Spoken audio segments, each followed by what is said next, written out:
crest representing millions of listening friends, the National Broadcasting Company is pleased indeed to bring you again The Adventures of Sam Spade, Detective.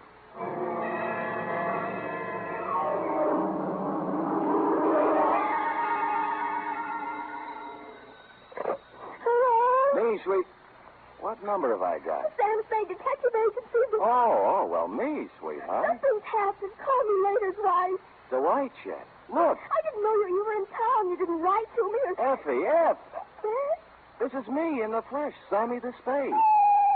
Oh, now what? Goodbye. Effie, I'm in a payphone. My nickel is running out. Oh, Dwight, how can you be so cruel and play jokes at a time like this? Wait, listen. Oh, you listening? Yes. I am not dead. Don't believe everything you read in the papers or hear on the radio.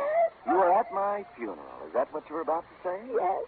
And it was lovely. Don't believe that either. Stay right where you are, sweetheart, because I'll be there, alive and handsomer than ever, with an account of a caper which proves you can kill some of the people part of the time.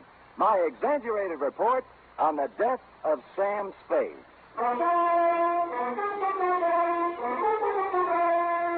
NBC welcomes back to the air a character who has captured the public imagination more completely than any other since the birth of Sherlock Holmes. William Spear, radio's outstanding producer-director of mystery and crime drama, brings you the greatest private detective of them all in The Adventures of Sam Spade. Ain't it grand to be blooming well dead? Candles at my feet, candles at my head. We're not open for business today. I mean, Mr. Spade's office is closed right now because... I'll wait. Oh, you look just like Mr. Spade. What's your name? Spade. S-P-A-D-E. Spade. Sam never told me he had a twin brother. He doesn't. But then you... I'm me, Sam. Oh, wait, come here. Now do you believe me? Oh, what's the use? Oh, you're so much like him. Oh, never mind. Now get your pencil and paper and take it. Date November 17th, 1950. To Miss Effie Perrine. That's me. From Samuel Spade. That's me. License number 137596. You must have been the last one to see him alive. Did he tell you to give me a message? Shut up. Subject, my death. Dear Effie, since the sight of me in the flesh, breathing, hungering, and living doesn't convince you, maybe this report will. Think, if you can, back to last Monday. Now, if you recall, it was about 11 o'clock when, on the flimsy pretense that we needed stamps for the office, you drew $2 from petty cash and stepped out to buy a pair of step-ins. And that's when my client materialized. He was small and thin and carried with him the unmistakable odor of stale flour.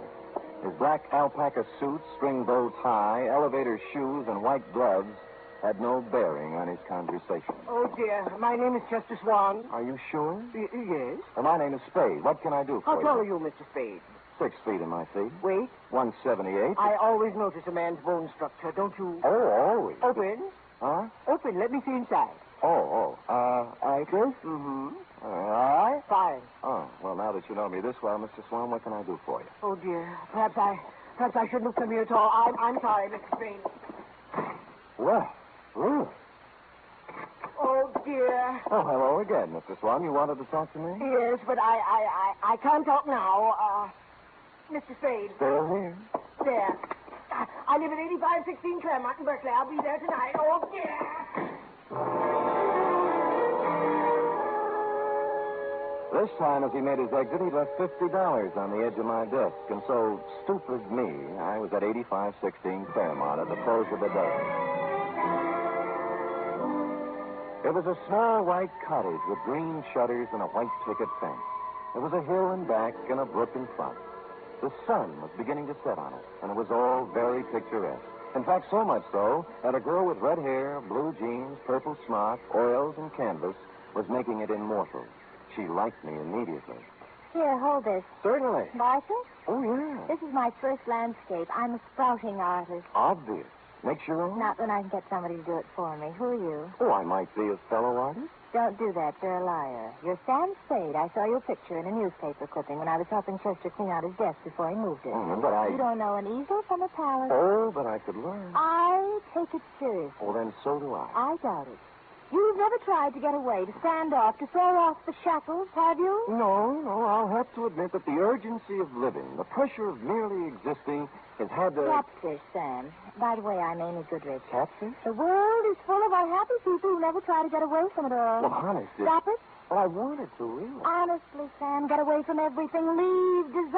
I dreamed of it. Never return. Cross my heart. Mm-hmm. What are you doing here? To see Mr. Swan. He isn't home yet. His house is a wonderful subject. Look, Sam, colorful, moderate, pleasant. Mm-hmm. That is until the sun stops shining. But picture it at night in the fog, crushed with barrenness, full of dust, brooding. I'm trying to capture that, too. It's what we've got to get away from, isn't it? Absolutely. You and I... Sam, as you start up the hill on Claremont, there's a green apartment house on the right. I'm in 420. Well, maybe we'll find a way out together. Maybe. I waved her a fond farewell and sat on the steps of my client's house until he showed up at 6:15. He took me inside where the only furniture was an army cot and a portable barbecue. I'm so glad you kept our appointment, Mrs. Spade. I'm so frightened. I've been upset all week long. I didn't know what to do. I just didn't. And what have you been so upset about, Mr. Swan? Well, lately, Mr. Spade, infrequently, for the last week, I've noticed a man. I think he's following me. Mm-hmm. At first, I'd see him in a car following my bus when I went downtown. Then he'd be waiting around at the bus stop in the evening when I came back. I've sold my house, and I'm ready to move. It's unnerved me so much, but... Did he follow you home tonight? No, but Well, would anyone be following you, Mr. Swan? Well, I don't know, Mr. Spade. I don't know. I really don't. All right, I'll try another tack. What does this man look like? He always wears dark clothes and a hat. I'd say he was about your height. 6 feet. I remember. Maybe heavier. Same bone structure, though. Yeah. You haven't been to the police? Oh, dear, no. A man in my business can't afford off-color publicity. No? What kind of business is that? The Bonton Mortuary. Oh. 25 years. Same location. Oh, and I've worked hard. So very hard. And if there's something behind all this, something that has stopped me from being made the executive secretary of the Undertakers Breakfast Club when they hold their annual election next month, I don't know what I'll do, Mr. Spade. I just don't really know what I'll do. I just don't. Oh, go ahead, Mr. Swan. You'll feel better. Just let it all out. Just really do.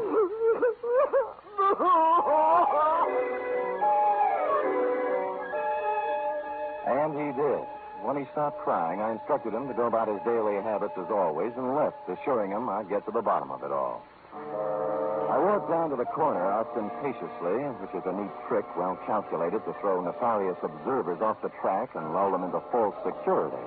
And when the bus showed up 10 minutes later, I got on it, rode 3 blocks, walked back, and took a plant across the street.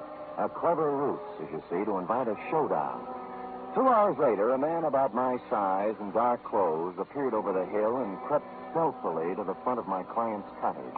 He had his eyes glued to the window when I walked up behind him. Hey, let go of me. Come on, you're going inside. Listen, I'm no peeping Tom. No, you're the bloodhound type. I'm inviting you in for a real sniff at Oh, your no, dog. you don't.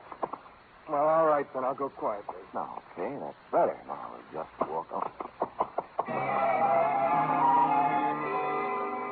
The kick he landed on me wasn't according to Queensberry. I couldn't move for 3 or 4 minutes, and by that time he disappeared. When I recovered my faculties, I reported the incident to my client, who cried himself to sleep. After I bolted him in for the night, I stopped on my way down the hill at apartment 420 in the little green apartment house. She was still wearing the blue jeans and the purple smock, and she still had the same ideas. Come in, Sam. You said you were serious about getting away from it all, and a whole day has passed. It was that pressure of living. I'm here to apologize. You are not, but go ahead. I'm sorry, Angel. I love to be fooled, Sam. You're forgiven. How's the painting coming? The one of Swan's cottage. Slow. Fog is always tough. Looks nice, though. How long have you been on it? 3 weeks, all told. Well, then you've had a pretty good plan on the house, haven't you? Ever notice a tall, broad-shouldered guy in a dark suit casing the place? Tall, broad-shouldered. Pretty much like me. Could anybody be pretty much like you, Sam? No, you're right. Sam, is there something wrong? No. Well, then don't stand there doing nothing. Do something. Who, me?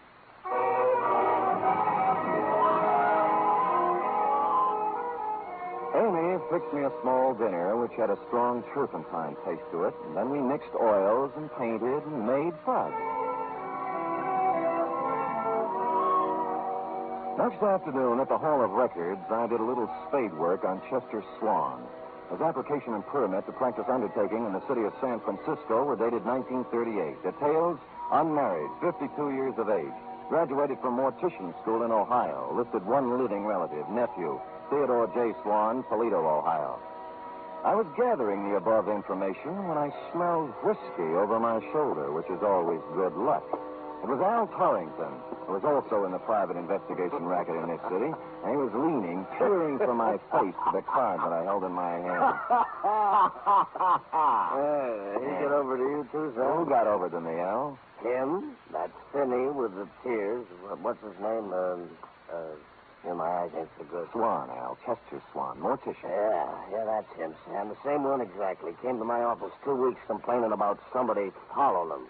And he did nothing about it. That I was too fat. Oh, well, you are, Al. Are you sure? Sure, I'm sure. And some other of the boys said he was around there, too. Wanted a private eye, but he wanted a man who looked just right. How right? Obviously as right as you are, Sam, because it looks like he picked you. Yeah.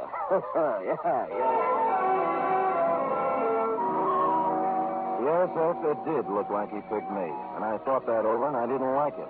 And I called my client at home to tell him he was fired, but he didn't give me a chance. Oh, dear, I'm so glad you called, Mr. Spade. I really am. I called for a reason, Mr. Swan. I'm resigning this case. Oh, dear, Mr. Spade, you can't do that. You really can't. I don't think you've been quite honest with me, Mr. Swan. Oh, dear. Tears will get you nowhere.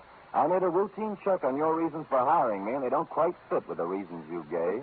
They really just don't quite, Mr. Swan. It's no game, Mr. Spade. Believe me.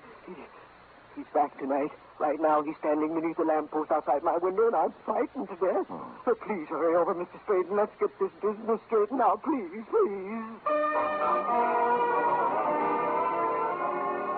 And stupid me, I went over. And I found that little white cottage on the hill looking grim and gaunt in the heavy fog. Amy's words about it being crushed with barrenness, full of brooding and death, came back to me. And Mr. Swan's frightened words about a mysterious man in dark clothes waiting beneath the streetlight also came back to me, particularly when I noted there was no streetlight near the house. However, there was a light somewhere in the rear of the house, and the front door was ajar. Mr. Swan! Mr. Swan, are you here? Oh, Mr. Swan, it's me, Sam Spade. Are you here? Mr. Spade? Is that you? Are you out there? Where are you? Things happened fast. I turned around to find the front door filled with a man in a dark suit. He had something in his hand, and it looked like a roll of cotton candy, but it felt different. It only startled me against the wall, but it made me forget where my arm was. Easy, Spade. Easy does it for you. Easy.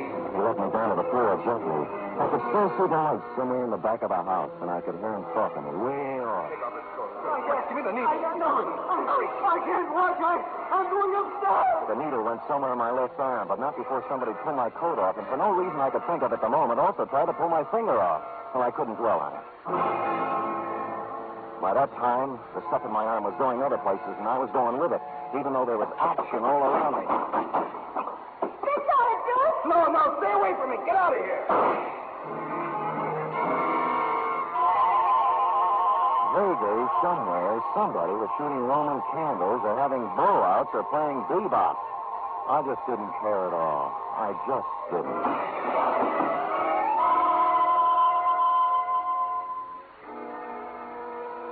The first thing I saw was sunlight. It was the kind you see in a picture. It was a picture of a little white cottage with green shutters. You guessed it. I was in Amy's apartment where we made fudge together. I got to my feet somehow. I knew the best thing to do with me. There was a fire escape in a window. I got out there and I weaved against the wall. He's gone. He's gone. What do you mean he's gone? He couldn't have gotten away with that load he was carrying. I don't know. He was unconscious when I left. Well, don't get further. We've got to do something. There might be trouble. Now, let's get going. I didn't wait to find out what they were going to do. I made my way down the fire escape and started walking for the street, and that's when I noticed my shoes didn't fit me anymore. They weren't mine. Neither was the gray flannel suit with the label marked Kid Cheese. Neither was the blue shirt. While I was at it, the ring on my finger engraved Emerson High 1936 wasn't mine either. My new belt buckle had a big letter T on it, which is not my initial. It really isn't. And I didn't have any use for the eyeglasses in my coat pocket either.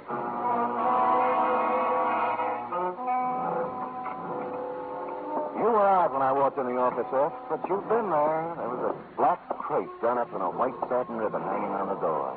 The desk blotter was drenched with salt tears.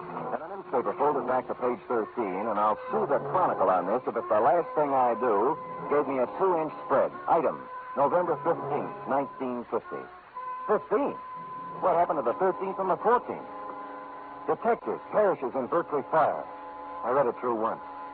And twice. It was my obituary.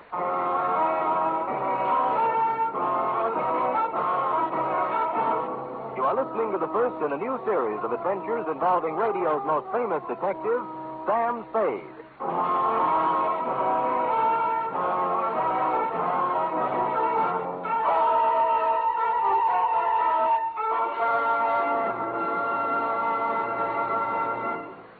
Later tonight on most NBC stations, Duffy's Tavern comes your way with another merry half-hour session, starring Ed Gardner as Archie the manager. There's a full serving of laughs garnished with chuckles and whipped up by Archie and his unpredictable friends, Miss Duffy, Clifton Finnegan, and Eddie the waiter. It's just one of the many great Friday evening entertainment features on NBC.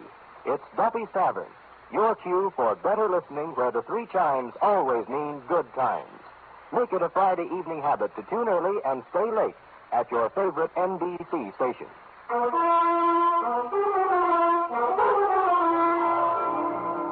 And now back to Caper Over My Dead Body, tonight's adventure with Sam Spade.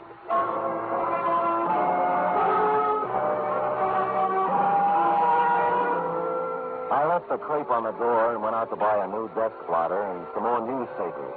The Hobo News had the best story, which wasn't much. Samuel Spade, licensed private investigator, perished Wednesday night in a fire in a vacant house in Berkeley. His warm friends will feel regret at the passing of a man who was always kind to the poor. None of us ever asked Sam Spade for a handout without receiving a kind word and bon mot as he turned us down. This is nice, but I wanted more. Figured I was fairly safe to wander about unrecognized. My ill-fitting attire acquired from my unknown benefactor would be disguise enough when combined with my 2-day beard. Engine Company 16, Berkeley Division, had handled the fire, and half a block away was a grog shop called the Shamrock. I waited for a fireman to come in. Bartender! What kind of a place are you running now? I've been here 5 minutes already. All right, shut up, Patty. You just arrived. Well, it seems like 5 minutes. A wee bit more there, if you don't mind. That's enough for you, Patty. You're still on duty. I am not. I'm off now. The chief said I could be off.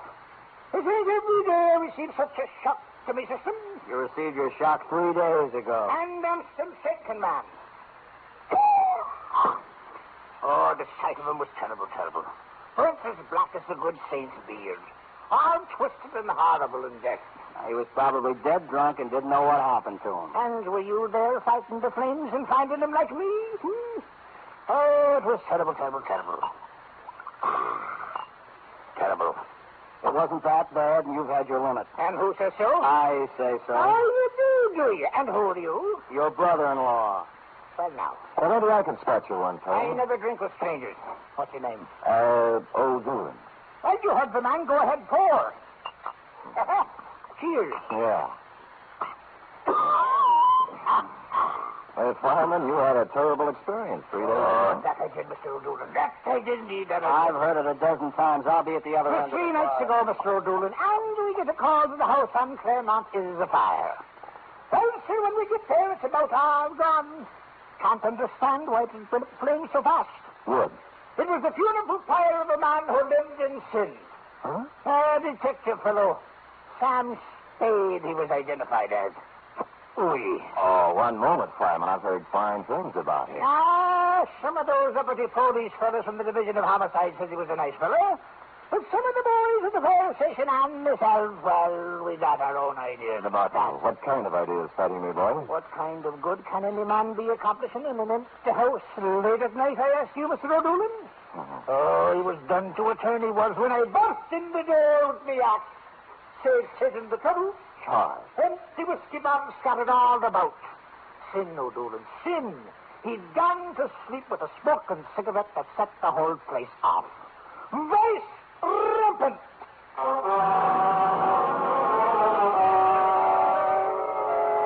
From there, I went downtown to the telegraph office where I sent a wire to Toledo on a long chance. While I was waiting for an answer on a not-so-long chance, I slunk into the Bon Ton funeral parlor to pay my respects to the departed.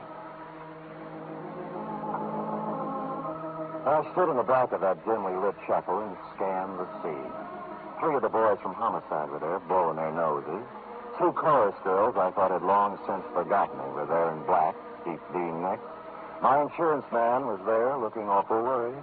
1 Chronicle reporter with photographer, a shoeshine boy from our building, and the bailiff from the courthouse, just to mention a few I could make out.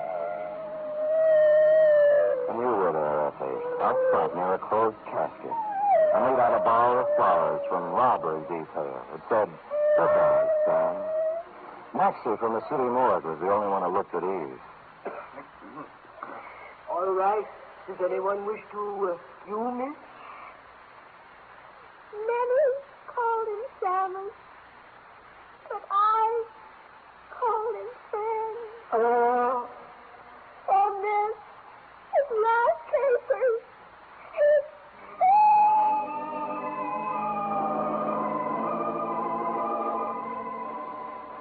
I was touched, Effie, and I would have stopped the whole thing then and there. But I had to find out who was in that casket.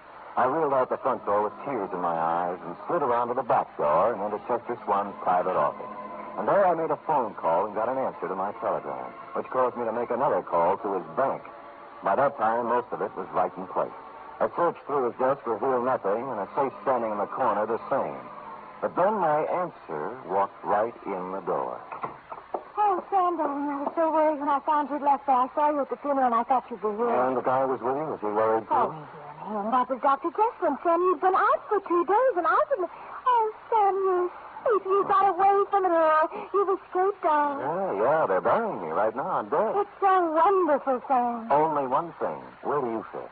The caper. I was supposed to burn up in that fire, and what was left was supposed to look enough like Theodore J. Swan, class of 1936, Toledo, Ohio, to let beneficiary Chester Swan collect a nice pile of insurance money. Sam, what are you talking about? Who is Theodore J.? What did you say? Chester's only living relative. They're burying him right now. Somebody lost his caper. You want to tell me? Darling, I was at the house the night of the fire, working on my foggy picture. You didn't see me when you went in, and later on you didn't come out. And I went over. I was on the floor, and a man was bending over me. He changed clothes with you, Santa, and I screamed, and he pulled out a gun, and I hit him with a hoe. And I drug you out of the run. And then what happened? I put you in my car and took you home. I was going to phone the police, but I decided it was something you were working on, and I went back to the house, and it... And it was burning, and you knew the man you'd hit on the head was in there. Believe me, Sam, I didn't know the house was going to burn down. I wouldn't kill anybody, Sam. I only wanted to... You only wanted to help me, and you did right, Angel. Oh, Sam. That's all right. I'm your witness. You didn't start the fire. Somebody really started it? Chester. He thought it was me lying on the floor in there. The bank tells me he's about to go busted. He figured this one out with his nephew to scare up some insurance, though. I know about the same size. Sam. Hold me. It's been horrible. This is the kind of thing I was trying to paint. Now I'm smack dab up against it, and I'm sick. I'm sick. Easy. Sam, you're really dead. Squeeze our way out, Sam. Just leave now. Let it go the way it is. They all think you're dead. Oh, dear. Huh? But we know different, don't we, Mr. Spade? He was holding a Navy Colt revolver in front of him with both hands. I couldn't make up my mind to rush him and count on his bad aim or stand still and be a perfect target while I tried to talk him out of it. Either way, he was a crazy man with a gun. He was getting ready to use it. Sam, he's going to kill us. Quiet, Aim. Because my nephew was stupid enough to wear your watch and your suit when he exchanged clothes with you, I'm going to lose the Bon Ton. And that puts you in quite a spot, doesn't it, Mr. Swan? Until a moment ago, yes, but now. Mr. Spade, the newspapers all say you're dead. The death certificate says the same thing. All of your friends are following your casket and my nephew's corpse to the cemetery at this very moment. Everybody expects you to be dead, Mr. Spade. Thanks to you, Mr. Swan. But now, nobody'd miss you if I killed you. I'd miss you, Sam. But I'd have to kill you, too. Oh. Did you notice You're still wearing Theodore's clothes, even his ring. Why, Mr. Spade, I could kill you and put you in a fire somewhere and collect my insurance on Theodore now, couldn't I? No. Why, that's a terrible thing to think. Huh? Oh, you're not reasoning properly, Chester. You really aren't. How would you explain Amy? You just said you'd have to kill her. And what about the coroner's office? You know how they are. But if I... And don't forget the medical examiner's got something to say, too. Not to mention the fact that you'd have to really burn me up to cover up the bullet hole. And furthermore, Chester, when you shoot me, if you happen to hit a rib and chip off some bone, they'd know I was shot before, and then homicide would be in on it. Oh, no, stop. Nothing works for me. I'm a failure. Oh, go ahead, Mr. Swan. Let it all out. We'll see you back.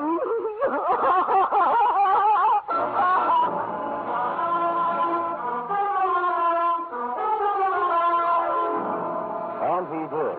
And he's still crying in his cell downtown. Period. End of report. Oh, Sam, you were so brave. You actually stood there and talked that crazy man out of murdering you. You were wonderful. True, Effie? Amy thinks so, too. She's going to do me in oils when they let her out of the pokey. Amy's in jail? But birthday. Oh, technical charge of an involuntary manslaughter. I'll spring her as soon as the coroner's inquest is completed. Dear Amy. Did she make good fight, Sam? Fudge? Oh, that was the least of it. Oh? What do you mean? After the fudge. What then? Panucci. Oh, boy. Say, go type that up, sweetheart, while I see if there's any mention of my miraculous resuscitation on the radio page. Go. Oh.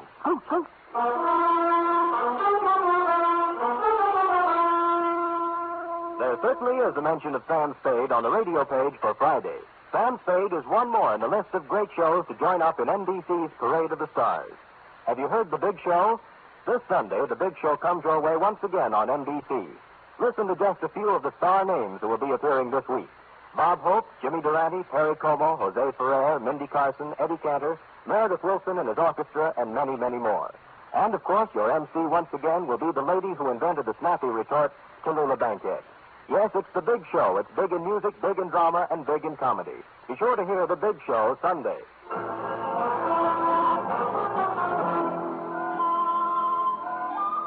So here's your sign. All typed up. Good. I will sign it, and you will keep it, always, to remind you that I'm still here. Oh, Sam. Living, breathing, brave, and handsome. A paragon.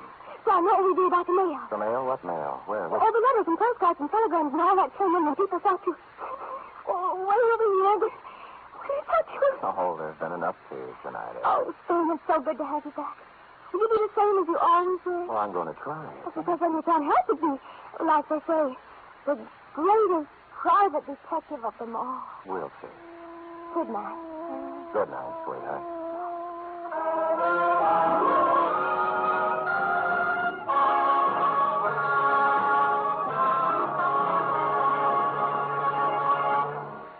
The Adventures of Sam Spade are produced, edited, and directed by William Spear. Sam Spade was played by Stephen Dunn. Lorene Tuttle is Effie. Script for tonight's adventure by E. Jack Newman.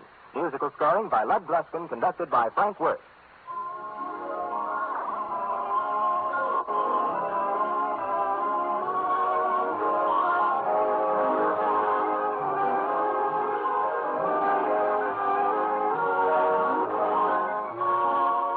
Join us again next week, same time, for another adventure with Sam Spade. Hear the magnificent Montague, then visit Duffy's Tavern on NBC.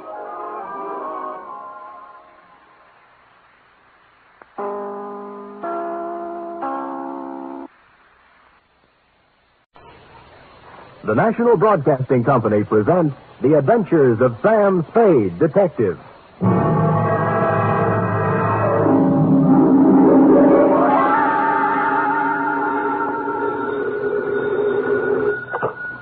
Detective agency. Here's I, sweetheart. Sam! Oh, it was very to death. This office. Glass all over the floor, holes in the wall. That was just business going on as usual during altercations, F. Well, what was it all about, Sam? They tried, Effie, just tried to pluck my feathers and cook my goose. On Thanksgiving, too. How could they? Oh, they were a mean lot. Are you all right? Hale and hearty, every giblet in place and not a feather ruffled. Did you have a nice Thanksgiving? Oh, it was heavenly. Mama had a turkey dinner, sage dressing, cranberry sauce, candy jams. Hard cider? A little. Come clean, Effie? Well, I had 2 glasses. Everyone was there. Cousin Gertie, Dwight, Mrs. Floss. I was disappointed when you didn't show up, Sam. Did you have Thanksgiving dinner? Sure. Where? At the Helping Hand Rescue Mission, where there's plenty of free parking and never a cover charge. For further details, consult the report, which I will presently be down to dictate on a tasty chronicle of foul play. The Terrified Turkey Caper.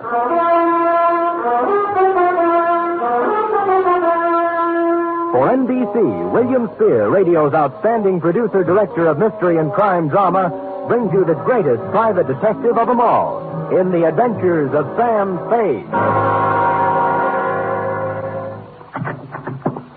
Sam, hey! Oh, you were waiting for me. Having Thanksgiving dinner at a rescue mission, and Mama cooked a perfectly wonderful... Thank your mother for me, Ep. Tell her I'll be over to break wishbones with her tonight. And to atone for my social indifferences, here's a little something I brought for you. Oh, Sam! You shouldn't have. It's beautiful. What is it? A blunderbuss. A blunder what? Bus, as in step to the rear of. Oh. Well, what does it do? Shoots, Ep. It's a gun. Our founding fathers used it in foraging for feathered food when they settled this abundant continent. And it's mine. To do with what you will. Where'd you get it? Pencil boy? Yes, Sam. Who gave it to Pad me? open? Oh, yes, but I don't know. Knees crossed? Did you mean the founding fathers? Don't peek. Date, November 24th, 1950. To Detective Lieutenant I.C. Kelsey, Homicide Detail, San Francisco Police. From Samuel Spade, license number 137596. Subject, Turkey. Dear Kelsey, this was a big week for the cranberry pickers, the butchers, the sage makers, and the stomach pill people. But for private detectives, it was strictly from hunger. My office door opened only twice a day, once to let me in and once to let me out. And when on Wednesday I heard a knock on the door, I went into a paroxysm of delight. Come in! Come in! Come in! Entrez-vous! Entrez-vous! Airline! When I ran out of languages, I got up from behind the desk, walked to the door, and opened it. Standing there was a small, middle-aged man with a pink, bald head. His blue serge suit needed pressing, and he was nervously fingering a strawberry birthmark under his left ear. Mr. Samuel Spade? I am. May I have a moment with You may have several, but not in the corridor. It's not in my lease. Oh, I'll come in. Good. Well? Well, you'll have to excuse me, Mr. Spade. I've had so few dealings with private detectives. I find it hard to begin. Well. Oh, perhaps I shouldn't have come at all. Goodbye. No, wait a minute. Maybe I can help you. Well, you see, Oh, what's the use? You won't believe me. Nobody does. I'd really better... Oh, now, wait. I'll believe you. All I ask is a chance. Now, let's start with your name. Oh, what, my name? Yes. Yes, my name. To begin with, you won't believe that. Oh, but I can verify it. Yes, I can. It's on the registration book of the old Colony Hotel, in the 1943 phone book, and on my old driver's license. Well, I'll have to know it before I can verify it. Yes, of course you will. It's Tom. Well, now that's not so hard to believe. Oh, you haven't heard the rest of it. It's Tom Turkey. You see, I told you wouldn't believe it. I'd better go. No, let me be the first to believe you. Now, Mr. Tom, what's your problem? Oh, dear, that's even harder to explain. Well, now that I don't believe. But take a breath and jump into it. Yes. My name's Tom Turkey, and they're going to kill me for Thanksgiving.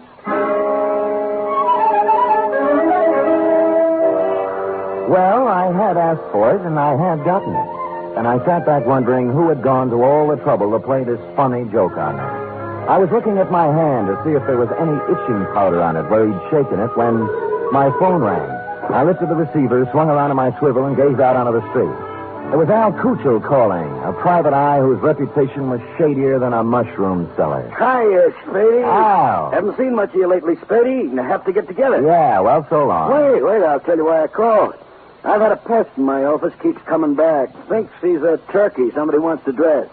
I brushed him, but your name came up, and I just wanted to warn you. He might be in to see you. I'm confused, Al. I never knew you to turn your back on a buck. Oh, I don't want any of this one. His buttons are loose.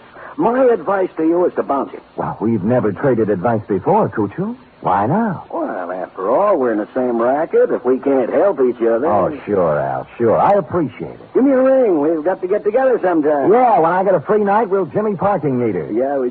Huh? Oh, yeah. Parking meters. See you later, Spady. I turned back to the desk, and what I saw in front of me was an empty chair. Tom Turkey had taken wing. I got up and walked to the window, and a minute later, I saw him come out of the building downstairs and start to cross the street. And then I saw something else. A large 4-ton truck was tearing down the street, picking up speed. Instinctively, I shouted a warning, and at the last second, Tom Turkey scrambled from in front of the truck and disappeared into the alleyway. The truck roared up the street, and on its side was printed in gold letters, Haynes, you drive it. There was nothing to say it wasn't coincidence, this near mishap, but somehow I found myself intrigued and wanting to hear more of the little guy's story. He said the Old Colony Hotel. On the way, I stopped at the library, found an old 1943 phone book, and looked. He was listed. Thomas Turkey, it said. Out of curiosity, I rang the number. Hello? I wonder if you can help me. I'm inquiring about a Mr. Turkey. Turkey. This ain't his number no more. I know. Haven't had any calls for him for years. Calling name. Yeah, I know. I knew a woman named Rabbit once. Mrs. Rabbit. About Turkey, could you remember what he looked like? I don't. Hey, Manning, what Turkey look like? Yeah.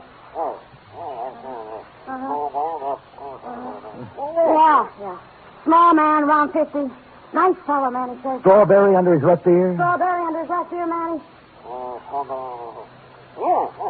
Yeah, strawberry under his left ear. Well, thank you, madam, for your information, and thanks to Manny. Well, you're welcome, but I don't know what you're going to do with it. Old man Turkey's dead. Been dead for years. Curiouser and curiouser, I thought. They had described the man who came to my office 20 minutes ago, and now he'd been dead for years. I continued on to the Old Colony Hotel. Room, 75 cents, it said. Tom's room is 114. Who is it? Sam Spade. Oh, come in, Mr. Spade. I'm sorry I ran away. I didn't think you really believed me. Well, I'm not sure I do yet. Tell me, was that truck an accident? Oh, I don't think so, no. They made 3 attempts before to kill me. Somebody tried to push me in front of a train, and then a wheelchair full of cement dropped off a building and just missed me, and then I was shot at. Oh, who were they, and why would they want to kill you? I don't know. I just don't know. Look, let's tack. Tack? Tack. I dialed your old phone number, and the people who answered said you're dead. Oh, a lot of people think I'm dead. Yeah. Look, do you still want me to work for you? Oh, yes, please. Well, you'll have to tell me more then. I can't... I guess I'd better tell you everything. Oh, it's hard to talk about, Mr. Spade. It's not easy to admit to someone you've been a foolish man.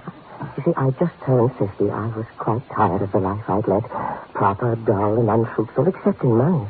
My business was wearing, and so was my wife, Henrietta. This has a traditional ring. Anyway, to make it short, I decided to run away.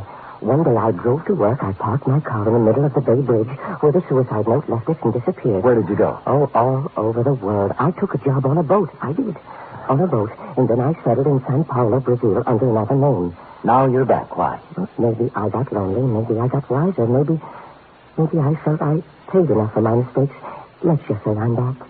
I want to be with Henrietta. Have you seen her? I checked into this hotel and wrote her a letter saying I wasn't dead. I was back in San Francisco, and I wanted to come back to her if she still would have me. But I told her I wouldn't bother her unless she wanted to see me. That she could contact me here. That was a week ago. And you haven't heard from her? No. And almost right away, these attempts on my life began. I see. All right, what's her address? 3118 Monroe. Oh, she's taken her maiden name again. Black.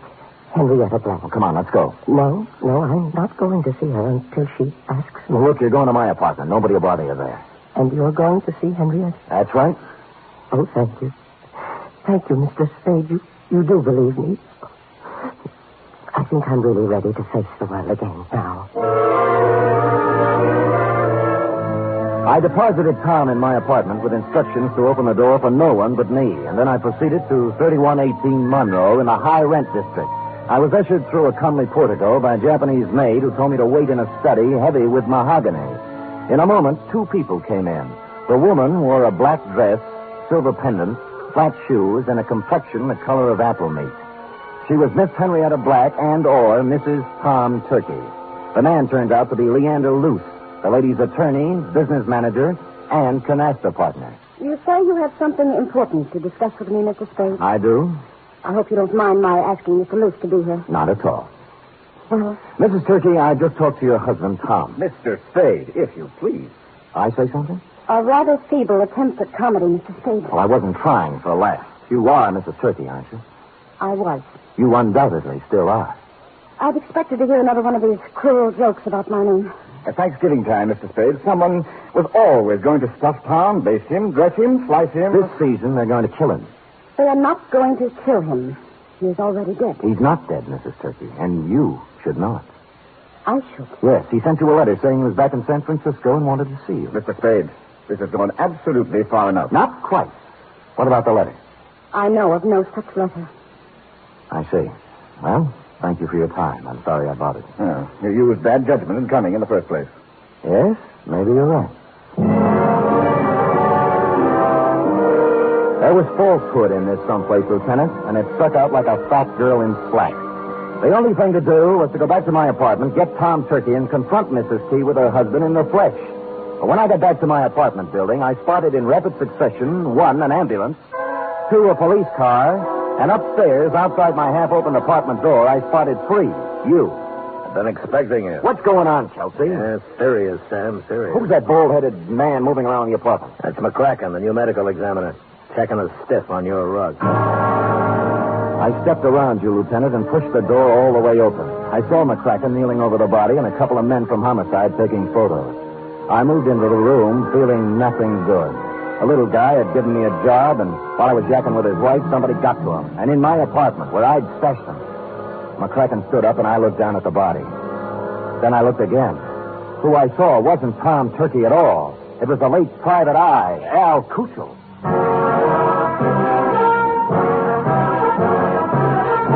You are listening to the weekly adventure of radio's most famous detective, Sam Spade.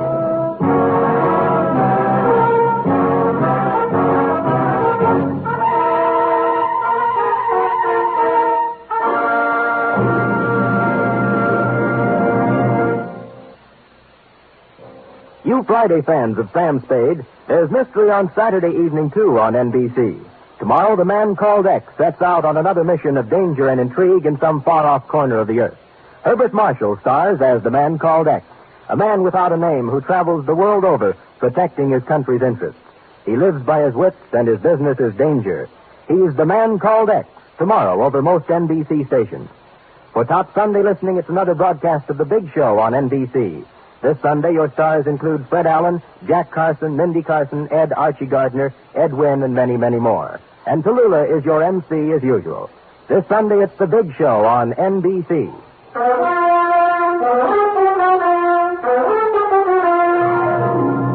And now back to the terrified turkey caper, tonight's adventure with Sam Spade.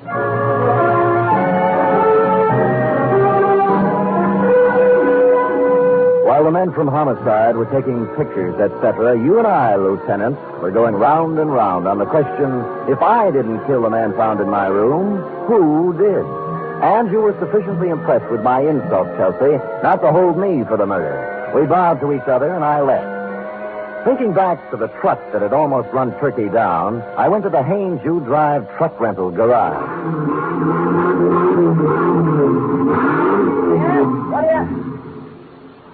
What do you want? I'm a detective. Could you give me a list of names for everybody who rented a truck from you during the past few days? Sure.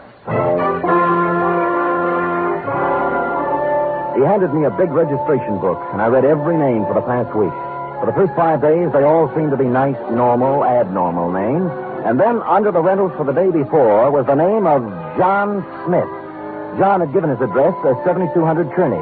And I happen to know that Kearney only goes up to 2000. The dispatcher said that Smith had returned the truck about 3 hours before, and he remembered him as an ugly, heavy-set, and rough-voiced character who looked like an ex-longshoreman. They had already washed the truck, so the fingerprints were all out up.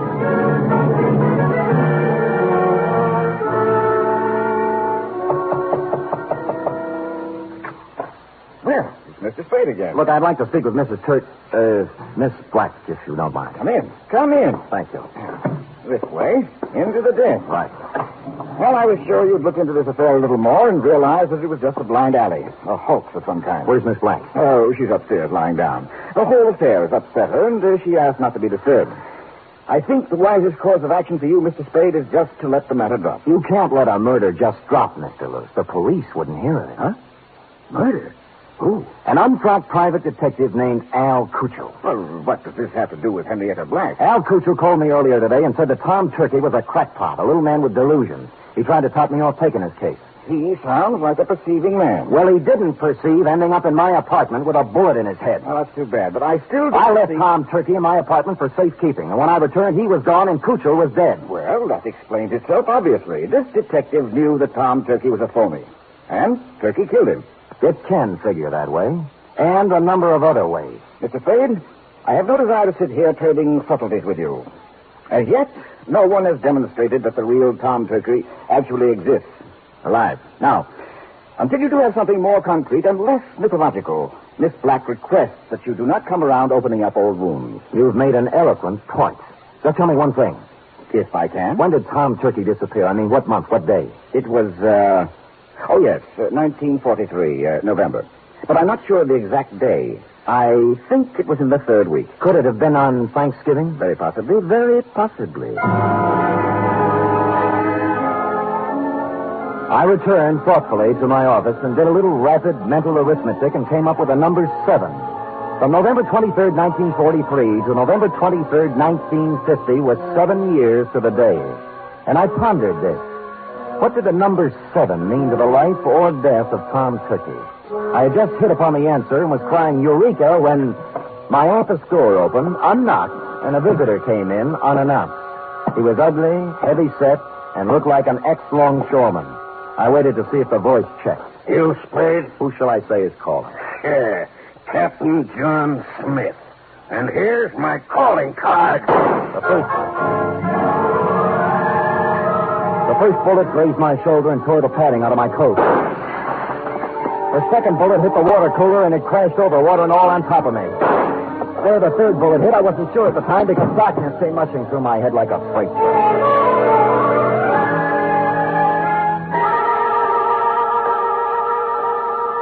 When I opened my eyes again, I expected to see St. Peter checking my ID card. But all I saw were the dust balls under my desk and a fly bathing himself in a pool of water spreading slowly over the floor.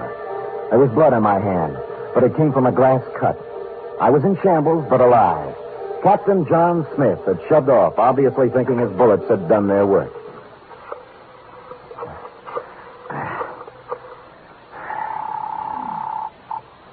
Homicide, Lieutenant Kelsey. Sam, Kelsey, have you found anything more about Tom Turkey? Nothing, Sam. Frankly, I'm beginning to wonder if there is such a guy. Well, clever, Kelsey. A few minutes ago, a gorilla by the name, believe it or not, of Captain John Smith just tried to kill me in my office. Oh, go on, Sam. I find it hard to think. You find it hard to think, period. Really, Sam? Did you get him? No, but my office is a wreck, and there's a hole blasted in my wall big enough to put a basketball in. Well, what did he use, a bazooka? I figured dum-dum bullets. Dum-dum? Well, that's illegal, ain't it? Kelsey, doesn't it strike you as significant that every attempt on Turkey's life has been vicious, as if someone not only wanted to kill him, but also mutilate him? Yeah, now that you mention it. Somebody probably wanted to make identification difficult. Even dead, they didn't want anybody to know who he was. Now, listen carefully, Kelsey. This is real deep. Tom Turkey disappeared on Thanksgiving of 1943. A person has to be missing 7 years before he can be legally dead and his insurance collected. Now, if someone had Turkey insured, they could collect the day after this Thanksgiving, if Turkey didn't show up before. You mean somebody's trying to kill him for the insurance? I would say so, Kelsey. I would say so. Now, hurry up and find them.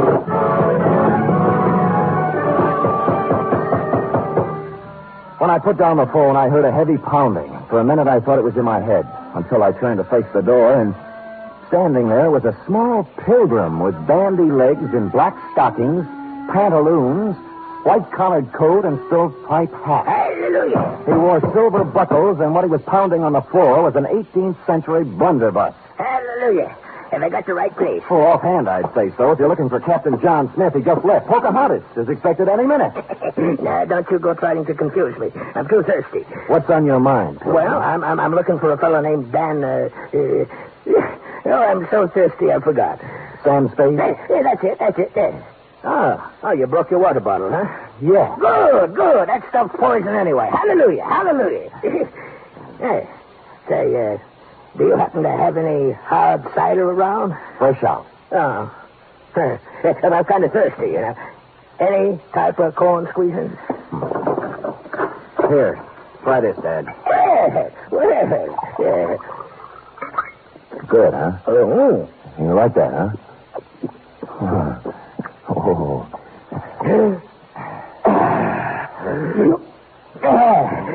Pardon me. But before we go, do you suppose we could have a little something for the road? It's bitter cold. I gave him a little, but not too much, because I didn't want him to lose his way. He walked me right down Market Street so he could look in the liquor store windows. He said it gave him a comfortable feeling to know there was so much good in the world. And then we turned right a few blocks until we came to the Helping Hand Mission. Across its gray front, a banner promised special holiday food and comfort to the unfortunate. And on the street in front of it, there was a brass band sending out signals to the fraternity that any minute the great feast of Thanksgiving would begin. The band members and other volunteer workers were all dressed as pilgrims, a quaint conceit. My pilgrim led me to a dark corner of the clubroom, and sitting there unhappily was none other than Tom Turkey. Hello, Mr. Spade. Oh, well, Tom, what happened to my apartment? And why did you run away? Oh, I was afraid. You told me not to answer the door until you came back. Well, somebody knocked on the door and said it was you, so I opened it, and two men came in. Tell me, was one of them Al Cuccio? Yes, the detective. The other man was a big, ugly-looking fellow, and when they saw I was alone, they started arguing. About what? Well, the detective said that now that he'd brought the ugly man there, he wanted his money. Yeah? The ugly man pulled a gun, and they started to fight. Oh, dear, I slipped out the door, and when I was halfway downstairs, I heard a shot and kept on running. Well, Al Cuccio is dead. Oh, my. I thought so. This was the only place I could think of to hide. Oh, when Henrietta finds out I've been mixed up in a murder, she'll never take me back. Henrietta. Hey, tell me, did your wife ever have any insurance on you? Oh, before I ran away, she did. A $50,000 policy, but, that would have lapsed by now. Maybe. Did it have a suicide clause in it? A suicide? Yes. Well, no. No, it didn't. I remember. Yeah, you'd like to talk to Henrietta, wouldn't you? All right, here's her phone number. Call her up and tell her where you are. Oh, dear, I don't think I could. I'm too frightened. You've got to do something to help yourself. If you don't, by midnight, you might be a cold turkey. Oh. I'm sorry, it just slipped out. All right, I'll do it.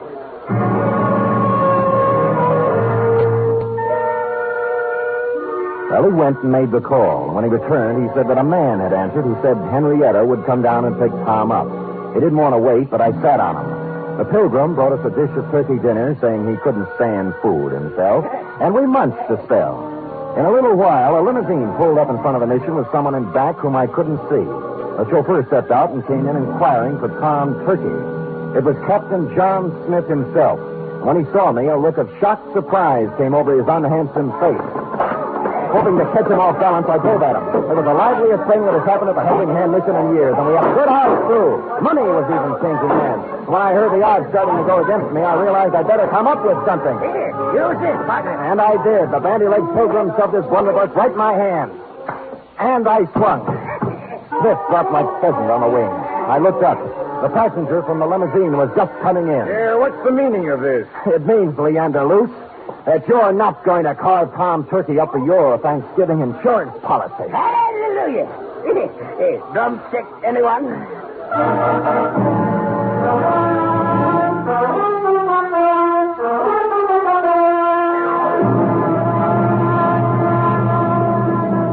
Period. End of report. Sam, I don't understand. Well, it's as plain as the cranberry stain on your dress, sir.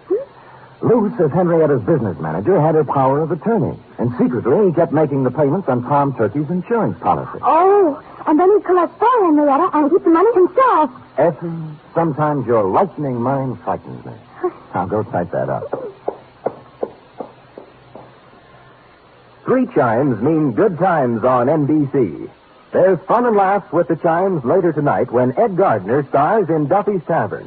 As usual, Duffy won't be there, but Archie the manager will definitely be on hand to serve his blue plate special of grilled English language.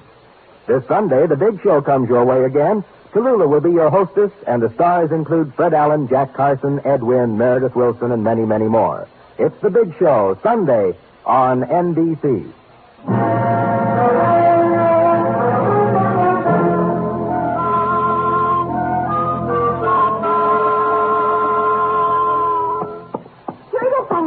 Sam, the man who killed Al Crusoe and tried to kill you, was his name really Captain John Smith? Now, Effie, could we have a Thanksgiving caper without a Captain John Smith? It wouldn't be right. It was a coincidence, wasn't it? Well, if you promise not to tell anyone. I won't. His real name was Michael Giuseppe Yablonsky Smith. I called him John for short. You're so kind. Mm-hmm. Are we going over to your mother's for cold turkey snacks? Well, all right, but I don't think there'll be much left. Oh? You see, my cousin Judy couldn't find a little boy. And Mother's phone and said they just found him. He was inside the turkey, eating his way out. Effie, is there no way to curb that tongue of yours? There's one way. Well, come here. Oh,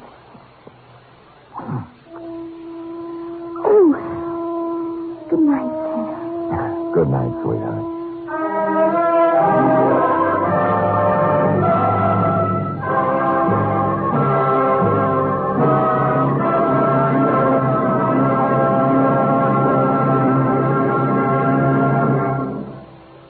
The Adventures of Sam Spade are produced, edited, and directed by William Spear. Sam Spade was played by Stephen Dunn. Lorene Tuttle is Effie. Script for tonight's adventure by Larry Roman and John Michael Hayes. Musical scoring by Lud Gluskin, conducted by Robert Armbruster.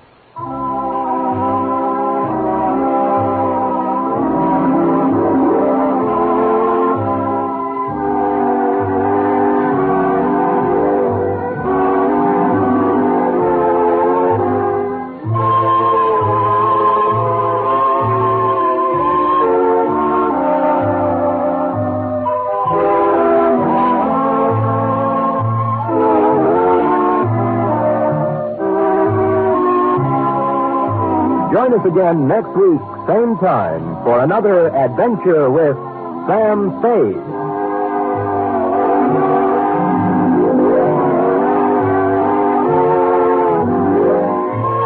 Hear the magnificent Montague, then visit Duffy's Tavern on NBC. The National Broadcasting Company presents The Adventures of Sam Spade, Detective.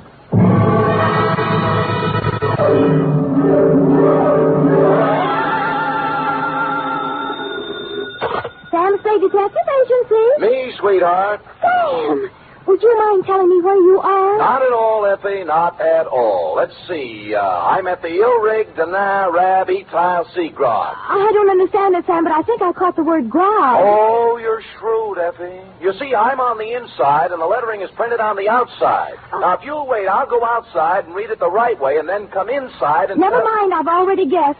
You're at George's Elite Bar and Grill. Trapped. Sam, answer me. You promised me you wouldn't. Me? I promised? Me? You did, Sam. You promised faithfully to stay away from bars. You know how hard television is on your eyes. Have you got your glasses? One in each hand. Fill them up, George. Oh, Sam, I heard that. What will people think? They'll never know, Effie. I always drink here under another name.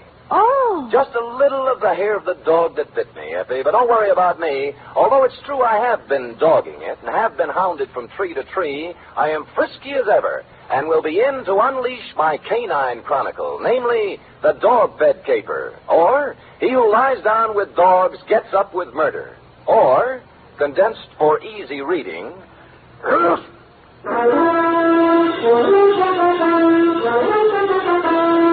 For NBC, William Spear, radio's outstanding producer-director of mystery and crime drama, brings you the greatest private detective of them all in The Adventures of Sam Spade. Effie? Here I am, Sam. Here I am, Sam. Effie, did you ever write poetry in school? Well, I was known as Emily Dickinson of Central High. I thought you had a touch of internal rhyme scheme there. I doodled a little poem about you today. Really? Well, redoodle. There was a detective named Spade with oodles of brains in his head. Clever, clever. But when he took up drinking, he forgot about thinking. Now give me the punchline. And Effie has stayed quite unpaid. Well, a little rough, but cute. Did you get the idea, Sam? Never could make any sense out of poetry. Ready? It's getting close to Christmas, Sam, and Pencil I point. used my last pencil, and I don't really have enough money to buy Please, any. Effie, I have no head for figures. All right. I give up. From Samuel Spade, license number 137596. Subject, the dog bed caper. Oh, Sam, I hope this is going to be all about dogs. I belong to the tail waggers, you know. Yeah. And I've read all the books by Jack Yeah. I just think Down, Effie. Strangely enough, you will not meet a single dog in this story. Actually, this narrative has little indeed to do with our four-footed friends or their beds. And I'd change the title now, except that it's already gone out for publicity. Dear Dundee, it all started with a phone call to my secretary, Miss Effie Perrine, a doll, requesting my inimitable services at the investment counseling firm of Cameron Incorporated. Clearing everything off my desk, 2 shoes with feet in them, my own, I went over. The firm of Cameron Incorporated was obviously not for the pushcart set. It was plush, ankle-deep rugs, imported drapes, and the receptionist. She had a plushness all of her own. I said hello in my plushiest voice, and she liked it. She said so. Oh, I like the way you said that. Say it again. Life is too short to go back even for a moment. The past is a dead thing, the present dying, only the future alive and vibrant. However, hello. Is there something? There is. Could I ask a question?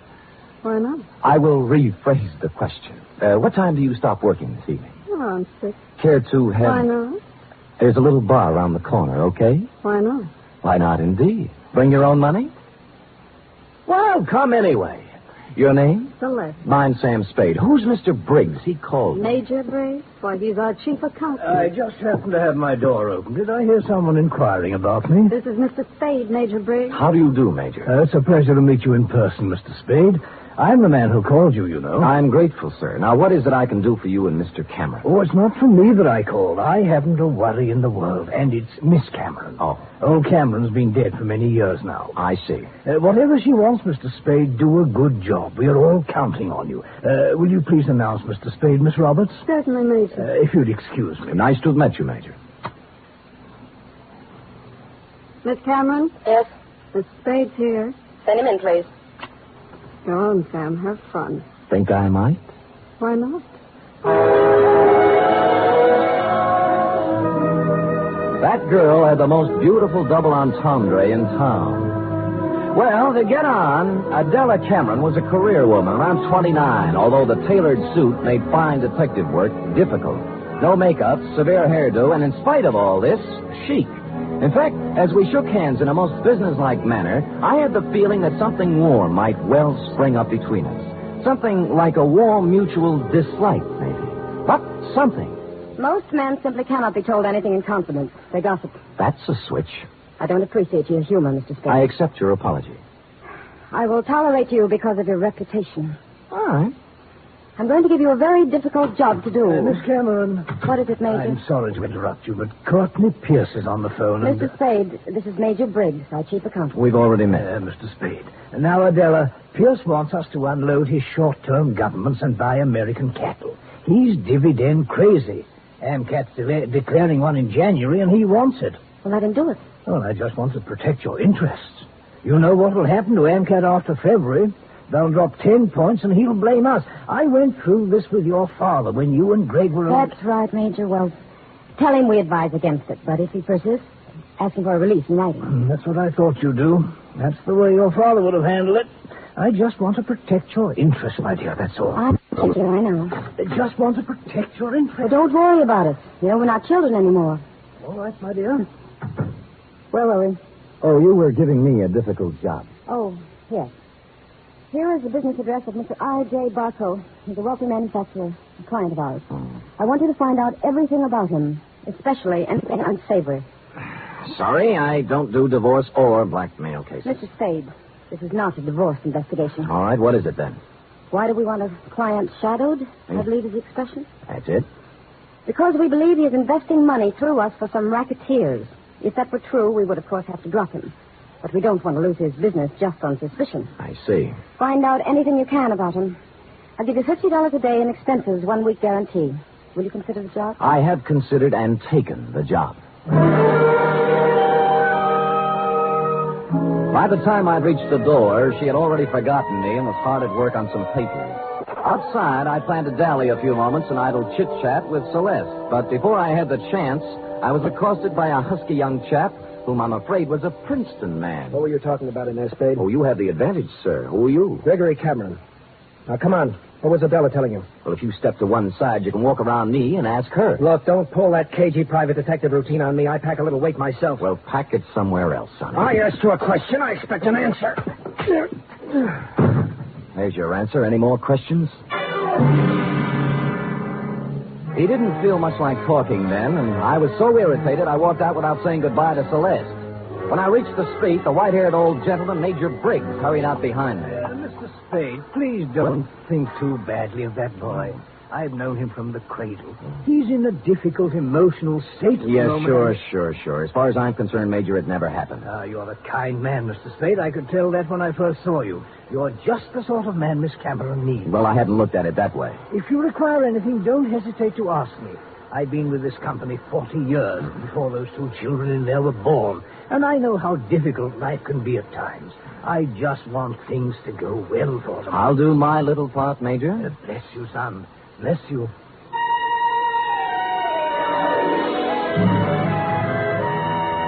I started to work. The card Adela Cameron had given me revealed that my quarry, Mr. I.J. Barco, was of all things a manufacturer of dog beds. I sat down on a hydrant to think this over and then followed the scent of horse meat on over to his factory on South Dolores. It was built in the shape of a large doghouse, and outside stood a billboard with the message, "A survey of independent dog tracks, kennels, and canine corps proves that dogs choose Barco beds 2-to-1. I had to get a look at Barco himself, and so ruffling up the hair on the back of my neck, I trotted into the building, sniffing and wagging my tail in a very friendly manner. It was very easy to see Mr. Barco after I lied a little about my connection. What was that name again? Senor Don Jose Martinez Sada Morales, but you may call me Sam. And you represent a group of retail outlets in South America. Oh, I do indeed. We have our eye on your dog beds, Mr. Barco. Well, now, let's take a look at our catalog here. Now, say you had a Great Dane. You'd want something regal like this Louis XIV. Ever see a more beautiful bed? Well, not lately, but Mr. Barco... Down, boy, down. Now, here's a number that's very big this season with English Bulldogs, a Sheraton, natural wood finish. Lovely, huh? Arriba. And, of course, if it's an Irish Terrier, here's a purely gag present for his sense of humor. A Murphy bed. Get it, Sam? Irish Terrier? See. Well, of course, we wouldn't ask a dog to sleep in a Murphy bed. Mr. Barco, I'm afraid I don't see anything here I like. What's this? Do I understand you, sir? You are refusing this small speck of comfort to the one unselfish friend that man can have in this selfish world? Well, I'm not refusing anything. I just don't happen The unselfish friend who, if fortune drives you forth an outcast into the world, homeless, will ask no higher privilege than to be at your side to guard against danger. Well, Mr. Barker... Faithful unto death, there by your graveside will be found the noble dog, My his graveside? head between his paws, his eyes sad but watchful, faithful. We shook paws, and I felt his nose to be sure it was cold. It was, and I left. I rented a car and took up a station outside the Barco factory. About 4 o'clock, he hurried out, jumped into a long, low vehicle shaped like a dachshund, and mushed off. I followed. An hour later, I was phoning my first report to Adela Cameron's secretary, Celeste. You went to the city hall. What did you do there, Mr. Spade? License bureau. Marriage, not dog. Really? Where'd he go then? Grocery store, where he bought 1 bottle of olives, 1 bottle of vermouth, and 1 bottle gin. I wonder what he's going to make. What recipe is that? Well, now he's in an apartment house on Post Street, just across from the drugstore I'm in, and judging from the groceries, intends to stay a while. He has laid in provisions. Uh-huh. Well, I guess that's all we wanted to know. What? Miss Cameron just told me to call you off the case. You'll still get your guarantee, though. Major Briggs will send you a check. Well, that doesn't make sense. Sam orders his orders. All right. What about tonight? I'm afraid not. Some other time. You mean it's all over? The half-daring, half-shy kisses on the Oakland ferry? The warm, passionate spring nights at Fisherman's Wharf eating abalone? Hello? Well...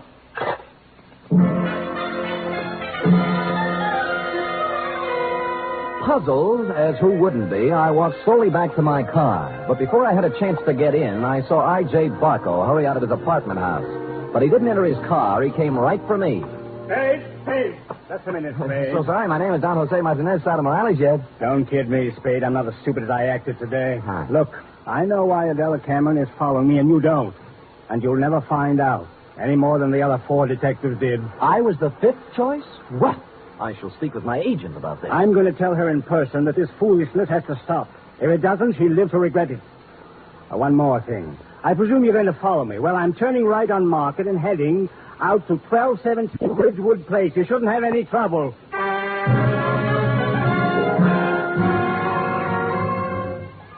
And with that, he spun on one heel and trotted to his car. He took off, but when I went to my car, it wouldn't turn over. And when I lifted the hood, I found out why. All my spark plugs were gone. I picked up a new set at a service station, looked up Adela Cameron's address in the phone book. It was 1217 Ridgewood Place. And a good half hour later, I got there. Barco's car was out in front. No one answered the door, but it was open. Adela Cameron was a crumpled heap on the living room sofa. Oh, Sam. Sam, help me, please. All right, Miss Cameron. Let me look at you. You hurt? No, I'm all right. It's him. Where? The bar.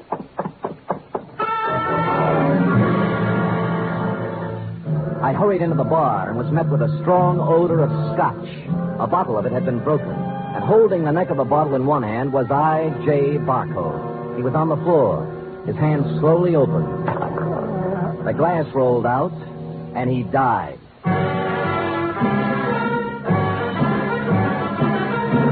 You are listening to the weekly adventure of radio's most famous detective, Sam Spade.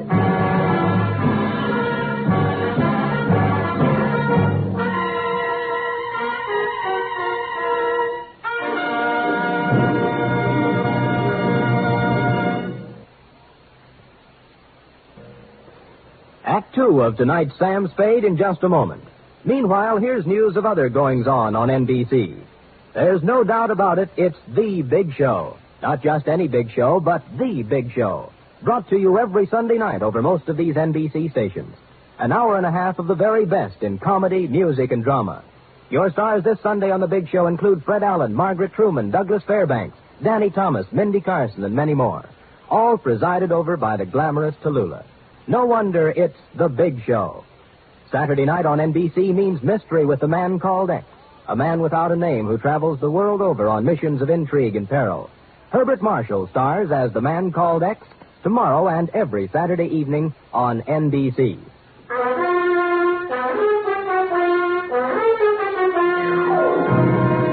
And now back to the dog bed caper, tonight's adventure with Sam Spade.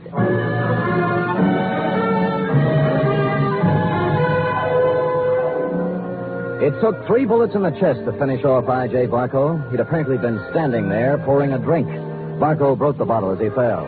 I couldn't find any other signs of violence or any gun, so I went back to Adela Cameron. She was beginning to calm down. I don't know who did it. I just don't know. Well, it couldn't have happened more than a minute ago, and you were in the house, weren't you? No, after I left my office, I stopped in the store for some things. Then came home. When I was driving down Ridgewood, I heard some sound. And you thought they were a car backfiring? How did you know? I've heard this script before. Don't you dare accuse me of killing that man. It's not what I think that counts, but what the police accuse you of. Sam, I heard those sounds. I came in the house when I went into the bar. You didn't notice Barco's car out in front? Oh, I suppose I did. I don't know. I don't remember. Uh-huh. Who are you calling? Homicide. Sam, wait a minute. Listen, please. Wait for what? I want to tell you some things. All right. Go on. I kind of get the feeling I was hired to put the finger on the dog's best friend. That's not the way it was. The last thing in the world I wanted was for him to be killed. Oh, murdered, I mean. All right, what did you want? I'll tell you the truth. Why I really had you watching Barco. I'd be curious. We handled his investment account. My brother Gregory... We ran into each other. I heard. Well, Greg took $150,000 of Barco's money and invested it, without my knowledge, in a television company. I hear that medium's making money. But it turned out this company was just a front for some men who wanted to build a gambling syndicate up north. You mean your brother didn't know that? He knew, but there was supposed to be big money in it. He was going to give Barco a good profit and take the rest for himself. And Barco found out and threatened suit or something. He never would have known, but the deal fell through and the gambler said the money was gone. Then he asked about the investment.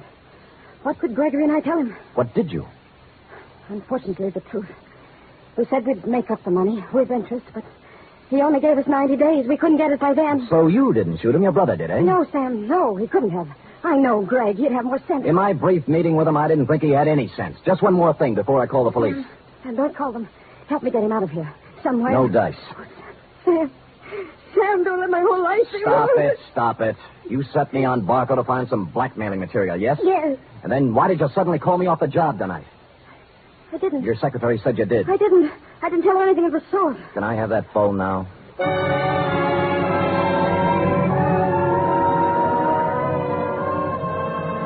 So I called you, Dundee. Before you arrived, I looked through Barco's pockets for something to do and came up with a picture of him and a girl taken outside a marriage chapel in Las Vegas. The girl was Celeste, Cameron Incorporated's plushy secretary, several years younger and 2 shades less voluptuous. Her address, 627 Finley, was supplied by a now hysterical Adela Cameron. No one answered Celeste's door, but I heard a shower going inside, so I took the liberty of entering. Persona non grata. Is there somebody out there? There is. Well, who is it? Come out and see. Oh. No false moves now. Keep that towel right where it is. Am I doing here detective work? And I must say I've already found out a great deal. Well, Sam, I'll admit I did express the interest in you, but if you recall, I told you not tonight. It's my only night off. Sam, please leave. I don't want any difficult scenes. All right, we knock off the cute touches and get down to business. You were married to I.J. Barco, right or wrong? Wrong. Wrong, it's right. You were married in Las Vegas at the chapel of the Flamingo Hotel, the Tower. I was only married one day. My parents had it annulled. I was underage. Well, you don't have to worry about him anymore. He's dead. No. Shot 3 times at close range. Oh, no. In Adela Cameron's house. What? Not by you, of course. Although, on the other hand, as you would say, why not? I didn't do it, Sam. Suppose you spill. He wanted me to marry him again. Why? Well, I know all about the money the Camerons misused. He found out Greg and I were in love. I should have known. He said he'd forget about the entire $150,000 if I'd marry him for 6 years. $25,000 a year. That's a good price. How can you talk like that? Practice, I guess. So, Gregory had another good reason for killing. He didn't, Sam. I know he didn't. Anything that would stand up in court? I don't think so. Suppose we say you called me off Barco's tail so Gregory could get at it. I didn't. I called you off because I was supposed to meet I.J.'s apartment tonight and give him his answer. I couldn't do it with you there. Flimsy, but it might hold. The truth. I was going to see him, but I changed my mind. Any particular reason? You saw him. Would he be the kind of man I'd marry? You did once. Well, it looks bad for Greg. Because someone at Cameron Incorporated knew Barco was going to be at Adela's house. Sam, will you do me a favor? Maybe. Give me an hour. Then I'll go wherever you want. I'll tell you anything you want to know. Why an hour? Because if I'm going to live with myself, there's something I have to do. Well? Please, Sam. If you do, I'll give you some information you might want. For example? There was someone at Cameron Incorporated who knew that Barco was going to Adela's house.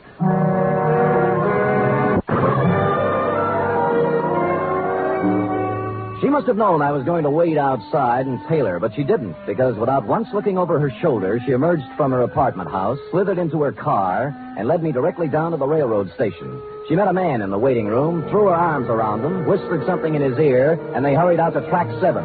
There was a transcontinental train getting up steam. She kissed him, and he climbed quickly up into a Pullman named Aurora Falls. And almost as quickly, I climbed in the other end. We met in the middle.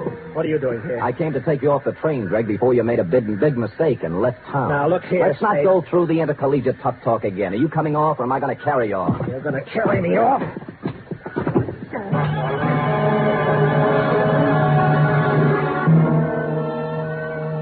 And I did. Celeste was gone, and he revived when he hit the cool air. I let him out of the station as unobtrusively as possible. Then we went down a side street to where my car was parked. That's where he began to show signs of life. Spade, look. You're all wrong. Guy's got a right to leave town when he wants to. I'm going to sue you from here to the city hall and back. Shut up and get in the car. Celeste just told me about Barco. You don't think I did that, do you? As I get it, you and Celeste were leaving town together, right? Yeah, she told me to go on and she'd come later. That was unwise of both of you. Come on, get in. Spade, I didn't kill Barco. Nobody said you did. Now, if you'll kindly get in the car and give me an address I want, and you know, we'll go see who did kill I.J. Barco.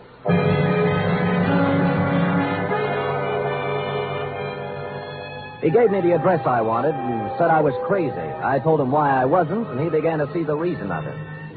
Never have I gone to pick up a murderer with more distaste. When we knocked at the door, I had a gun in my hand.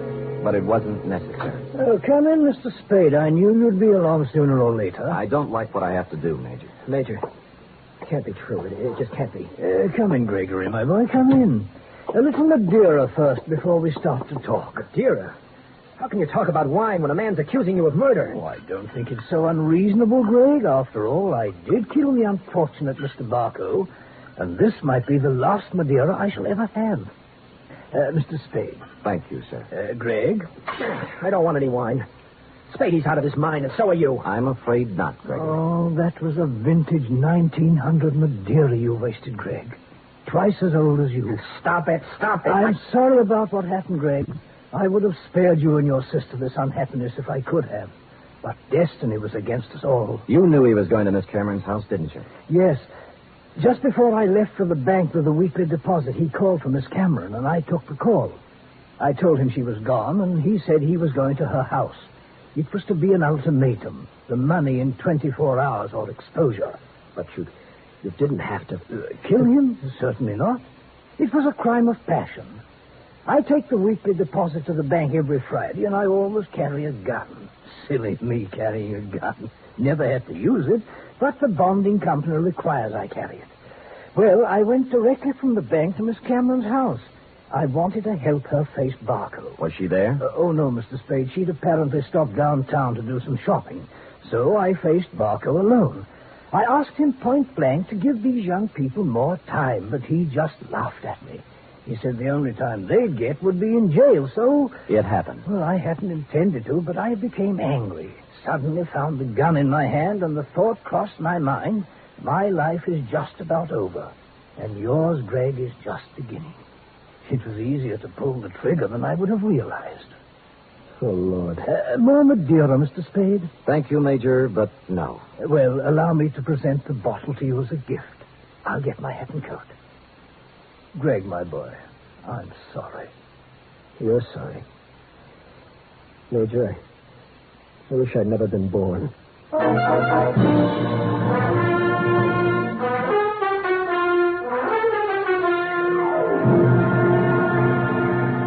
Period. End of report. Oh, Sam, I wish I hadn't either. Hadn't what? Been born. That poor man. Yes, our racket. It is. And poor Gregory. He'll have to go to jail for something, too. He will, F. He will. How about typing it up? Well, I hate to, but I guess it's my duty.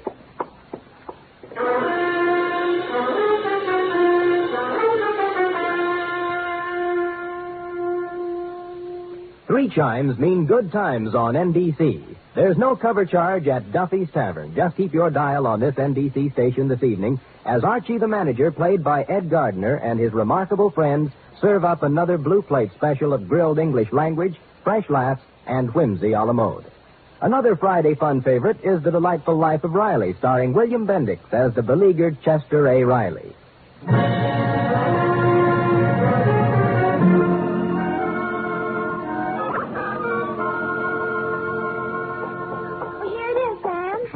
Let me see.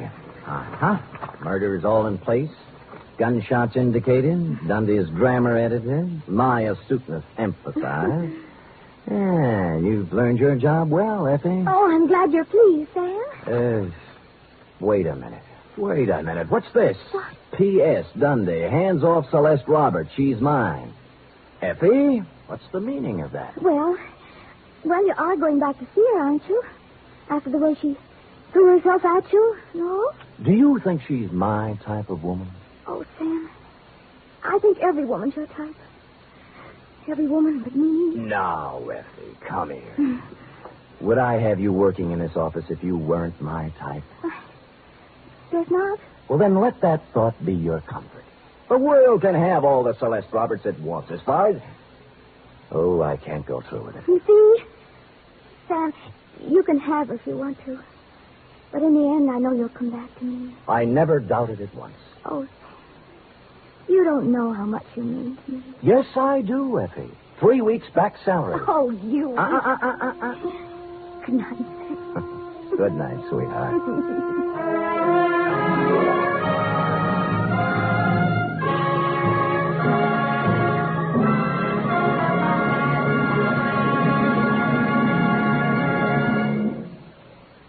The Adventures of Sam Spade are produced, edited, and directed by William Spear. Sam Spade was played by Stephen Dunn. Lorene Tuttle is Effie. Script for tonight's adventure by John Michael Hayes and Dick Powell. Musical scoring by Lud Gluskin, conducted by Robert Armbruster.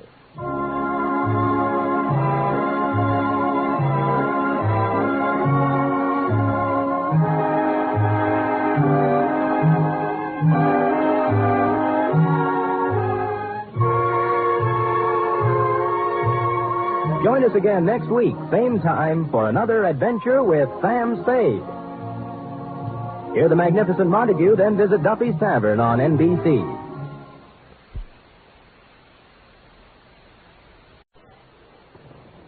The National Broadcasting Company presents The Adventures of Sam Spade, Detective.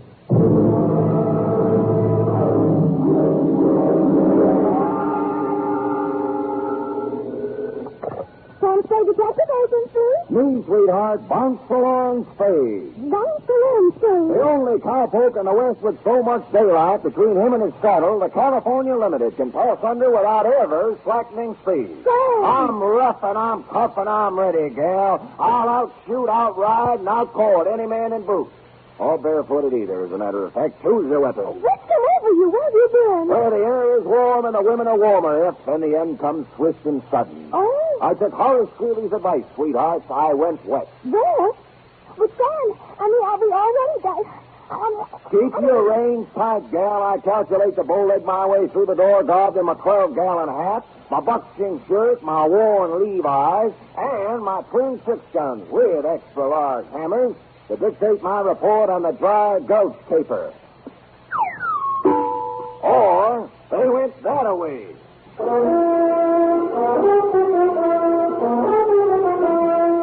For NBC, William Spear, radio's outstanding producer-director of mystery and crime drama, brings you the greatest private detective of them all in The Adventures of Sam Spade. Effie? Come here, Prairie Flower. Are you the new schoolmarm? Oh! What's happened to you, Sam?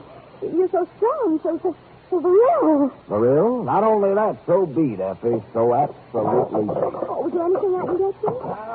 Not unless you have an in at the local cushion factory. Shall we please? I'd like to get it over with. Thanks, sir. You mean it gives you a headache just to think of it?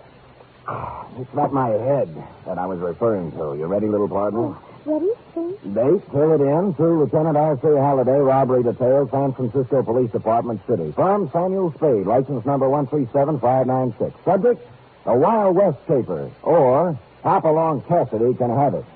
Dear Halliday, I should say at this very instant, I should be cramming for my entrance exams to the mission home for Saddle Store private detectives. But knowing how this report will tidy up your files, I shall proceed in a standing position.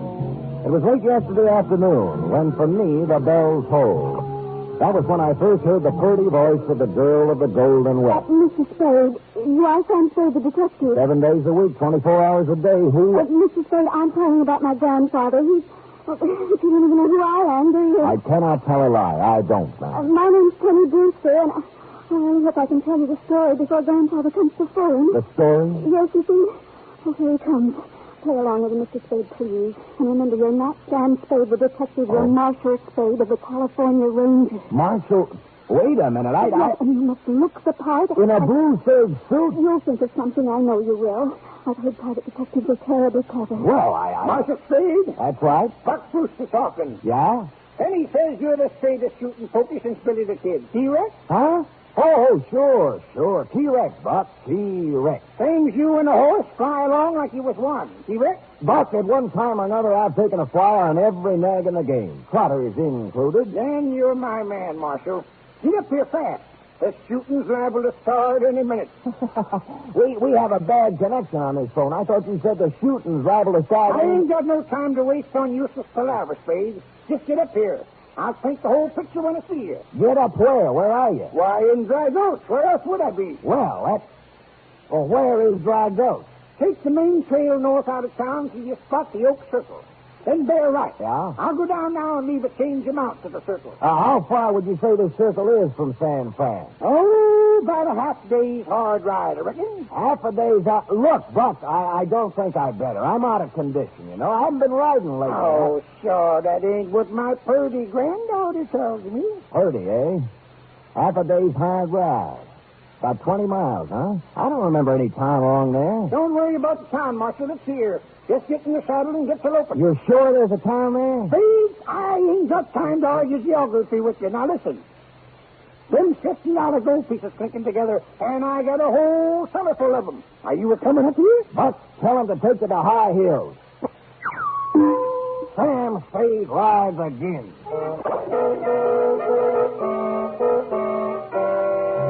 I made 2 stops before I hailed a cab and told the saddled driver to proceed north on the main trail out of town. At a corner newsstand where I riffled through a Western Story magazine to determine what the saddle and sagebrush set is wearing this season, and at the Hitch and Post costume shop where I donned what I thought was a rather colorful facsimile of the same. We drove out 101 at a smooth 55 for almost half an hour before I spotted a circular clump of trees, complete with horse. As we reared to a halt, the driver looked back at me and shook his head. I'm taking down your description, Buster, just in case they ask. Black 10-gallon hat, purple silk shirt, orange Angora check. Boy, I've seen everything now. You obviously aren't an Esquire man. Now, this wardrobe was personally endorsed by Mr. T. Yeah. Yeah. You sure you want to get out here, Buster? At this very spot, Buster. But there ain't nothing here, but nothing. Wrong, my good man. For you, there is this. For me, yonder steed and the dusty trail on your right. Pleasant journey back to the fort, and keep an eye peeled for the Indians. A fruitcake. I've been hauling a fruitcake. We drove off, and I staggered on the sides of my ankles toward the horse, the mount that Buck had left for me. Now, this ornery critter took one look at my costume, and as I swung up into the saddle, he shuddered, then closed his eyes, and zowie! Hey, wait for me, horse! Hey, horse! Horse!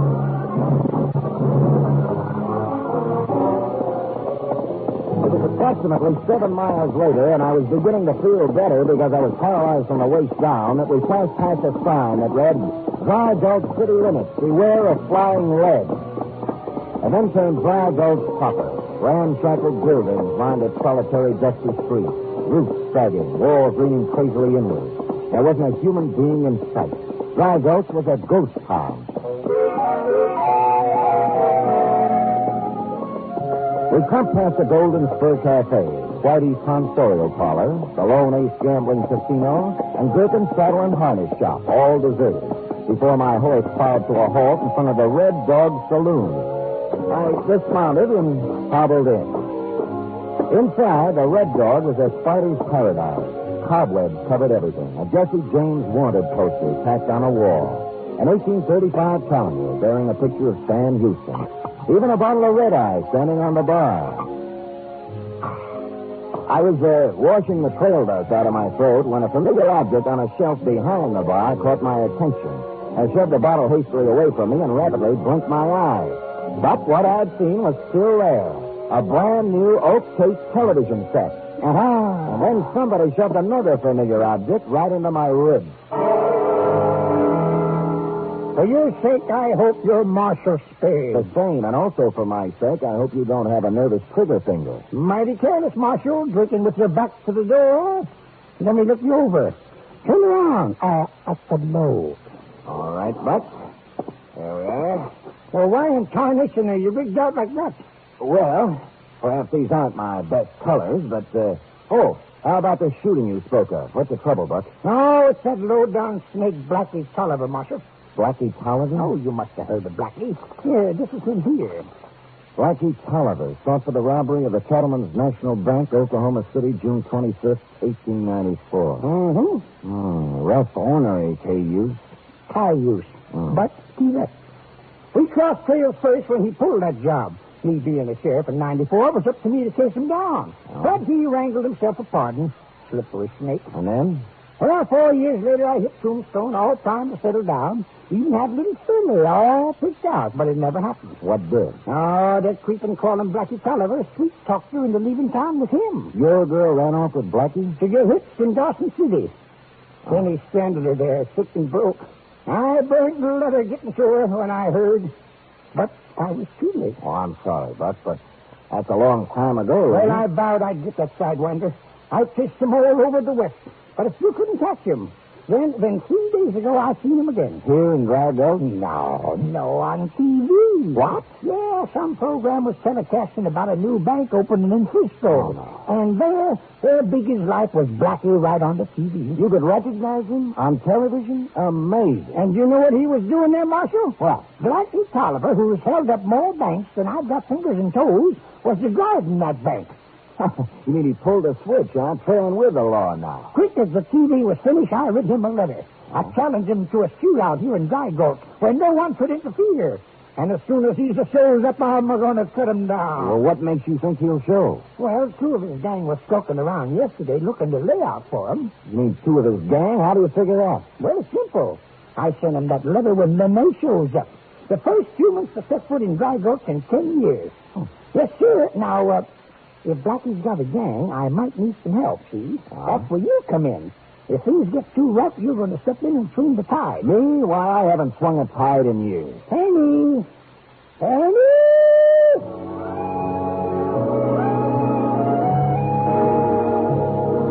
A girl now entered the Red Dog. A girl, and I do not use the term loosely. Golden hair framed a face that belonged nowhere but on a ranch romantic cover. And her plaid shirt and jeans encased the sort of figure that lonely cowpokes dream of. The sort of figure, as a matter of fact, that lonely private detectives dream of, too. Now, this is my granddaughter, Penny, Marshal. Pretty as a new saddle, ain't she? Howdy, Marshal. I've heard a lot about you. So I've heard. Show the Marshal where he'll bed down, honey. And keep your eyes open, Spade. Them varmints are liable to strike any minute. Well, you can run along now. Okay, Buck, you'll be here? Well, I wouldn't be nowhere else for the next half hour. Not with Sagebrush Sandy coming on. Sagebrush Sandy? Yes, sir. The best thing that ever happened to TV. Oh, no. The greatest stick jockey this side of the Pecos River. Now, if I can just find him. Now we remove the tape from the oven. Oh. Oh, dear, what a mess. Right, a quick substitute today. Dad-ratted cooking expert.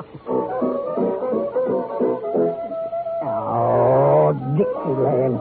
That's Dixieland. Musical murder, that's what it is.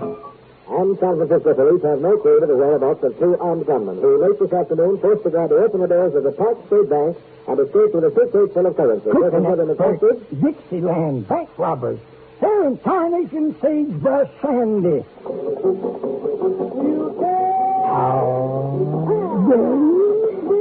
And just listen to that record he's spinning. Now, that's real music. Let's quickly.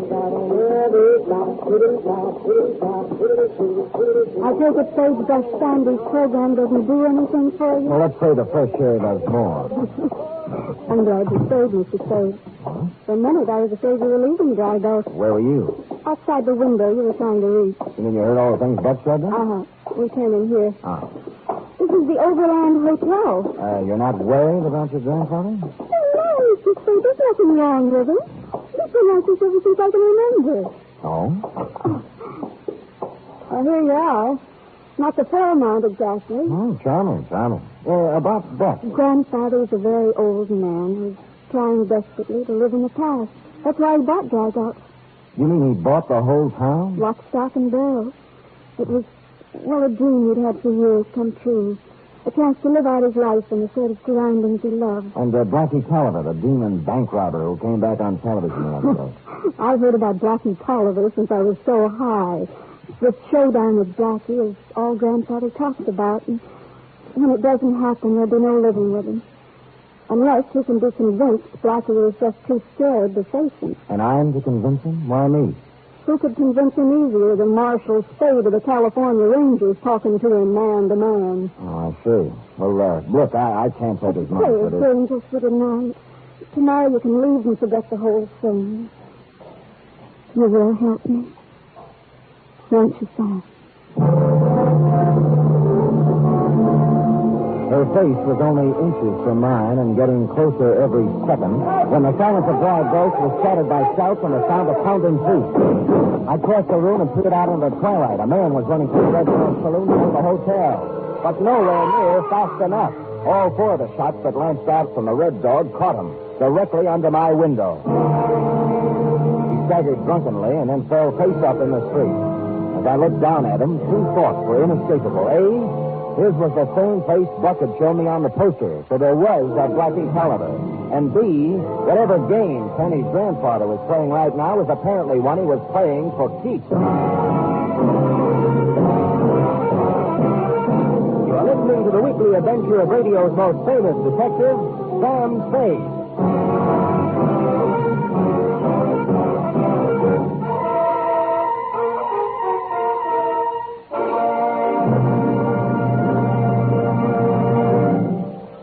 Have you met our new baby yet? I mean, NBC's new baby, The Big Show. And what a baby it is. The biggest baby you ever heard, and he's not crying either. Why should he cry with stars like Tallulah Bankhead, Jimmy Durante, Clifton Webb, Mindy Carson, Meredith Wilson, and a host of others to make him radio's greatest spectacle ever? This Sunday and every Sunday, meet The Big Show. An hour and a half of comedy, music, and drama. All this and Tallulah, too. No wonder it's The Big Show.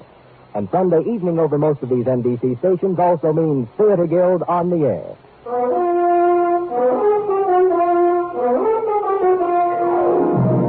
Now back to the Dry Gulch caper, or They Went That Away. Tonight's adventure with Sam Spade.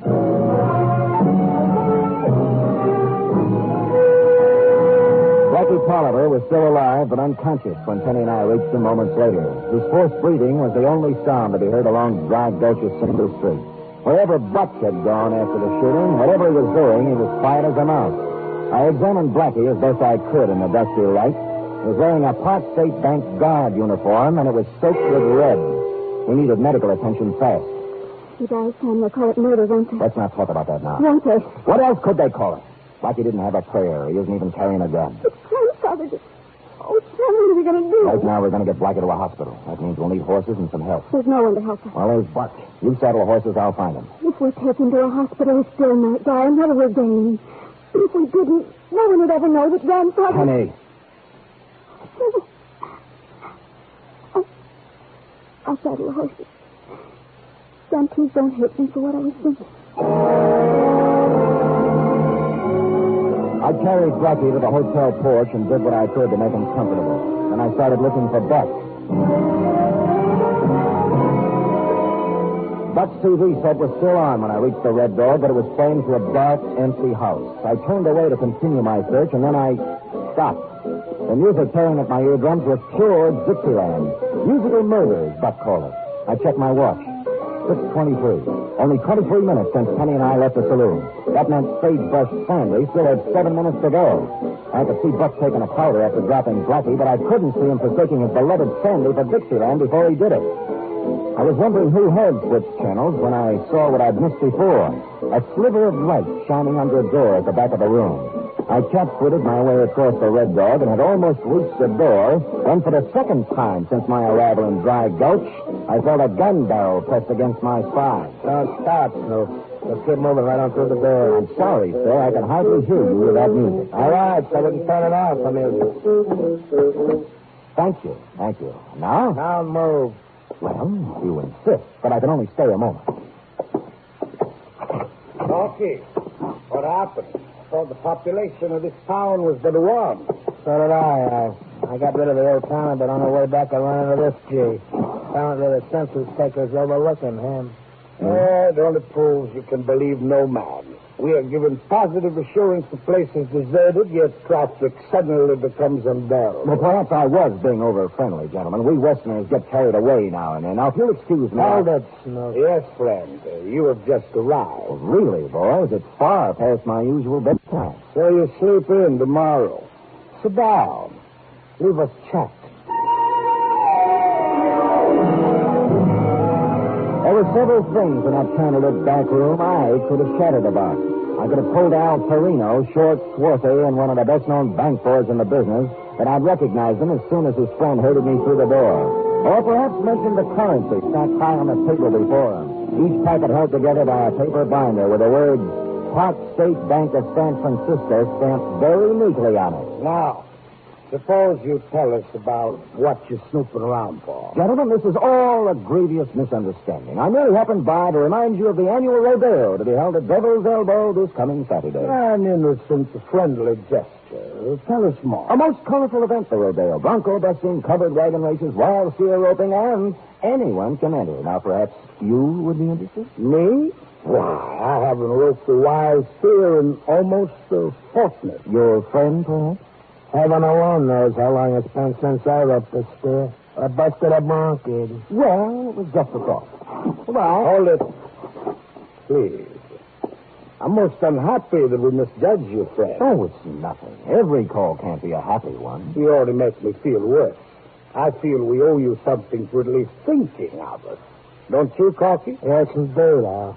Yes, indeed. I couldn't think of it. I'll just run along. No, our minds are made up. Give it old Corky. I dove for him as the words left his mouth because I knew what they intended to give me. But I only got in one punch because Corky knew what Al was going to say before he said it. That gave him a slight advantage. And it was all he needed.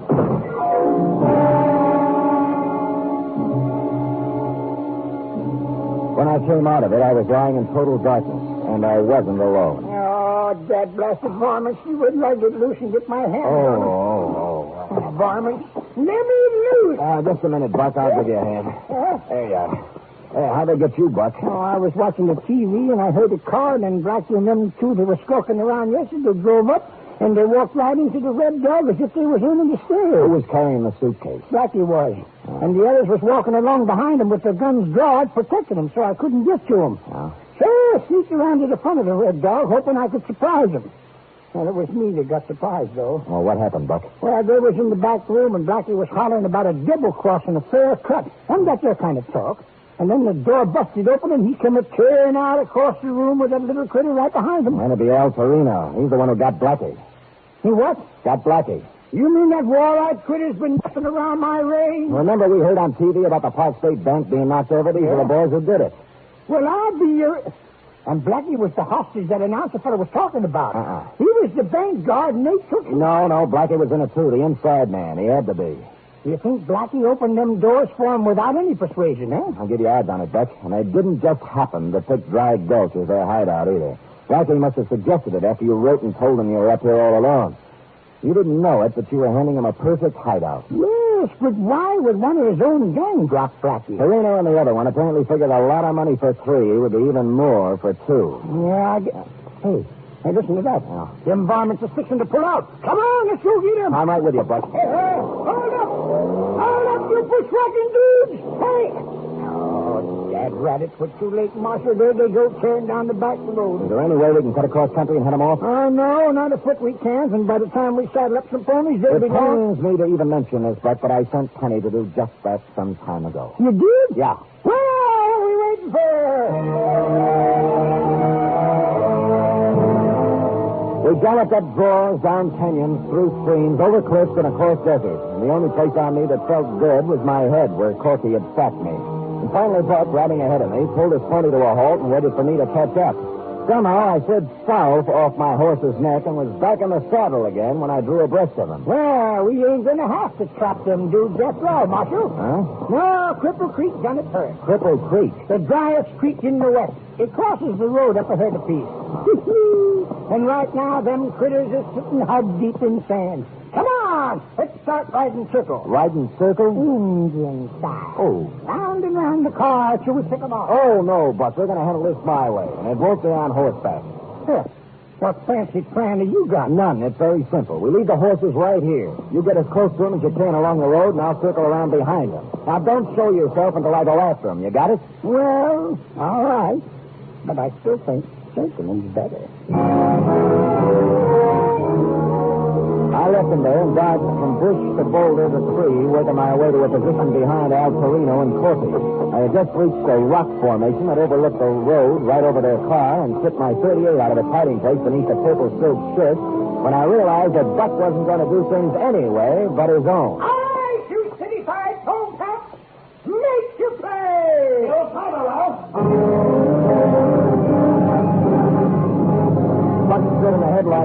crouched low, slightly behind Perino and his henchman. His hands were in indistinct blurs. Perino spun around, digging for his left armpit. He was fast, but it's almost impossible to outdraw a man who uses a breakaway shoulder holster. I was on my feet and running toward the car when Buck staggered backward, a look of surprise on his face, and then crumpled to the ground. I fired as I ran, and Corky's saddle face was still falling forward when Al Torino caught the last of my bullets and followed him down. I reached Buck and lifted him into a sitting position. His eyes were bewildered as he looked up at me. You got me, Marshal. Easy, Buck. Now let's have a look. There we are. Well, Buck, you were lucky. Just grazed the rib. You got me, Marshal. I guess I better hang up my shooting irons and just concentrate on tending tender. You know, Buck, I've been wondering how you wound up with a granddaughter anyway. If the filly Blackie ran off with meant so much to you, how could you marry up with somebody else? Yeah. Oh, shucks, Marshal. Penny's grandma was twice the woman that first one was. Best in the West. Well, then how come you held a grudge against Blackie all those years and wanted to shoot it out with him? Oh, I didn't really, but that is all. A man's got to have a little excitement in his life, don't he?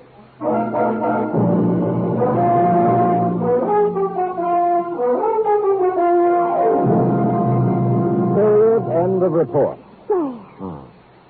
What a fantastic story. It is that, F. It is that. But go type it up anyhow. Are you sure you aren't making up the whole thing? For the doubting Thomases, I have a matched set of saddle scars to prove the truth of each and every statement. Oh, I think you wait for it. I'll type it up right away.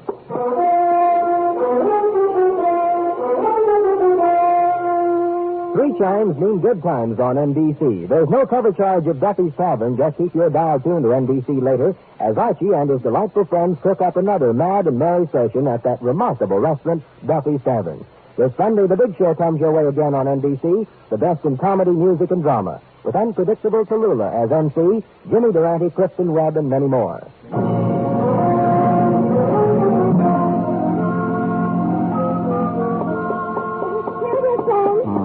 No questions? Yes. One, if you don't mind. Ask. Blackie died, I suppose. Indeed not. He'll be up and in fine fettle by the time his trial rolls around. But you went galloping across the desert and forgot all about him. Who took care of him? The doctor. Who else? The doctor? Yeah. What doctor? In a bird bag? Oh, besides forgetting Blackie, I also forgot there was a phone in Dry Gulch. That's how Penny contacted me in the first place, remember? And she told the doctor. Mm-hmm. This was funny. Mm-hmm. You, sort of liked her, didn't you, Sam? Oh, she was all right in a beautiful, gorgeous sort of way. Oh, I see. We never did get to sit down and talk things over, F. In fact, I never got to sit down. I still haven't. Poor Sam. It's like Mother says, we all have muscles that we're not accustomed to use. And then when we use them, they do indeed, F. The things you have to do to make both ends meet. Oh, shut up. Come here. Good night, Sam. Good night, sweetheart.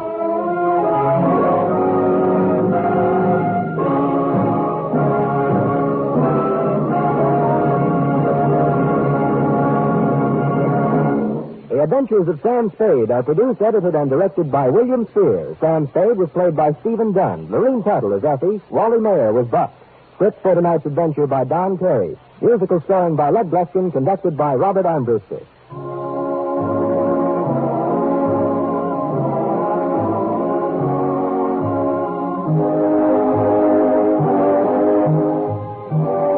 Join us again next week, same time, for another adventure with Sam Spade. Hear the magnificent Montague, then visit Duffy's Tavern on NBC.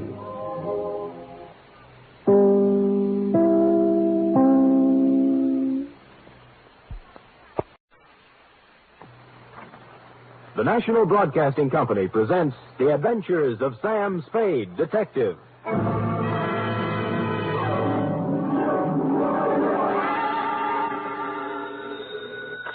Sam Spade, Detective Agency. Me, sweetheart. What was that, Lars? Nothing. That was my teeth chattering. Oh, is it cold now? Out where I was, Effie, I've been swimming. In December? Oh, Sam, you caught a chill. That's true, F. I caught a real Russian chill. They're not keeping San Francisco Bay as well heated as they might. The bay? Sam, you were swimming in the... Where else, F? But... Oh, Sam, you've been drinking. Only brine, Angel, and what kelp. juice I could scavenge. Kelp juice? Oh, it was a taxing experience, F. A lesser man couldn't have come through it. Lay out some dry clothes for me, mix me a hot grog, get out your pencil that writes underwater, and prepare to take down a narrative of international intrigue and espionage, which we will call, let's see, the 25123569 caper. What? Or the Russian's number is up.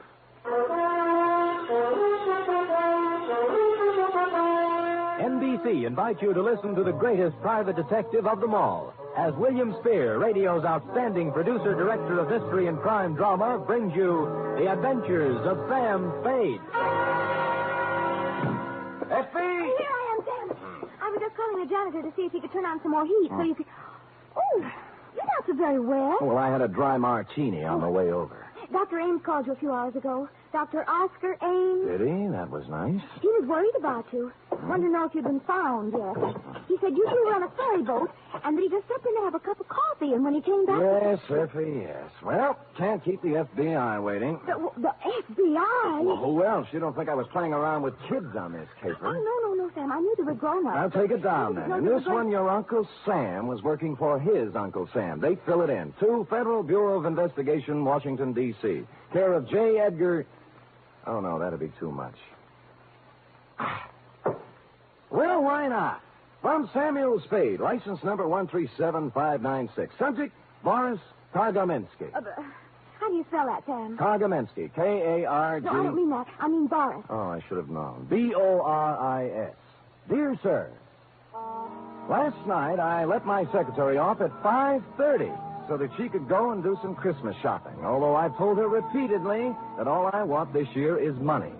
The fog was rolling in off the bay, and it was bitter cold as I came out onto the street, pulling my overcoat collar up around my ears.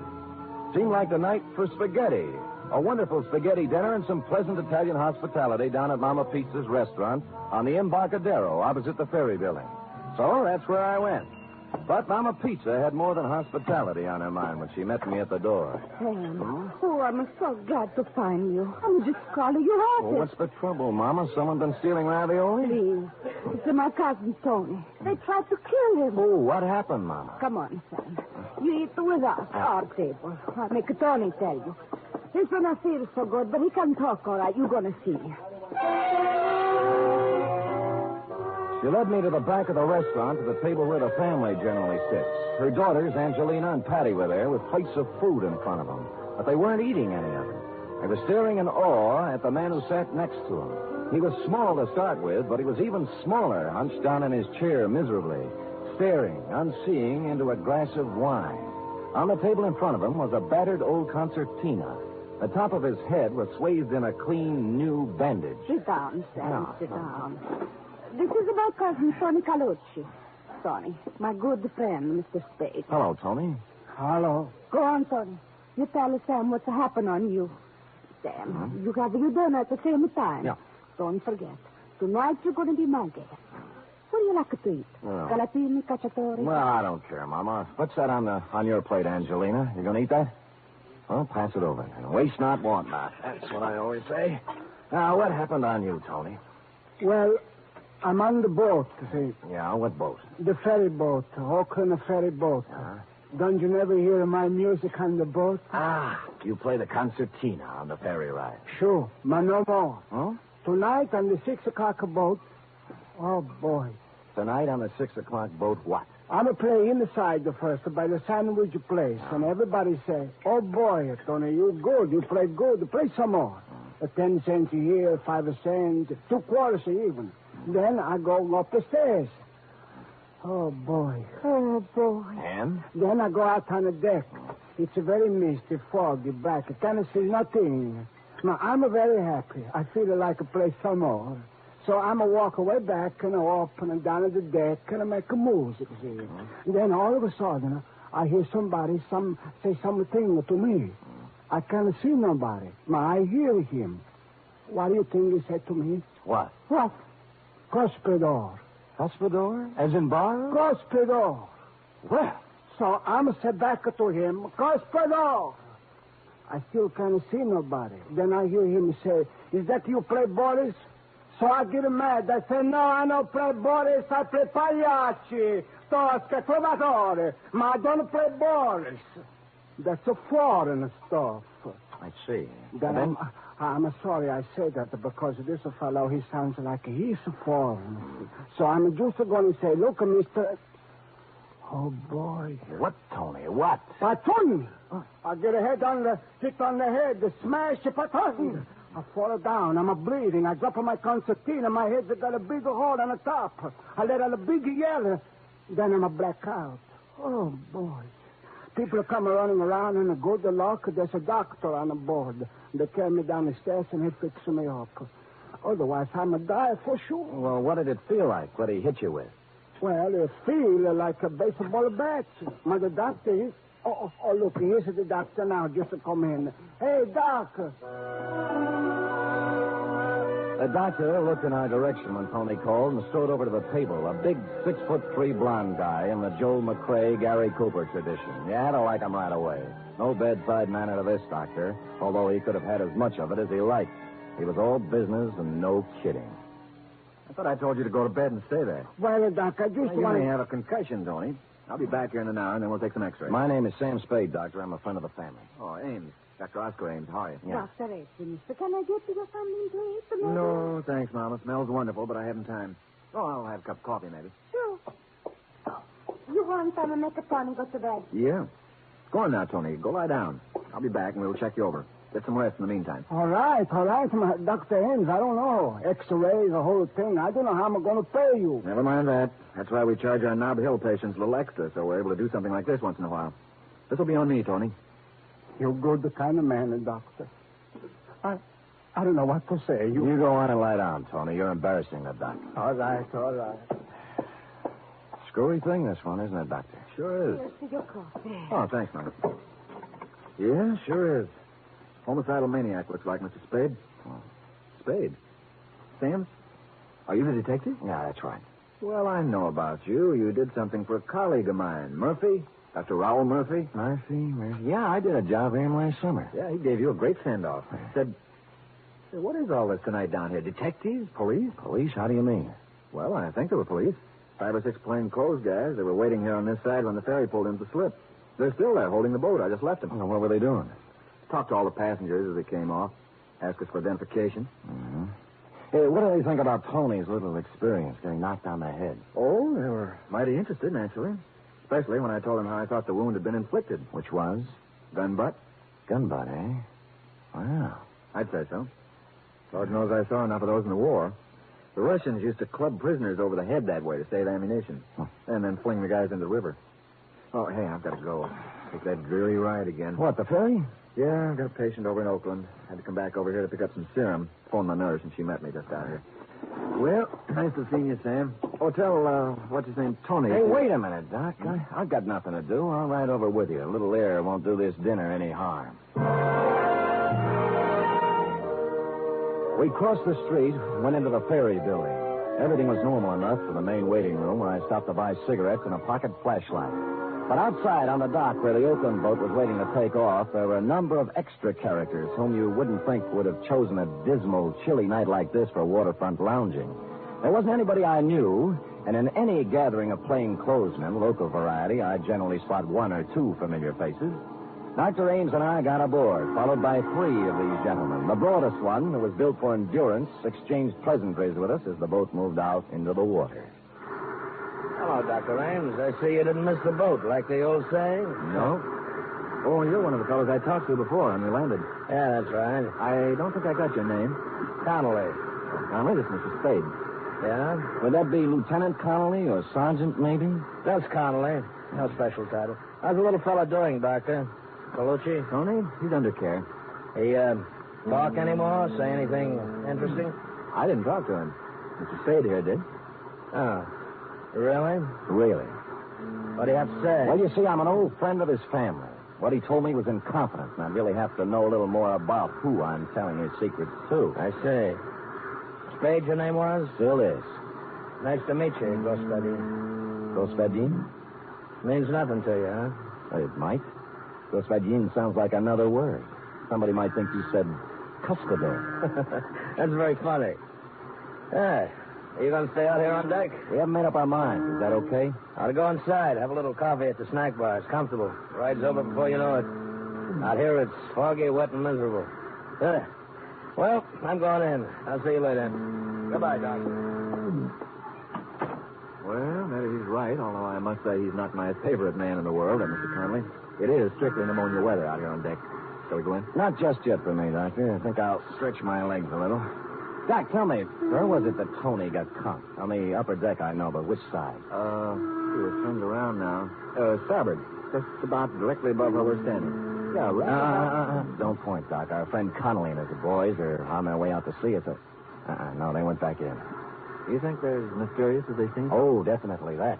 You know what made them turn back just now? Decide it wasn't necessary to check whether we were still here? No, what? They can't make us out here. It's too dark. But they can see 2 lighted cigarettes. Sam Spade, detective. Mm-hmm. Look, even in the face of pneumonia, you want to get up there and look around where Tony was, don't you? I do. Well, then hand me your cigarette, and I'll smoke them both a yard apart, and we'll both be here. Except you. Oscar Ames, M.D. Masterful thinking, Doc. Go ahead, I'll be here.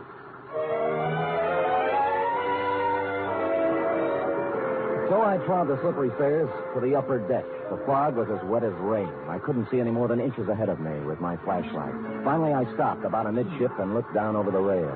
Ames and his 2 cigarettes, tiny red dots of light that grew brighter every now and then as he puffed at them, were almost directly beneath me, so I knew I was just about right. A sudden noise over my head made me shoot my light up toward it. It came from a piece of canvas that had suddenly ripped loose, the canvas that covered the top of a lifeboat. I got up there somehow and perched precariously, holding onto 2 steel supports with one arm. The piece of canvas had been ripped open with a knife, a hole large enough for a man's body to get through. And that's what was in there, sprawled in the bottom of the lifeboat. A man's body.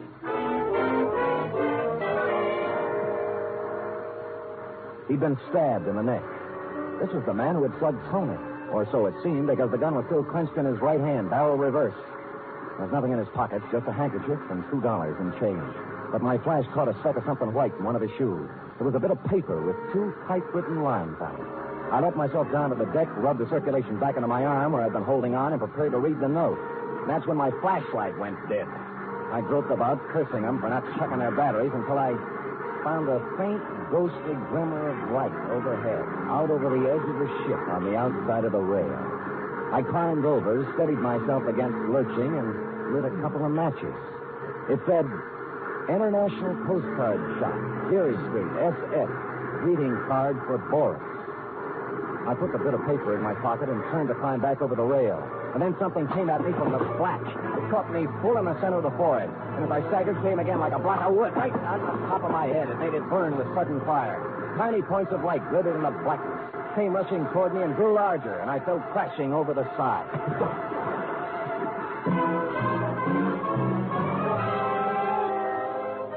They tell you a lot about what you remember when you're going down for the 3rd time. You know what I remembered?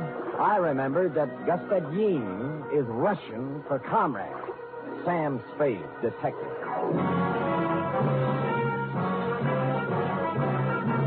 You are listening to the weekly adventure of radio's most famous detective, Sam Spade.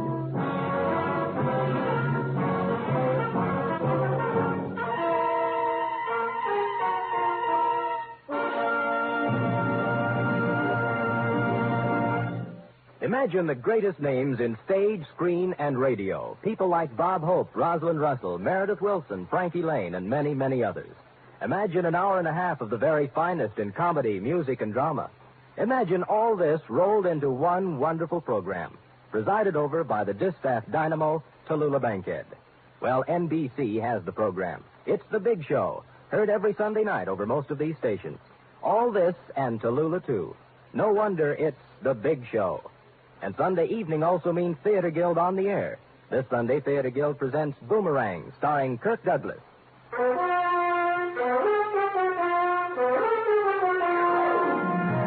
And now back to the 251235679 caper. Tonight's adventure with Sam Spade.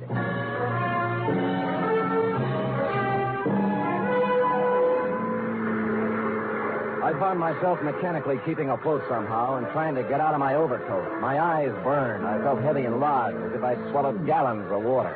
My head began to clear a little, but with returning consciousness came increased pain, pretty bad. had, too.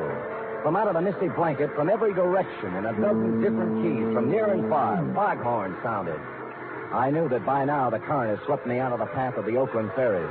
The water was chilling me, and I turned over and began swimming, just hard enough to keep the blood circulating. The lights of a boat came into sight suddenly, and I threw back my head and yelled. But the horn crying its warning drowned me out, and the boat went on, and the fog closed in behind me.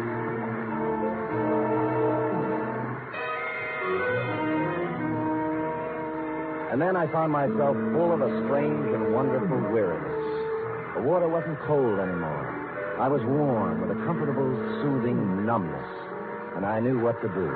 I'd swim until I didn't hear the noise of the horns anymore, and then in the quiet of the friendly fog, go to sleep. So I began to doze. And then some lights came into my eyes, and I wanted to stay in the dark. And I turned my face down into the embrace of the water.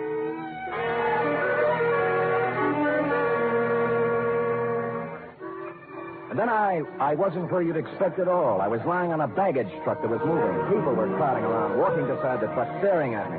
The guy in uniform wheeling me noticed I had my eyes open. Well, hello, pal. Welcome back to the United States. Hello, what part of the United States? Just landing in Sausalito. Lay still. We'll take you over to the hospital. Sausalito. How long before this boat gets back to San Francisco? Right away.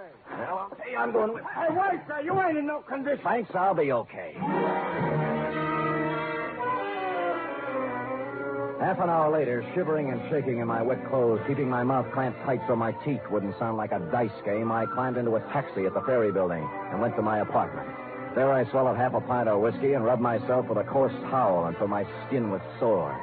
Then I looked in the pocket of the soggy suit I'd hung up to dry. It was still there. A piece of paper from the dead man's shoe. Damp, but legible. International Postcard Shop, Geary Street, SF. Greeting card for Boris. I got up to put on a dry suit and then changed my mind. Put the wet one back on. Good evening. Are you the proprietor here? Yes, that's right, sir. 6 years at the same location. Oh, my goodness, is it raining out? You really got... Dowsing? Yes, I did. Nice collection of postcards from all over, eh? Yes. South America, every place. Yes, I pride myself on having the most complete possible selection. Was there something you had especially in mind? Yes, there was. Oh? I'm looking for a greeting card for Boris. You... What's the matter? Didn't you hear me? Yes. Didn't you understand? Well, what? It's only that I didn't exactly expect somebody like you. What did you expect? Somebody slinking around in a false mustache, wearing dark glasses, and an Inverness cape? No, I... You know, with your type of thinking, you may not be the right man for this job, Gaspagin. No, wait, please, Mr. Lyubov. I thought you were dead. You drowned. Yeah, who told you that? Well, you know. Yeah, well, I didn't drown. I jumped in the water when I heard him coming. You can see how wet I still am. Yes, of course. So you escaped. Easily. Enough talk. Hand it over. The greeting card for Boris. Very well. Let's see. That's San Francisco, of course. He turned and reached down under the counter. I slipped my hand under my armpit and held my .38 ready in case he came up with something similar. But all he brought forth was a box marked special. From this, he extracted something and handed it to me. I took it with a knowing expression on my face, but I didn't know from nothing as to what it meant. All it was an ordinary postcard, that's all. A picture postcard showing the Golden Gate Bridge. Underneath it, the caption, Wonder Cities of the World, number 25, 1, 2, 3, 5, 6, 7, 9, San Francisco. Nothing else. I was afraid my mouth was open. What's the matter? Matter? Don't you know how to read the name? It's so difficult, of course. Idiot, certainly I know how. I was just admiring the work, that's all. Oh, it is excellent, isn't it? Look, you'd better go now. You've been in here an awfully long time. We don't want... No, of course we don't. I'll go, Gaspagin. Gaspagin, I'm sorry to have been overly cautious. There is no such thing as over-caution. Yes, thank you. You were so... Well, you seem like an American. So do you. I strode out onto the street, clutching my postcard, but I shoved it inside my sleeve a moment later because who I saw standing under the misty glimmer of a streetlight waiting for me was my heavy-set, mysterious friend from the ferry boat, Connolly. I turned my head around and glanced down the other end of the block behind me. 2 other guys were there, sure enough. And they advanced slowly toward me with their hands raised, palms out, as if they were showing me they weren't carrying guns. I reached my hand inside for mine all the same, but I never got to use it because Connolly rushed me from the other side. I caught him on the chin and he went down, clattering into an ash can. The other two boys grabbed me and held my arms behind me. Connolly got up, rubbing his face, and I waited to get murdered. But no. All right, Joe Lewis. Bring him along.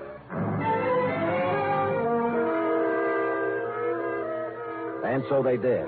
We didn't go far, though, just around the corner to a little hamburger place that had a sign on the door saying closed, although there were lights inside. Connolly knocked on the door, and a fellow with an apron came and opened it and locked it after us. Connolly gave him a nod, and we sat down at a table while he brought us coffee. Spade, we've checked on you. You seem to be okay. You stand in good with the department, friend. What department would that be, friend?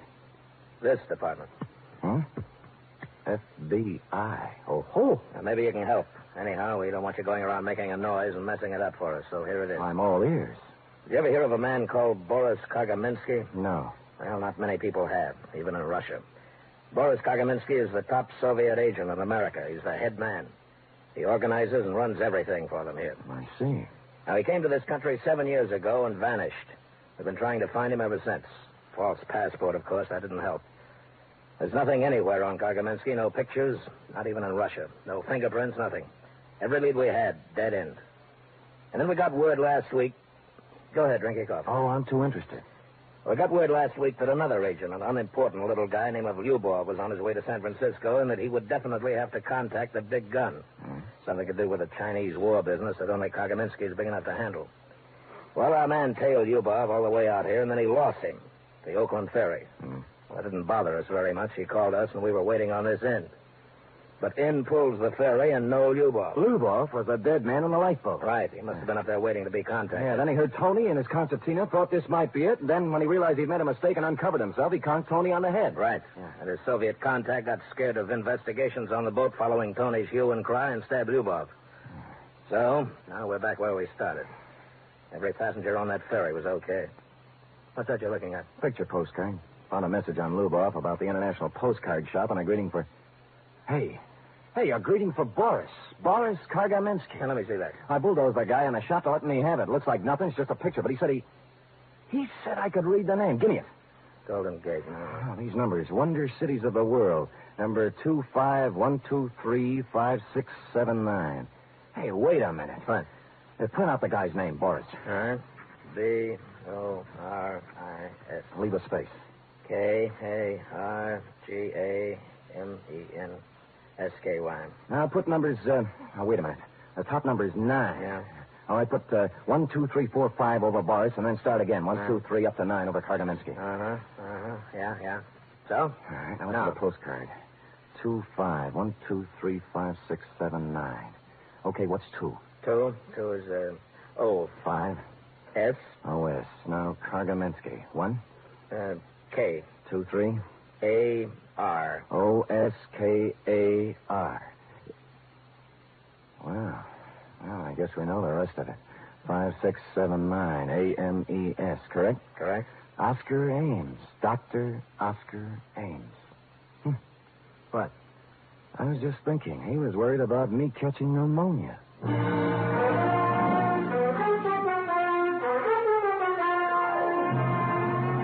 I called Mama Pizza, and from what she said, we knew where to go. We picked him up at the emergency hospital. He was just finishing the operation on Tony's head.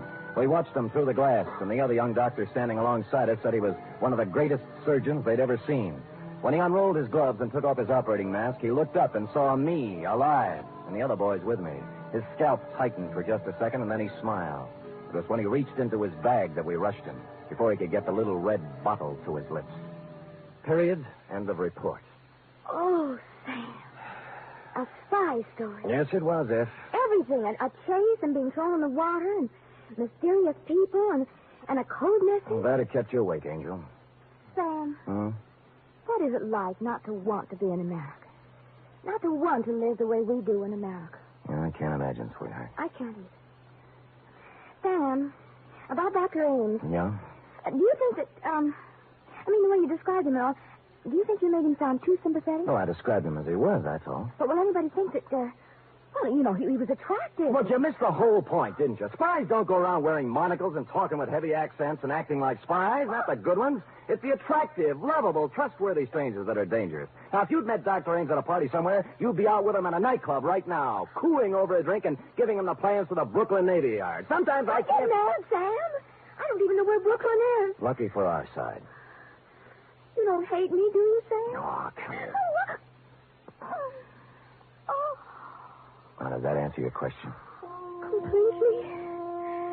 Good night, Sam. Good night, sweetheart.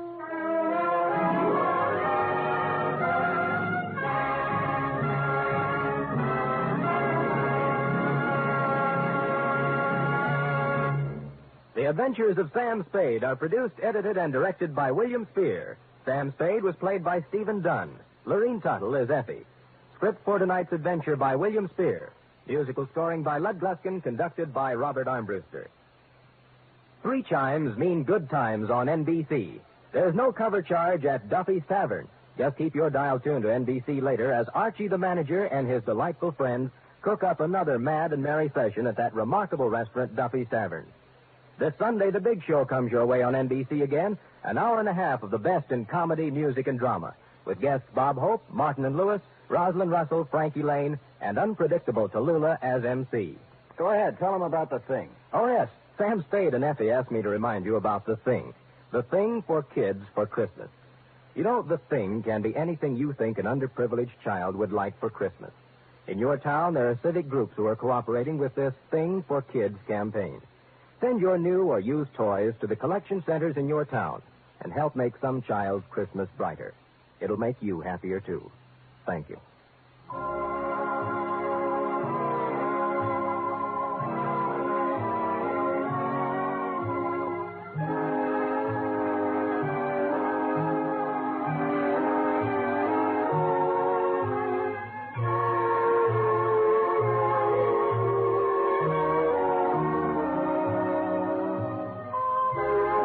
Join us again next week, same time, for another adventure with Sam Spade.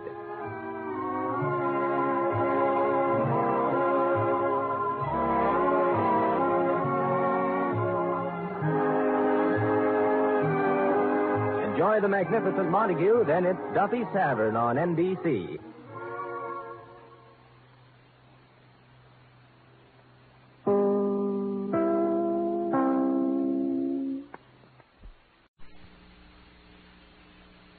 The National Broadcasting Company presents The Adventures of Sam Spade, Detective.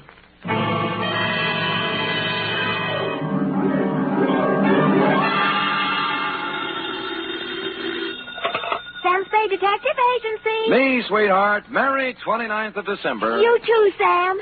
Did you take the little boy home? Yep. Straight home? Well, not exactly, F. Had to make a couple of emergency stops, but we got there. What do you mean, Sam? Well, I got my weekly knot on the head, for one thing. Sam, just taking the little boy home? Like I said, F, we were derailed. There was a dash of poison, for instance. A couple of pounds of $1,000 notes. And an infernal machine that nearly blew up half the Mission District. But other than that, we had a peaceful ride home. Why, Sam, this sounds like a caper. Which is just what it is, Angel. Get out our special holiday bottle of Napa Valley wine, and we'll get in our premature regards to the new year, following dictation of a report entitled The Prodigal... Prodigal, Sam? Are you sure that's the right word? Certainly, I'm sure. The Wanderer will return to the roost. You and your big fat roost. With our last bedtime story for 1950, namely... The Prodigal Panda Caper.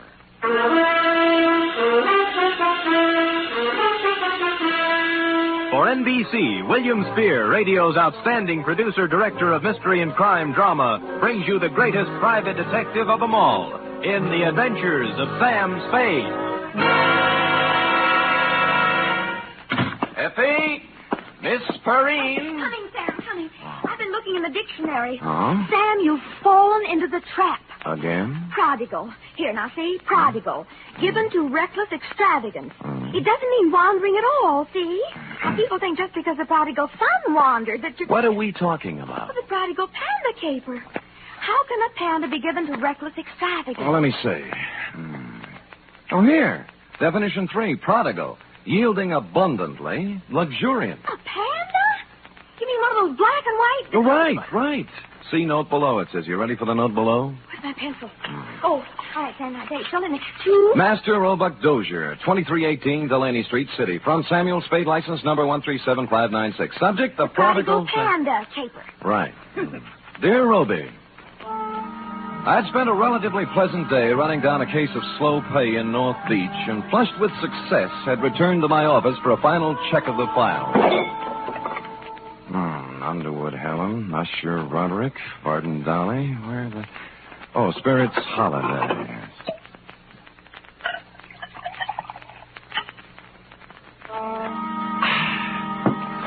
I sat down, put my hat and my feet on the desk, and was loosening my collar when I noticed just to the right of my off ankle one large bag of jelly beans. Sighting past it, I saw in the corner chair an open copy of a magazine featuring on the cover a blonde in a low-cut dress taking a .38 slug from a slack-jawed thug in the background under big red letters spelling out Thrilling Crime Comics. And behind all this, sound asleep, was you. Hey, Sonny. Hey, wake up, will you? Come on, Revelie's blowing. Huh? Oh. Hi. How long you been here? Oh, a long time, I guess. What's your name? Roby, short for Roebuck. Well, what can I do for you, Roby? I've been to the police. They wouldn't do anything. They said I should come to you. You mean you got a job for me? Yeah. Dangerous? Yeah, a hoist. You mean a heist? What was it? Panda bear. Oh, someone stole it? Yeah. It's not mine, really. I bought it for my little brother, Barney. Mm-hmm. He's 5, and he's always wanted one. So when I got the junk money, I went... Money? Oh, bottles and papers and stuff. Oh. I collected it from the neighbors and earned $6.15. And Barney wanted the panda bear, so I bought it at Lacey's department store today, and they stole it. Who stole it? Well, there was this man in the checkered coat and the lady in the red silk dress, just like the story in the comic here. Oh. The man looked like that, but the lady looked different. Mm-hmm. She had black hair and a red dress, and her eyebrows went up this way instead of sideways. Oh. I was walking down the street with my panda bear, and the lady called me over to a car she was sitting in and started to talk to me. Mm-hmm. And right away, the man in the checkered coat ran up and grabbed at my panda bear, and they chased me up a fire escape. And the man pulled out a big black gun and said if I didn't come down and give him the panda, he'd shoot me and Barney and Mom. So I came down and gave him the panda.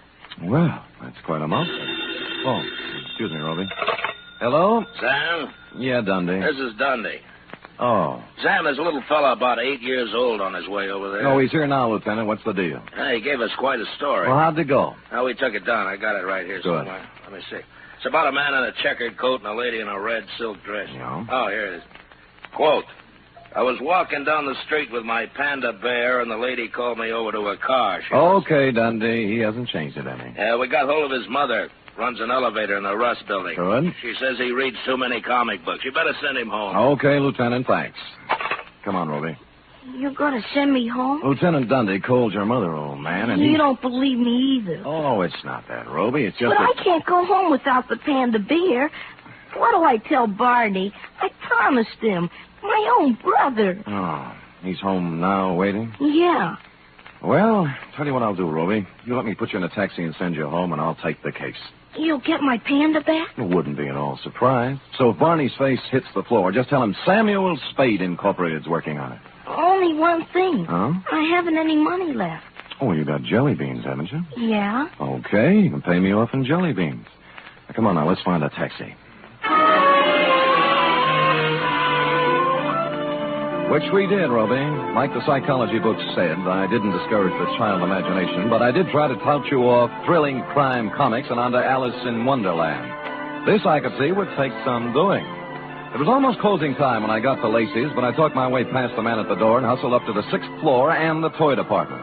The clerks were doing whatever clerks do at 5:30, but I found a handy floor walker. Dear me, Mr. Spade, I just don't know. I just don't know. You mean you counted your cash and everything, but you can't... It's not that, Mr. Spade. Oh. I am perfectly willing to stretch a point to please the little fellow. Uh-huh. We like to think we're human here, you know. Well, that's nice. That you like to think so, I mean. But you see, something very strange happened this afternoon. Come over this way, sir, by the escalator. Oh. We had the giant pandas at this counter here. 25 of the large size. I assume that's what you're interested in. I guess so. Then what then? Well, for Christmas, they didn't do anything. Just sat here, huh? Yes. But would you believe it, sir? This afternoon, all 25 were sold. Well, how do you account for that? New Year's gaiety? Well, if you want my personal opinion, it's An impressive panda bear, Roby. It was hard to figure out how you could lose anything that big, and harder still to figure out how I'd explain this kind of thing to people who stopped me on Market Street. Be that as it may, my floor walker friend took my cash, tore off the sales slip, and I was about to set sail with my panda when I heard him make the kind of a noise floor workers make when they see what he was looking at. Miss Greenbrier! Miss Greenbrier! She pointed weakly, turned pale even by floor walker standards, and sagged to the deck. I turned in time to see Miss Greenbrier collapse at the top of the escalator and watched her come down, draped across 3 steps like the cover of one of your books of bedtime stories, Roby. She was the last passenger of the day, or so I thought. When I looked closer, I saw she wasn't a passenger. She was freight. At the lamp counter on the floor above, busily adding up receipts as if nothing had happened, was a dark type built along Dragon Lady lines. I'm very sorry, sir, but we closed. I want to know about the girl who just went down the escalator. Miss Greenbrier? Yeah, notice anything strange about her? Why, is she ill? Yeah. Did she look ill? I thought there must have been something wrong. I said hello to her, and she didn't pay any attention to me. It was only a second ago. Where'd she come from? Around the corner. I think she'd been at the wrapping desk. She had. It was a 10-size sheet of heavy brown paper, a batch of metered postage tape, and a shipping label addressed to Master Frankie Carson, 281 Avenida Ruiz, Havana, Cuba. Downstairs, I found my floor walker friend had come around and was bending over Miss Greenbrier with an impressive-looking gent with gray at the temples. Good heavens, it can't be. It just cannot be. That's all. I'm afraid she is, though. In Lacey's, it's unheard of. Why should she be? Good heavens, in my department, too. Excuse me, floor walker. Oh, this is Mr. Spade. He was with me when it... Oh, dear. I'm Dr. Kent Thorne. I was exchanging some Christmas gifts when... Any idea what killed her? Well, it's pretty hard to tell without an examination, and I don't have my things with me. Heart, possibly. Natural causes? Well, of course. Why, do you have reason? There are more natural places to die than at the top of an escalator. And in my department at Lacey's, too. Good heaven. Well, who can say? Have to look up the girl's history. If she had a heart condition, well... Sure. Meanwhile, I'll call homicide. They've nothing better to do. For a minute, I thought I'd been reading too many comic books, Roby, but things settled down when they pulled out the records and found Miss Greenbrier had a heart condition of long standing, and the medical examiner wrote it off as natural causes. So, hoping you would consider a jelly bean bonus for promptness, I picked up my panda and went. Outside, I'd gone about 10 steps when... Hi, Humphrey. It was Larry Healy, the cop who drives for Lieutenant Dunday, sitting in a patrol car. Oh, you and Bogart. Who's it for? A little kid in the mission. How come? What do you mean, how come? I'm buying a panda bear for a little kid in the mission who likes panda bears. Does that have to be explained? Okay, Sam, okay. It just hit me. The bear ain't turned out quite right. He needs a necktie. Oh? I just happen to have one here my brother-in-law got me for Christmas. Here, give me. Now, see. Sure. Yeah. Ooh. Larry, how long has there been bad blood between you and your brother-in-law? Bad blood? Listen, even when we were friends, he gave me ties like this. There you are. On your way, Sam. Thanks. Taxi! The cab let me out near the end of Delaney, and I started walking up the row of dingy pre-earthquake flats toward your house, Roby, at the end of the street. Parked at the curb with a discordant note in this hard-pressed neighborhood, a sleek, custom-built red convertible, one of the kind that looks like it can go 90 miles an hour standing still. The same can be said for the dame in it, also a discordant note. You see, San Francisco is a very big, large city. You just don't run into a dame at the lamp counter in Lacey's and a half hour later in a dumpy neighborhood in the Mission, unless she wants it that way. Well, hello. Hello, Dragon Lady.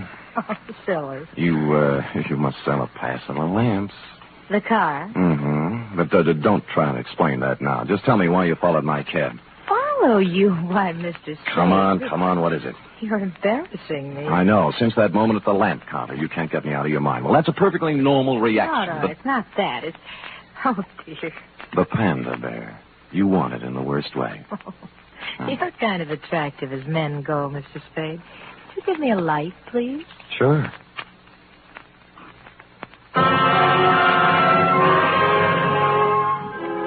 Holding the match up to her cigarette, three things hit me. The black hair, the red dress, and eyebrows that went up instead of sideways. At that point, the sleeve of a checkered overcoat with a big arm inside it came around under my chin from the rear, and the fourth thing hit me.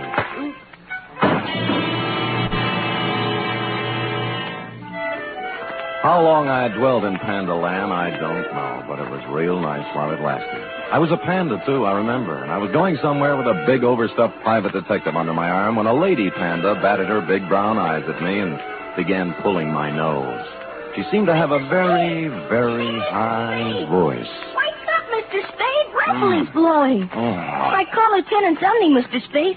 Son is wait. Lucky. Over here.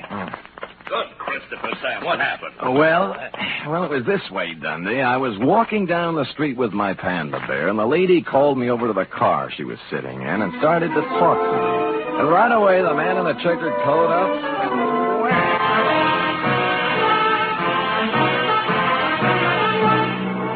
You are listening to the weekly adventure of radio's most famous detective, Sam Spade.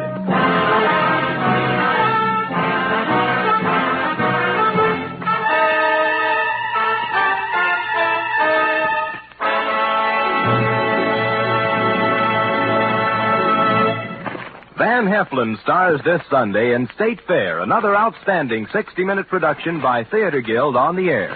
Co-starring in this exciting broadcast is one of the leading families in show business, Gene Lockhart, Kathleen Lockhart, and daughter June. It's a gala New Year's Eve broadcast when Theater Guild presents State Fair. Sunday over most of these NBC stations also means another hour and a half with Tallulah Bankhead in radio's greatest spectacle, The Big Show. Among Tallulah's guests will be Ken Murray, Gloria Swanson, Margaret O'Brien, Jose Ferrer, and many more.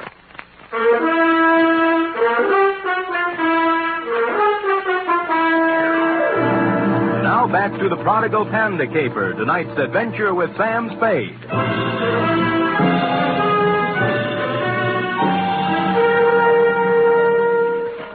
It was a humiliating experience, Roe, riding back to headquarters in black defeat. The dear, good Lieutenant Dundee, however, was the soul of patience and understanding. What do you take me for, Spade, an idiot? Look, Dundee, all I want you to understand is that this dame in the hopped-up convertible... I've had 3 rides on that merry-go-round now, and I'm sick of it. The dame in a red dress and the guy in the checkered coat. They take your wallet? No. Your watch? Other valuables? No. Just my panda. Sam, are you trying to tell me there's a hot panda racket going on? Dundee, boy. Look closely now as I take off my hat. What? There. See?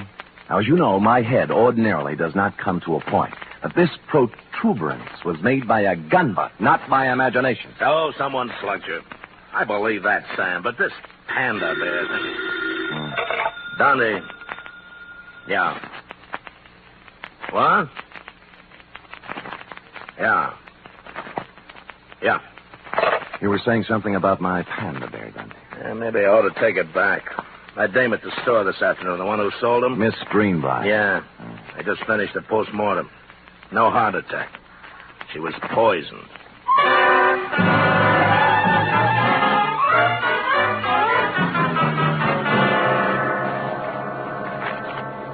It's a strange thing, Mr. Spade, very strange. I leave my business thoughts at the store. Floor Walker, just try and remember the Dragon Lady's name, huh? Dragon Lady. My good gracious, I can't remember my own name. I'm so upset. Oh, now concentrate. Now, look, dark hair, up-tilted eyebrows, red silk dress. Works in lamp department on 7th floor. I can picture her so plainly. Dark hair, Floor Walker. Dark hair. Upshot eyebrows. Eyebrows and the red dress. Yes. Red. Scarlet. Scarlet, that's it. Easy now. I got a list of employees right here. I'll tell you. Scarlet Townsend. Scarlet Townsend, that's the dame. Floor Walker.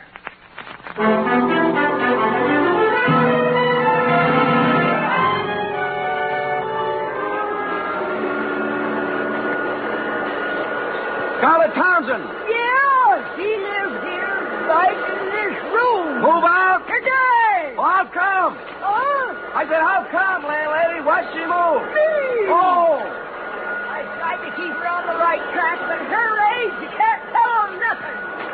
Now, when she framed that no good game around here, I put my foot down. I said, Scarlet, Scarlet, you're What's out. no good dame? What's no good dame, landlady? Crystal McCall. Oh. Here, I found this just now as I was cleaning the room. Picture of Crystal McCall. Now, ain't that a swell way to have your picture taken? The name rang a bell, and so did the picture. Crystal herself and me all together. When I got around to the place, I made a startling discovery. Crystal was also the late Miss Greenbrier. Well, don't look at it all day, young man. When'd you see this girl last, landlady? This morning, she and a fella in a checkered coat come around to pick up Scarlet in a big red open car. Know the fella? Nope, never saw him before. But I'd sure know that car. Oh, you ought to see it. You're not telling me a thing, landlady. I have.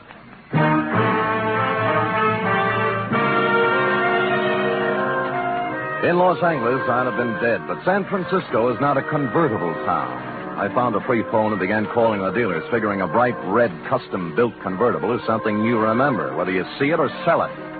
An hour of this got me nowhere, and I'd begun to wonder if the car had been smuggled up from the unmentionable side of the Tehachapi when the wind changed.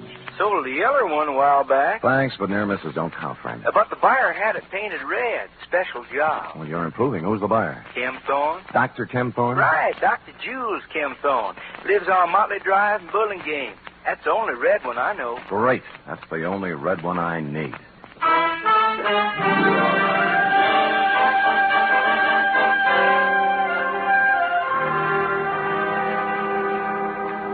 Mr. Spade, this is utterly unbelievable. And I certainly don't intend to stand here all night discussing the pros and cons of panda bears. All right, Kim Thorne, let's slide over into your field. Meaning what? The sweet young thing at the store. It turned out dirty. The heart attack? The poison attack. Well, suicide, you suppose? What do you suppose? Well, I'm sure I don't know. Look, why don't we hold hands and tell the truth, huh? You'd better run along, Spade. I've had about all of this that I intended. Look, the dead dame was Crystal McCall. Does that mean anything to you? No. The same Crystal McCall was running around with a hood named Frankie Casella, formerly of New York, now of Havana, by Department of Justice request. This is all very interesting. What has it to do with me? She was riding around in your red convertible this morning, for one thing. That's a hot car, you know. I took a close look at it 2 hours ago and got slugged. I don't know how you score these things, Ken Thorne, but in my book, this calls for a couple of answers. You're right. You're right, it does. Where's the car? It's gone. Who has it? My chauffeur. This is the last straw, I guess. There's no point in covering up for him any longer. Who is he? Lenny Flegel. Oh, an ex-con, isn't he? Yes. I thought I could straighten him out.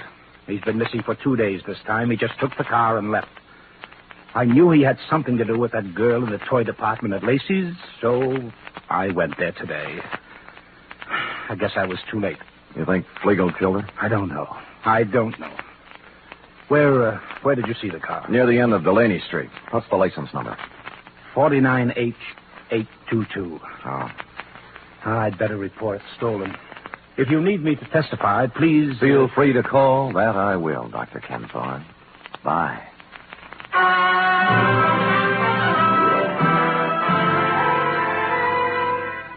What I had in mind, of course, was to call Lieutenant Dundee and have him slap a 24-hour tail on the good doctor, but something intervened. Halfway down the walk to the street, my eye fell on a round plastic object about the size of a nickel lying in the grass. Clearly, the eye of a giant panda. Since 2 other eyes were obviously watching me through Dr. Ken Thorne's front curtains, I continued gaily on to my cab, drove up a half block, got out, and walked back. Just in time to see Ken Thorne pull away from the curb in his other car, heading towards El Camino and points north. Well, this left me free to prowl at will, and 4 matchbooks later, I had found 2 more eyes, a pocket full of panda skin, and a goodly scoop of panda upholstery. The trail led to the garage. It was no wonder his car was stolen. He must have had to leave it on the street all night because there was no room for it in the garage, which had been turned into a kind of panda abattoir. Crammed to the rafters with panda bears, all the giant size, too, in various stages of dishabille. Legs, arms, eyes, and innards. A sight to chill the heart of any but the sturdiest private detective, Ruby. But I braced myself and carried on.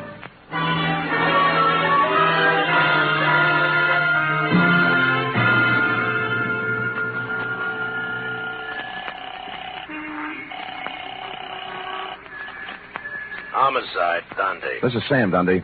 Sam, where you calling from? Phone booth in a drive-in on El Camino. Listen, the license number on the red custom job is 49H822. And the guy driving it is Lenny Flegel, an ex-con. Don't talk to me about that car. Larry Healy picked it up tonight going 90 on the Bay Shore. Great. Lousy. Why? What happened? Next time I see one of them panda bears, I'm going to spit right in its eye. So Larry pulls the guy down, and first thing he sees is the panda bear with a necktie. What about the dragon lady? She came second. All Larry can think of is the hot panda bear. Figures they stole it, so he takes it back to the patrol car to return it to the kid. No. Yeah. By the time he got the exhaust smoke out of his eyes, they were gone. Oh, what's that license number again? 49H822. You sure? Positive. I'm looking right at it. Oh, Sam. Dundee. Yeah. We're all at Anderson's drive-in on El Camino. Put it on the air.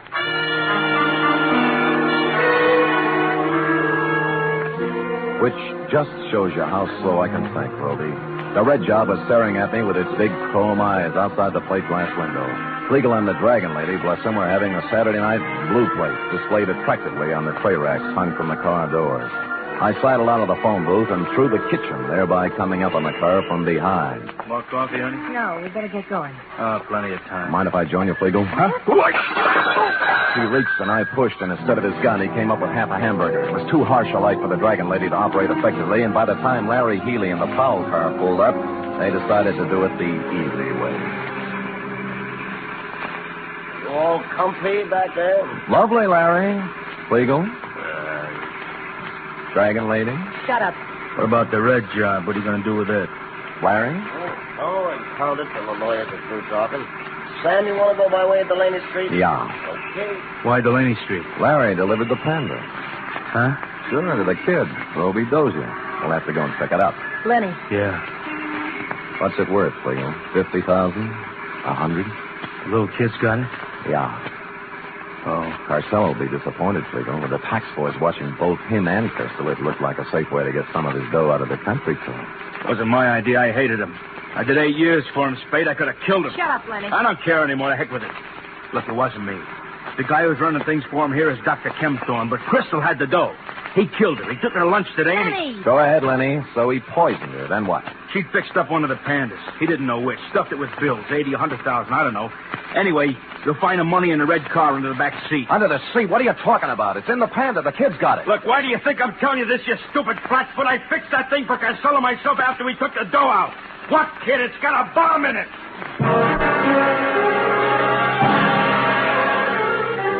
I don't remember much about the ride from then on, Roby. All I could see was a white line unwinding in the headlights. But somehow we got to the end of Delaney Street and around that corner again.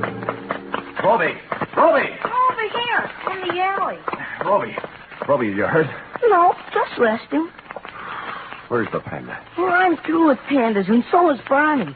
Next junk money, I'm going to buy him an elephant. What happened? Well, a policeman brought it. Yeah? I started home with it when a car drove up, and a man with gray hair got out. Kempthorne. What then? Same thing. He grabbed it and got in his car and drove off. He's around the corner there playing with it. Go ask him. I don't care anymore. Around the corner? You mean he...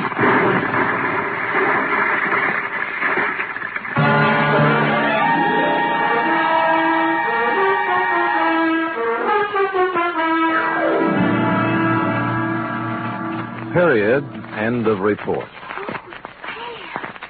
What a A highly inconsiderate thing to do to a panda, but I'll give him one thing. What thing? He had the good grace to park in front of a vacant lot before starting to tear it apart. Oh. And, of course, to coin a phrase, he saved the people some money.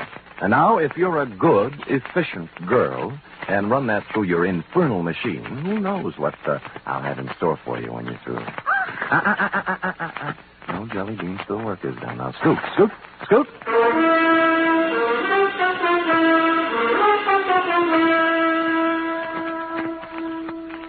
Three chimes mean good times on NBC. Friday means another visit to that entertaining eat establishment, Duffy's Tavern. Archie, the manager, and his whimsical friends have cooked up another fresh half hour of laughs and typical Duffy's Tavern madness. And you're all invited.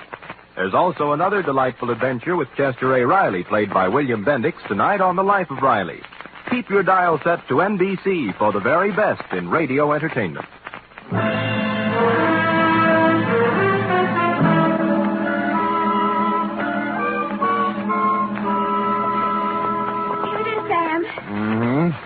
All official? Yeah. I like the black one. Lay off. We ain't no favoriting all the black ones. They're my favorites too now. Master Robot Dozier. Very well. Sam, No? I hope Roby appreciates you. I'm only just a kid. I think he appreciate me. Oh, I appreciate you, Oh, Sam. I appreciate you too, sweetheart. You're so pretty and so efficient. Am I, Sam? And so good about not kidding me all the time for your back salary. Yep. Right when I stop and think of you, I got all choked up. Me too.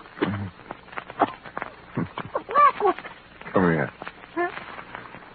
Angel, Yes? it's all yours, dear. The rest of the jelly beans. Happy New Year. Oh. Good night. Good night, sweetheart.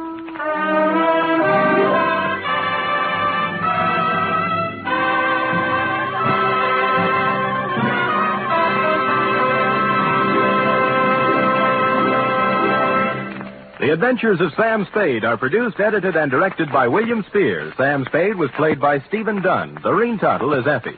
Script for tonight's adventure by Harold Swanton. Musical scoring by Lud Gluskin, conducted by Robert Armbruster.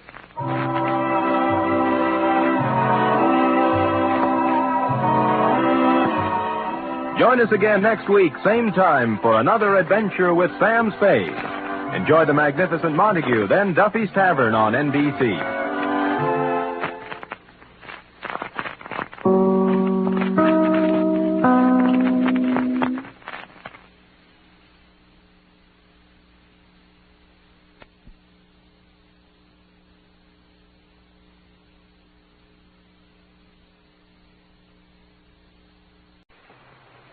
The National Broadcasting Company presents The Adventures of Sam Spade, Detective.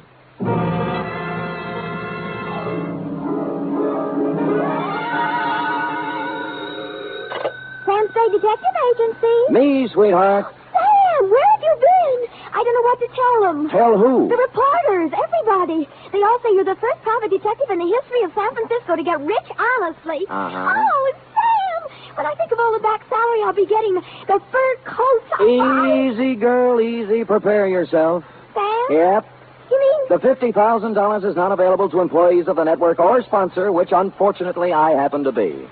But cheer up, girl. Think of the taxes we'll save. Now, make everything fast. I'm on my way. Meanwhile, puzzle me this. You ready? All right, Sam. Why does a man who is going to blow his brains out set his mental clock ahead 4 hours? Sam, it doesn't make sense. Ah, but it does. Mull and ponder, sweetheart. I'll be down in a trice, 1951 model, with an intellectual type report to challenge serious thinkers everywhere. To wit, the Biddle Riddle Caper.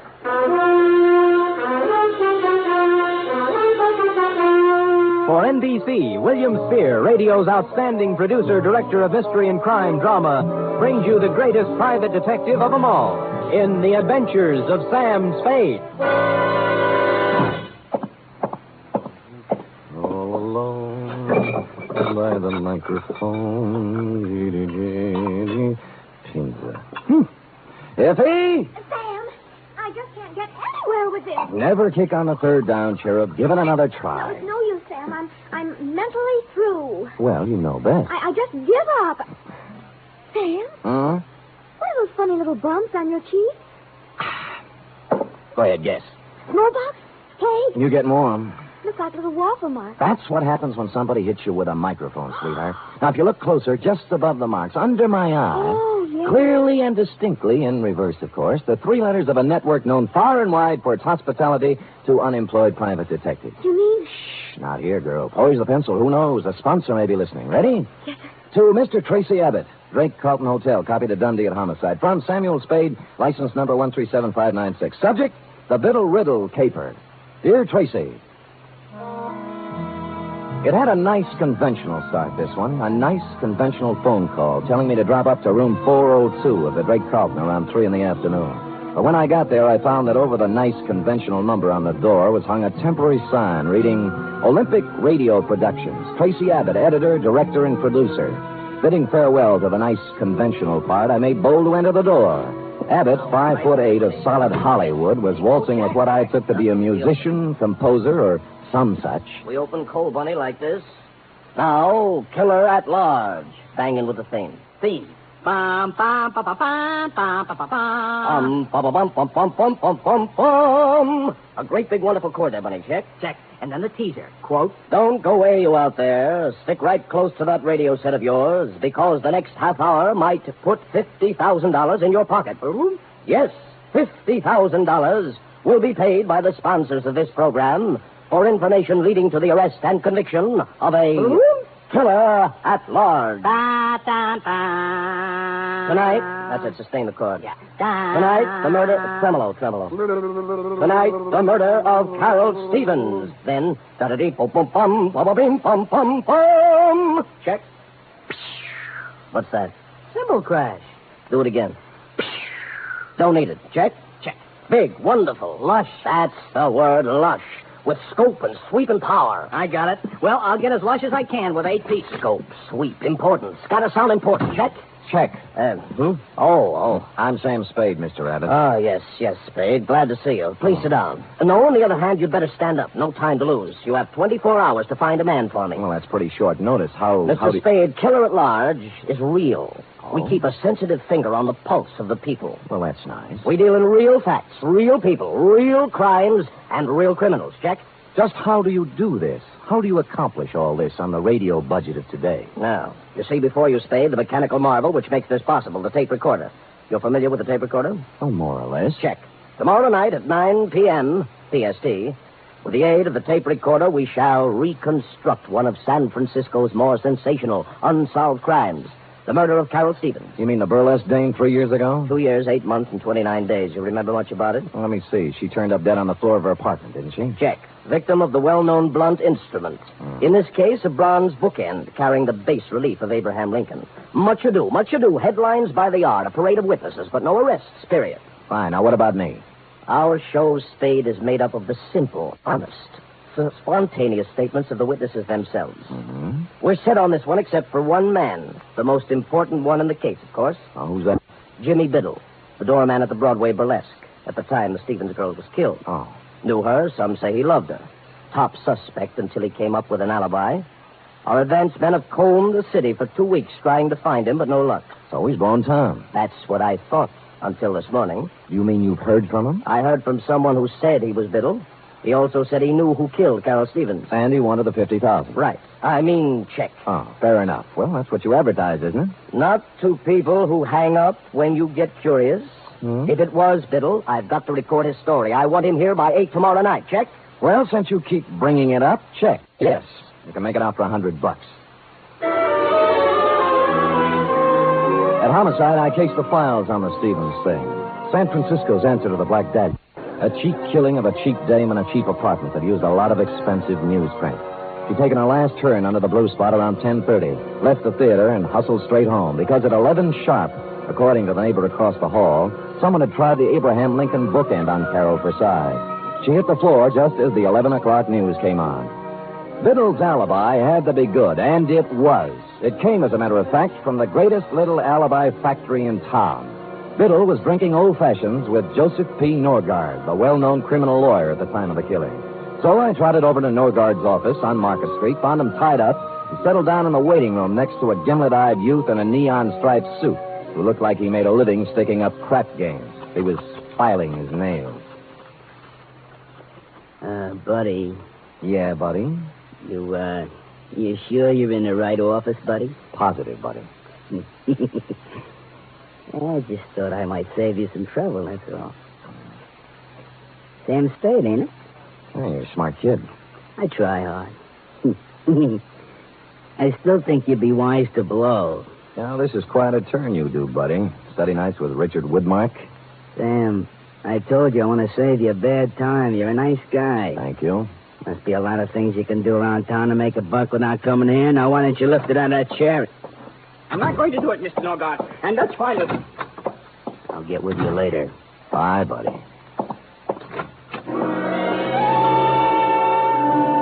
The guy who bustled out of Norgard's office was flabby, florid, and frightened. Pinstripe gave me a last baleful look and sidled out into the hall after him, which was nice because I was running out of punchlines. Luke, I thought I told you to. Oh. Mr. Norgard? I am? I'm sorry to barge in. My name's Spade. I'm a private detective. Of course you are. And a hungry one. Well, we're polite in here, too. Why do you say that? You're the fourth today. Oh? I'm about to prepare a mimeograph statement entitled, What I Know About the Stevens Case, or You Too Can Make $50,000. Like a copy? You know, I can't remember when I've been treated so nice. What do you know about the Stevens case, Mr. Norgard? It's all in the homicide file. On the fateful night, I ran into Jimmy Biddle as I was coming out of a bar in Chinatown. He'd hit the skids. But he used to be a useful friend, so I asked him up to my apartment for a drink. Was he? Sat him in a chair, made him an old-fashioned, loaned him $5, and hustled him out. Uh-huh. Total elapsed time, 45 minutes, from 10:45 to 11:30 p.m. And that is all I have to say at this time. Have you seen Biddle since? Not since the investigation. I don't know where he is now, and I don't know who killed Carol Stevens, period. Paragraph. Do you think Jimmy knows who killed him? Maybe. Well, he says he does. Oh? Where did you see him? He's hungry, too. We work the same breadline. I'm sorry I said that, Spade. Who are you working for? Olympic Radio Productions. Killer at Large. Yes? They want me to come to the studio tonight and record a statement for them. Uh-huh. I wonder if I ought to tell them what I really think. What's that? About Biddle. There's no point in talking around it anymore. I think he killed her. Well, that's a neat trick if he was drinking your liquor at the time. Well, I think he did it after he left my place. Two things place the time of death. The medical examiner's report, which could be off as much as 3 hours. And the neighbor who thinks he heard the girl fall as the news came on. How reliable is that? Well, they usually think of those things during an investigation. But they didn't think hard enough. You say you talked to Biddle? He called my client. Why? He had 50,000 good reasons, according to him. You know, funny things happen when the dough gets into it. Bought people don't stay bought. Lost people get found. Yeah. Well, I've told you all I know, Spade. If you have no more questions. Oh, just one more. Who's the little weasel in the pinstripe? You mean Luke? Yeah. Oh, I put him out there to scare off the hungry ones. Nothing to do with you. And the fat character he's tailing has nothing to do with me either, huh? You really want to know? Love to. He's a pastry cook. I'm representing his wife in a divorce action. Thinks he's Casanova. Pressure cooker, eh?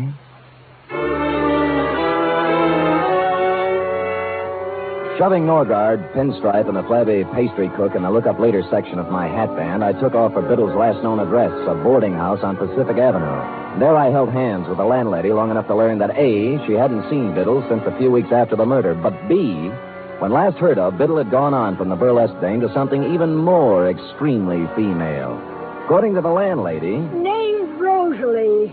Understand she's working on the line at the Pacific Ballroom. Red hair, blue eyes, and boom, boom. You get me? I got you. Pacific Ballroom, eh? Would you do that last again? Boom, boom. Yeah, just checking. Thanks, Mrs. Landlady.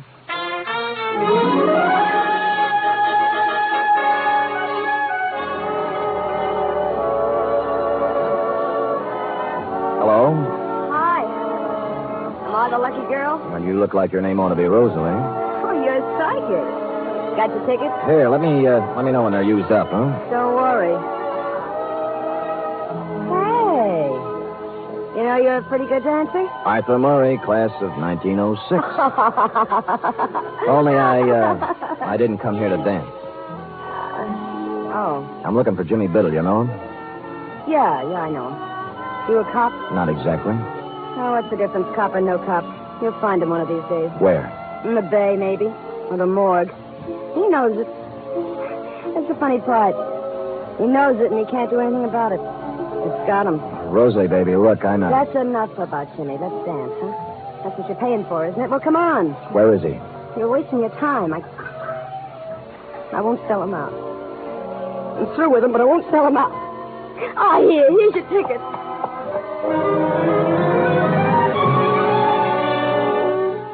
I sauntered over to the soft drink fountain and mulled the problem over a Coke for a minute or two. There are ways of dealing with dames like Rosalie. Some of them are a little cruel, as this one was going to have to be, but time was of the essence. I kept out of sight for 20 minutes or so, watching her dancing in the arms of a moonstruck plumber, then sidled into a phone booth. The Pacific Ballroom does not permit telephone conversations while the girls are working. When I said it was the police, the plumber was turned over to a new candidate, and Rosalie came to the phone. Hello? This is Sam Spade, Rosalie. I was dancing with you a little while ago. What is it? I found Jimmy Biddle's apartment. Oh? What's the matter? He's hurt? That's right. Bad? I'm afraid so. He wants to see you. Oh, okay. I'll be right over. She didn't stop for a rap, just plowed a zigzag furrow through the mob at the main door and climbed into a cab at the curb. The driver must have been an old fan of hers, because they were almost out of sight by the time my cab got rolling, and that's the way it was across Market Street and all the way out Van Ness to the marina. Her cab was pulled up in front of an apartment on Jefferson Street, and she'd just gotten out when we slid in behind them. Hiya, you want to go up together? But you said you... I'm sorry, honey. I know it was a dirty trick, but now that's no way to behave. You shut up.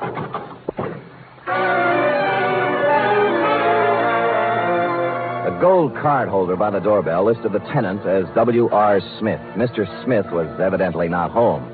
The lady manager in the apartment next to his was, and after the usual license showing and more than the usual sweet talk, she came up with the key. Biddle wasn't wealthy, but he wasn't hungry either. The place had the well-fixed, man-about-town look, right down to the last crystal martini glass in the portable bar in the living room. Next to it was a mahogany desk, in which were sundry checkbooks and deposit slips indicating Biddle had found a prosperous widow or had been doing rather well at canasta. A clock chimed 4 in the next room. Since it was after 10, I wondered why I went in to take a look. Maybe I was psychic, like the girl said. There was a tape recorder against one wall, the same kind I'd seen in your office, Tracy, with a microphone and a roll of tape in it, half used up. Holding the microphone with one hand was Jimmy Biddle.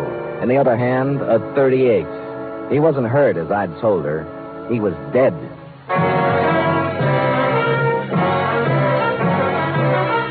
You are listening to the weekly adventure of radio's most famous detective, Sam Spade.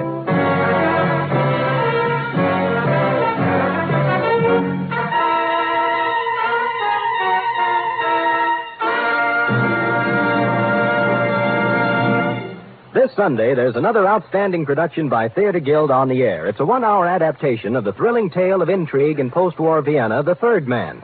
Joseph Cotton and Senior Hasso star in this Theater Guild on the air broadcast. And Sunday over most of these NBC stations also means The Big Show, an hour and a half of the finest in comedy, music, and drama. Tallulah will be your hostess, and just listen to a few of the stars. Fred Allen, Marlene Dietrich, Danny Thomas, and Fran Warren. There'll be many more, too, so tune in this Sunday and every Sunday for The Big Show.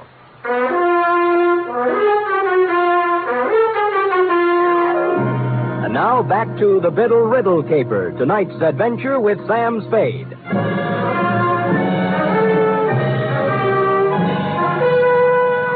In accordance with Chapter 5 of the Private Detective's Manual entitled How to Keep Your License, I called Homicide and gave him the facts and figures, then went back to the study. Jimmy Biddle was surrounded by props like Part 1 of the photo crime puzzle. I carefully reached over his shoulder and pressed the button on the tape recorder. My name's Jimmy Biddle. The DA will remember me. We saw a lot of each other during the week after Carol Stevens hit the deck in her apartment 3 years ago. At just about this time of night. I fooled him then. I could probably go on fooling him, but I'm tired of it. I'm tired of living this way. So here it is. I knew Carol Stevens well. I was crazy about her, and I was jealous, too. That's why I killed her. Thought I could go on and on, playing hide-and-go-seek for the rest of my life, but sooner or later this kind of thing gets too heavy to pack around it. You gotta get rid of it, one way or another. Period. End of report. I rousted the landlady again, and we went over the room together. A helpful type landlady. She contributed 1,000-odd bits of gossip about Jimmy Biddle, only one of which struck me as interesting. She'd come in this morning, she said, to clean his apartment, and among other things, had wound and set the 8-day clock on the mantel. The same clock, which was now exactly 4 hours fast. Looking closer at the tape recorder, I saw a small label pasted above one of the knobs, reading Morgas and Reed, recording technicians. Next scene, the manufacturing section of Sansom Street. A 5-story building, all dark at this hour, except for a light in the office on the second floor back, which happily turned out to be D1. Fergus? Reed! Anybody? Hello. What do you want? Well, the pastry cook. I'm sorry. We're closed, you see. Office hours 9 to 5. Now, wait a minute. Just a minute, pastry cook. I'm not a pastry cook, sir. My name is Murgus. I am one of the proprietors here. Just a moment, sir. Sorry. It was getting cold out in the hall. Oh, so you're Murgus, huh? I am. And I don't care who you are. I know all about it, sir. I know it wasn't a practical joke. What wasn't a practical joke? That tape. You can march right back to the man you're working for and tell him he can't buy me off. Is that clear? Not very. There's no use denying it. I saw you in his office this afternoon when he threatened me. Get down, okay? What is it?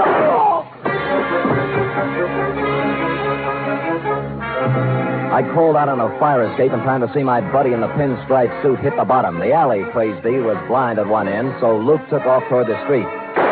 I caught him in one leg. He stumbled, fell, smacked his head against the brick wall of the alley, and took the count. I was frisking him when a prowl cop who'd heard the shots moved up. I convinced him I wasn't rolling a drunk and left him to run back upstairs. Fergus? Fergus?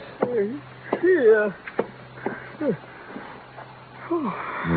We better get you to a hospital. Who are you? Sam Spade. I don't work for Norgard. Right now I'm trying to hang a murder rap on him. Told me it was a practical joke. A gag. What? Tape. Jimmy Biddle. Tape. Jimmy rented the machine from you and made the tape himself, right? Yes. He Norgard. What about Norgard? Tried to beat me into it. Beat me. Wouldn't give it to him. Give what? Tape. No.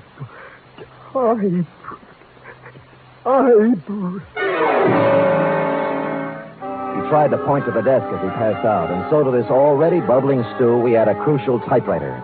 While waiting for the ambulance, I cased it and found nothing, then stuck a piece of paper into it and began to type. 4 quick brown foxes had jumped over 4 lazy dogs when the sound changed. I looked closer, then tackled a messy job I always leave to my secretary. I hate to play with typewriter ribbons, but this wasn't a typewriter ribbon, since said ribbon had come to an end and I was pecking away at a piece of sound tape.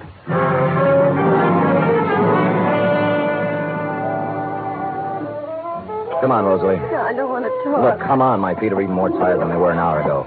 Okay, you first. All right, now. I'm sorry, Mr. Spade.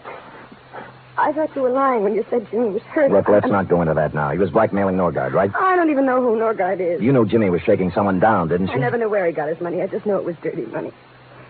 He'd laugh and say he was living high, but not for long. He never mentioned Norgard? No, he just said he was going to make $50,000 on a radio program. Did he say how? Singing. I thought he was kidding, then he showed up with that tape recorder. Well, he wasn't kidding. Then what? He wanted to be alone, he said. He was going to make an audition and send it to a sponsor. That's where he made the mistake. He sent it to the wrong sponsor. Huh? He figured to hit Norgard for the biggest touch of all. Thought hearing it might make him dig deeper. So he recorded his statement, sent it to Norgard for a sample. But there was something he didn't think of. What do you mean? He should have studied up on his tape recorders, baby. With a pair of scissors and a good technician, Jimmy's eyewitness account turned into a first-class confession. The final phase of the Biddle Riddle was, as you will recall, Tracy, enacted on one of the sound stages of the nation's leading network, where, as you will also recall, you were busily transcribing the testimony of various witnesses on the Carol Stevens case. How you got him there, I'll never know. But there he was, as big and legal-looking as ever, perjuring himself once more into one of your microphones. I walked out of the Twin Dragon on Grant Avenue. As I remember it now, Biddle was across the street. He apparently recognized me, though. Excuse me, will you, fellas? What? Oh. Hey, you idiots. You ruined it. I'm sorry, Tracy. Oh, we'll have to start it over again, Mr. Norgard. Would you mind if I record a few remarks? Spade, please understand my position. Biddle's confession has changed everything. I know. The killer is not at large. Yeah. 24 hours we spent recording the show. Now it'll all have to be done over again. Sorry. These people at this house. Listen, Tracy. All right, Spade. What is it? I'm only trying to help. Now, where's Biddle's confession? On the machine there. We're going to dub it onto the main tape. Good. Now, be a good lad and show me where you start and stop it, huh? Right there. Okay. So, what is this, Spade? This is going to interest you, Mr. Norgard. Now, let us turn to the tape, keeping our eyes on the spool as it slowly feeds Jimmy Biddle's last statement. My name's Jimmy the Biddle. amplifier. The DA will remember me. We saw a lot of each other during the week after Carol Stevens hit the deck in her apartment 3 years ago. At just about this time of night. I fooled him then. I could probably go on fooling him, but I'm tired of it. I'm tired of living this way. So here it is. I knew Carol Stevens well. I was crazy about her, and I was jealous, too. That's why There's a riddle for you, Norgard. He said the girl died, quote, at just about this time of night, unquote. But the clock struck 3 times. We know she died at 11. What happened to the other 8 chimes? Spade, this is no time. Be patient with me, Tracy. What about it, Norgard? Well, how do I know? The man was crazy, maybe. No. He wasn't crazy. Stupid, but not crazy. So we take this spool of tape off and put this one. What's that? This is the part that was cut out. Got it from the guy who did the splicing job for you, thinking it was a practical joke or something. Sam, do you know what you're saying? Yeah, but Biddle says it better. The last thing we heard was I was crazy about her, and I was jealous, too. That's why I killed her. Only he didn't say killed her. Just, that's why I... Well, standing outside in the hallway of her apartment the night she died. I'd seen her leave the theater with a guy I recognized. And I followed him home to her place. Heard the argument, everything, but I had no idea he'd kill her until I heard her hit the floor. Door busted open then, and he came out looking like a crazy man. He didn't even see me. He just ran down the back stairs as fast as he could go. I went in and saw her lying on the floor, dead. I could have killed him then, but I thought of something better. He's good pay. The cash comes right on time. But I'm tired of living this way. So there's the story. The man who killed Carol Stevens... That's right.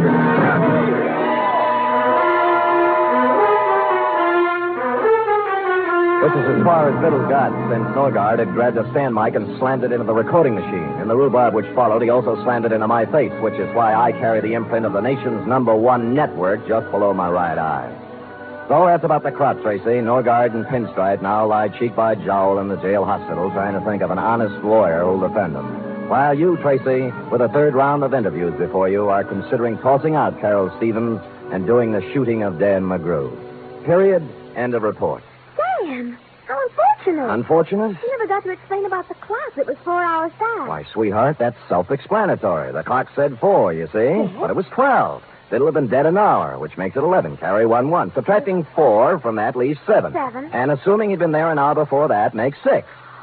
Sam, what relentless logic. Just like Ellery Queen. Effie, on this program, we do not plug rival products. Now go and type that up while I figure this out. Scoot. Yes.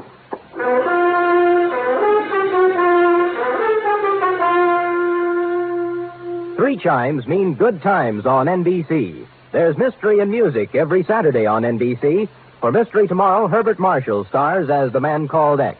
The Man Called X is a man without a name who travels the world over combating the forces of international espionage and intrigue.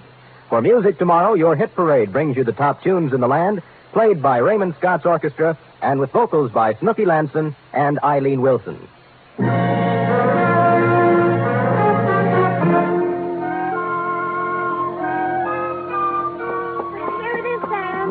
Thank you, dear one. I see by the furrows in your brow that you have not as yet solved the matter of the missing chimes. Oh, why Norgard set the clock ahead when he shot Jimmy Biddle? How to approach this? You realize Norgard cut a hunk out of the tape, Yes. removing Biddle's eyewitness account, setting him up as a suicide, right? But Sam... Don't make me change my gripper. Though Biddle, by his own statement, made the recording at the time of the murder of Carol Stevens, to wit 11 o'clock. Now, in cutting out the crucial words, Norgard also had to cut out 8 chimes. This, he realized, would be noticed. So he set the clock ahead to make the number of chimes jibe. Chimes jibe. Chimes jibe. Nice ring. Sam, will it be all right with you if I just say I understand when I really don't? Sure, sweetheart. I'll just type and answer the phone, and you use your feet and your head. And together we'll end up... I know, with... Good night, Sam. Good night, sweetheart.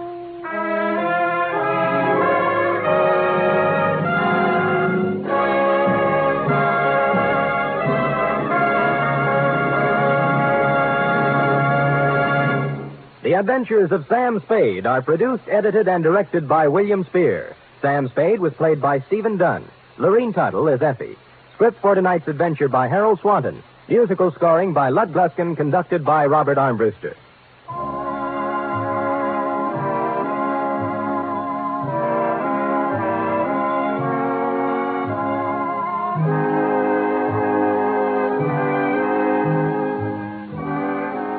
Join us again next week, same time, for another adventure with Sam Spade.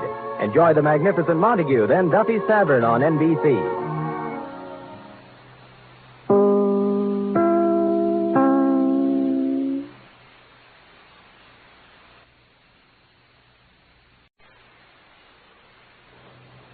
The National Broadcasting Company presents The Adventures of Sam Spade, Detective.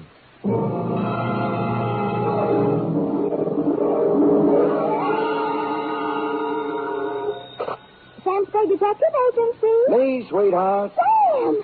Most of the day is gone and you haven't even come into the office. I slept in, Effie. Did you have a busy night? Rather. Didn't you read the papers today? What? Oh, I've given up reading the papers.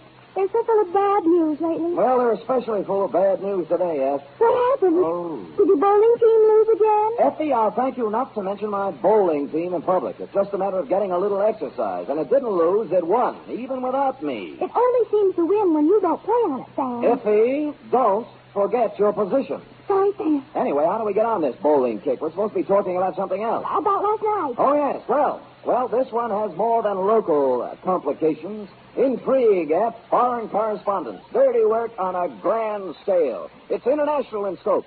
You'll chill with me, you'll thrill with me, half rogue and half renegade. It's Sam Spade in the Red Star caper.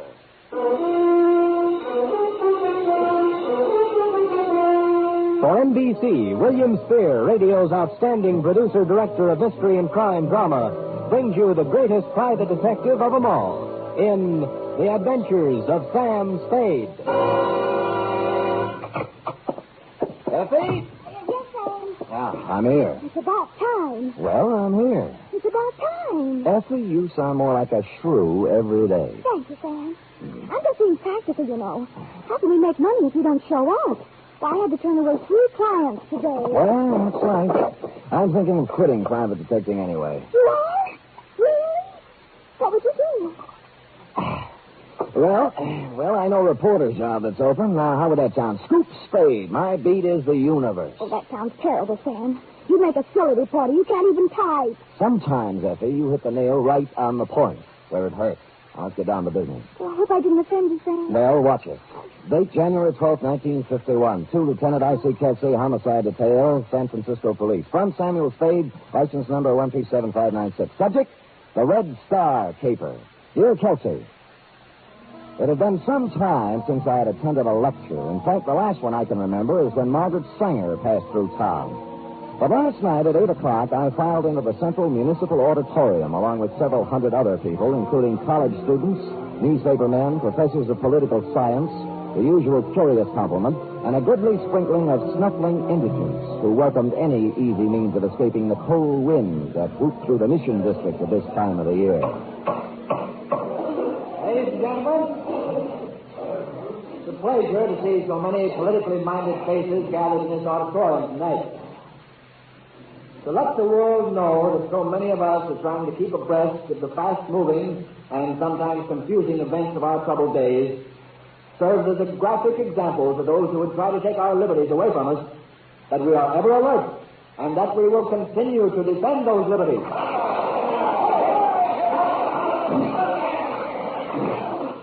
Only by taking every opportunity to display our willingness to understand and act on the problems that face us can we serve notice to the world that we are ever ready to pick up the gauntlet of international challenge whenever or wherever it may be thrown down.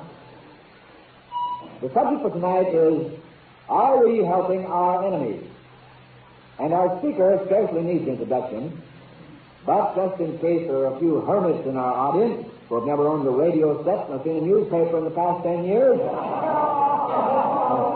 well, just in case there are, let me introduce a man who really needs no introduction, the most distinguished foreign correspondent, Cyrus Manning.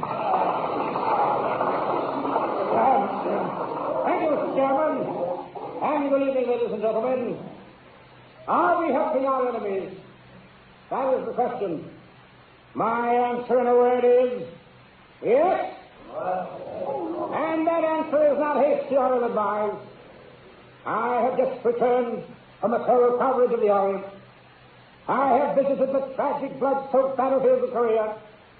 I've talked with the military leaders of the armed camp of Formosa. I've trod the nervous, defenseless soil of the Philippines and Japan. And I have even made 2 secret trips, incognito, right into the bastion of the communist stronghold on the China mainland. And this is my report. This materially from this very city, shipments are being made regularly to Red China.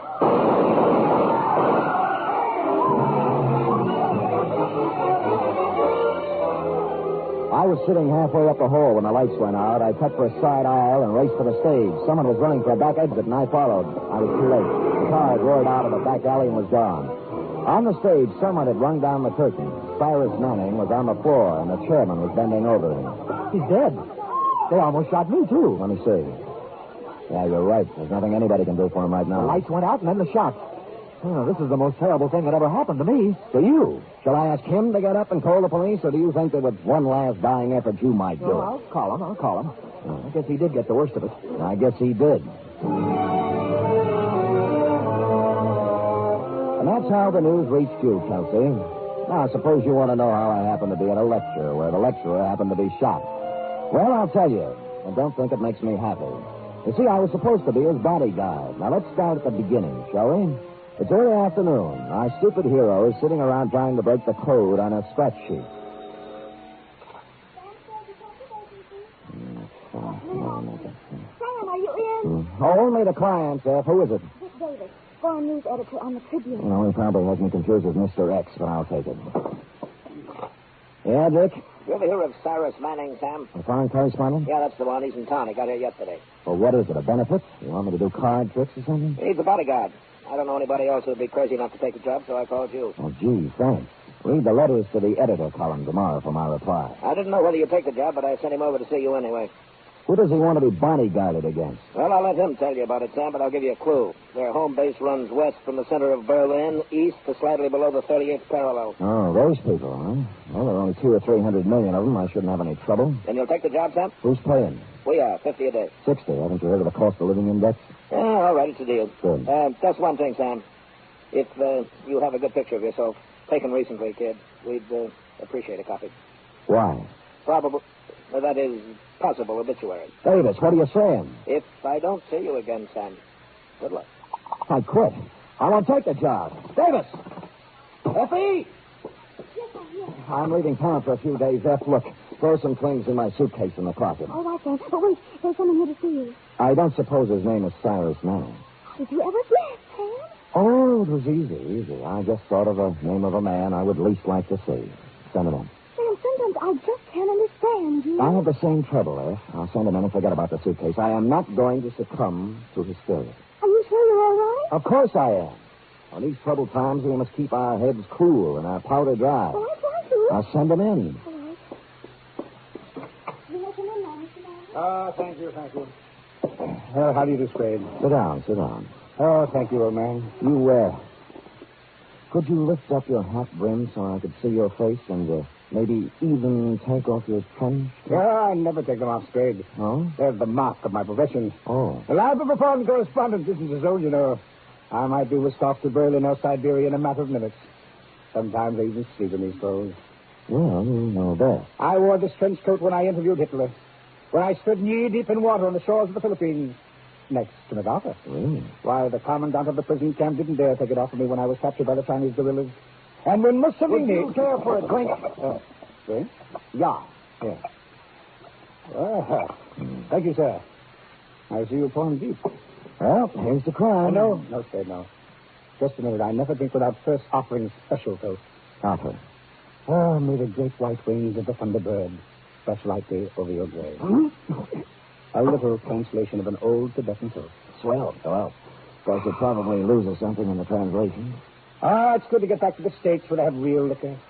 I'm getting tired of sake and Korean moonshine. I didn't know they had time to make it. Well, let's get down to business, Spade. This is my problem. I have been no respecter of censorship or official red tape. That's why I've scored some of my biggest news beats. I take it you're working on one now. Oh, the biggest. Did you know that material is being shipped out of San Francisco to the Chinese Communist forces? Stuff that they are even now using against us on the battlefield? Well, no, I didn't, but I could believe it. Well, for weeks now, I have been tracking down the truth, documenting the facts, ferreting out the cover-ups, the lies, the falsehoods. Well, good for you. Tonight I'm giving a lecture at the Central Municipal Auditorium.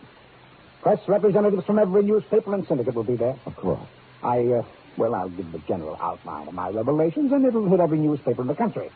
Then, when the public's appetite is whetted, I'll publish the specific details in the Tribune the following day, and we'll score a clean scoop. I see, and you feel somebody's gunning for you. I know they are. Anybody specific? I'm not at liberty to name names just now. Oh. But after I give my first lecture tonight, it might be 30 for me. Well, the Tribune's hired me, and I'll do my best. I've been in tight spots before, Spade, but my duty is clear before me, and I'll not shirk it. I won't need you before the lecture, but immediately after your services will be appreciated. Well, why don't I stick with the starting right now? Now, after the lecture will be 2 minutes. You know best? They think I'm afraid to talk, but I guess I'm going to give them a surprise, huh? Yeah? One that they can read in their morning newspapers, huh, Spade? Yeah? Yeah?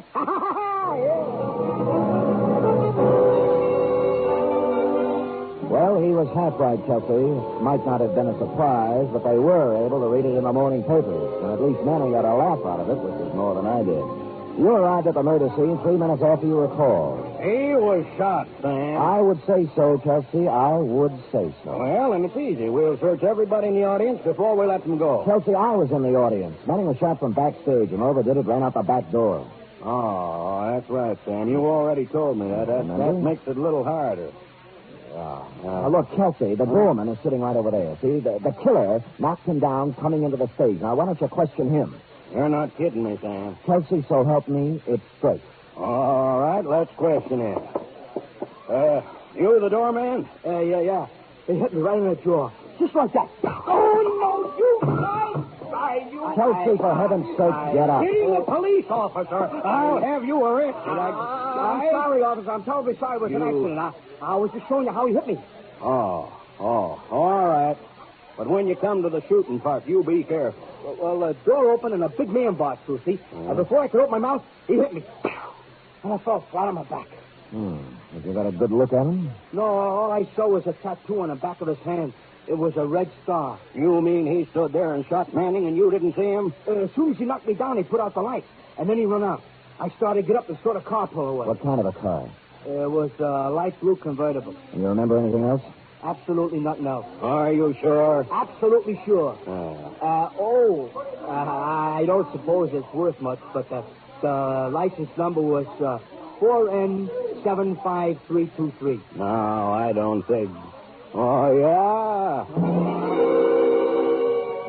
After you recovered from your apoplexy, Kelsey, and checked the license number, we were more confused than ever. Belonged to Cyrus Manning himself. While you were calling headquarters, I searched Manning, and the notes from which he was speaking were gone.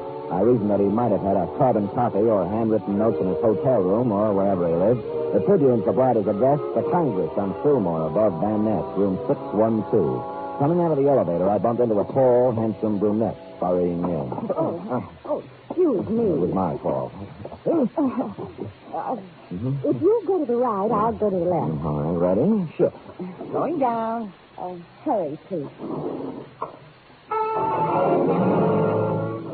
She was nice, but I had other things to worry about. No one answered Manning's door when I knocked just to see what might happen, so I let myself in. Before I even had time to look for any notes, I knew it wasn't any use, because lying on the floor with his skull fractured was Dick Davis, late of the Tribune. You are listening to the weekly adventure of radio's most famous detective, Sam Spade.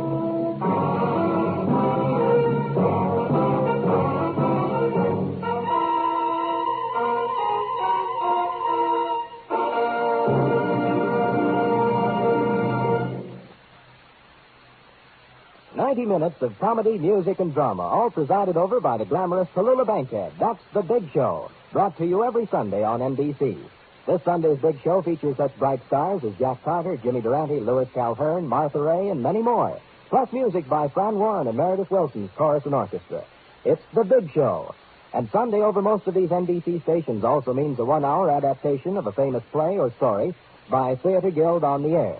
This Sunday's Theater Guild production is Philby, starring Rex Harrison and Teresa Wright.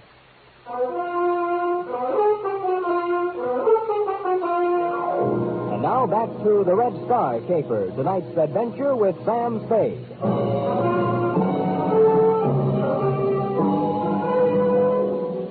Cyrus Manning's room had been worked over thoroughly. There were no notes lying around which described the activities of anyone sending war material to the Chinese communists. The only pertinent piece of evidence was the corpse of Dick Davis. I didn't call your office right away, Kelsey, because I wanted to get out of there and begin asking some questions before the trail was cold. Strangely enough, in a man's hotel room, there were many items that belonged to a woman. Clothes, makeup, and so on. And they recalled to mind the girl I'd bumped into getting out of the elevator. And this recalled to me the elevator operator. I've seen her coming up and down a few times. I know who she is. Did you know Manning when you saw him? Yeah, I knew him, the celebrities. But I can't remember like everybody. Was the girl ever with him that you remember? Well, not that I remember. Do you recall a short, dark, thin man coming up, name of Davis? They don't pay me to remember the people. I just get paid to take them up and down. And not very much either. Will this help you remember anything? What $10 will do for your memory. A thin, dark man went up about 8:30. Didn't see him come down, though. He was alone. Good memory. Did anyone else in the elevator tonight stick in your mind? The only guy I can remember is one who didn't look like he belonged here. Big. Had a pockmarked face. Huh? Oh, and on the back of one hand, he had a red star tattooed. Manning was going to reveal something about materiel being shipped to China. Shipped was the word I'd overlooked. And someone tattooed who looked as if he didn't belong in a good hotel and had the smell of a waterfront on him. So I slashed myself with cologne and went looking for the man who knows most about the strange smells of a waterfront. In fact, he's one of them. He's an indescribably low man, a fungus on the tree trunk of honesty, a spider in the lunch pail of lawfulness, Porky Grouse, a stool pigeon, so low he has to climb down a ladder to tie his shoelaces. I found him at the Blue Lantern bar, took a capsule to settle my stomach, ordered a bottle and 2 glasses, and somehow forced myself to loathe him. Well, if it ain't my old buddy, my old drinking pal, Good Time Charlie's trade. Buddy. You pouring, Sam? Porky, the other side of the table, please. I might need room in case of fire. I like it on this side, Sam. I can keep my eye on the window. All right, I'll move. Oh, Sam, you're too far away. I can hardly see you. Pork loud. Now, look, tell me something, Porky. Do you know anybody who's shipping stuff to China from here, or someone with a red star tattooed on his hand? Honey, just so dry, I don't think I could squeeze a word out of it. All right, here's one. You're Prince Sam. Please. It's still kind of dry, Sam. Okay. Oh, there's nobody like you, Sam. You're beautiful. Others were. Where was we? Who was that stooling on? Usually me, but if you can't think of anything else, try to remember where these drinks came from and talk accordingly. What do you want me to talk about, Sam? You better get me quick before my throat dries up now. Have you ever heard of anyone shipping war goods to China, Porky, or a man with a red star in his hand? Ask me something else, Sam. I'd rather not answer that. I'll see if this changes your efforts. Not again. Oh, you're a Prince, Sam.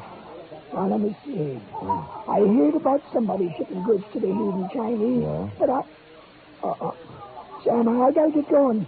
I'll see you. Rob, come back here. I'm sorry, Sam. I just remembered I left something home on the stove. You don't have a home. I turned around to watch him scuttle out the door, and I saw for the first time what must have caused his haste.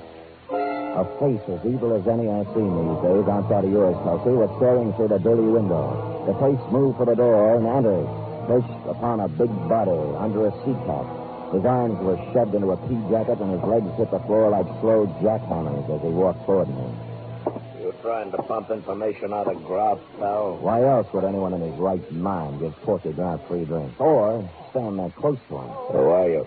What are you trying to find out? Frankly, it's none of your business. Look, pal, I grew up on the waterfront the hard way. I've knocked guys like you all over every port in the world. Now, don't make me mad. Why don't you make it easy and tell me who you are and what you want? I never answer questions. I just do the asking. Oh? Are you going to tell me something, or am I going to beat it out of you? Well, I guess it's going to have to be the hard way. Okay, pal. But just remember this. After I get through with you, I don't want never to see you down around here again. Because you bother me.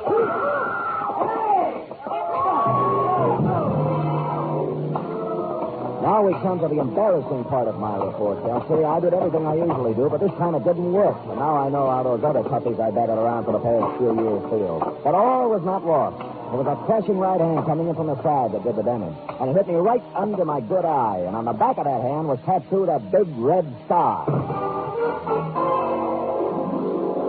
When I got up from the floor, he was gone. So was everyone else in the place but the bartender. Oh. You feel better now, mister? I told you not to have that last drink. What drink? Who was the guy who did it? Did what? Knock me down. What do you think? Oh, brother, you really got one on. I didn't see anybody knock you down. You didn't see a big red-headed guy in a pea jacket take a swing at me? Look, have a drink on the house. Maybe you'll feel better, huh? Don't give me that lost weekend routine. Who was he? Let go of me. I don't know what you're talking about. What happened to all those other people who were drinking here? Now, look, mister, you can believe it or not, the only two people I've served in here tonight have been you and Porky Grouse. And as for a guy knocking you down, well, you must have hallucinations.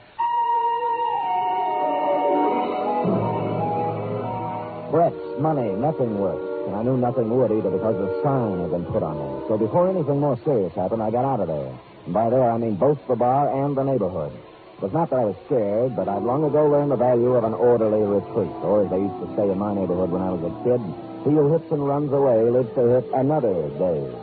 I decided to go at things from another angle, like who owned the woman's things that I saw in Cyrus Manning's room? They belong to Mr. Manning's wife. Burke, are you sure Manning had a wife? Well, they registered as Manning's wife, Mr. Spade. What did she look like? Tall, good-looking brunette. Huh? You know, now that we're talking about her, there was something strange in their relationship. What? Well, she never stayed here at night. She only came in the morning and left in the afternoon. Do you know her first name or anything else about her? No, Mr. Spade, not another thing. Well, it was a start, at least. She was obviously the girl I'd met on the elevator. I looked up a number of Manning's friends, but the first 3 or 4 couldn't help me. But the fifth said that Manning had married about 6 months ago, and he'd never seen the wife. Her name, as he remembered, was Faye Kearney, and her father was a ship's captain. I ran down the name Kearney over at the maritime office and discovered that he owned 3 ships, 2 of which were in port. On the first ship, the Downwind, they told me Kearney lived on the other one. It was the Western Sun at Pier 92. I went up the gangplank to the forward housing where the captain's cabin normally was located.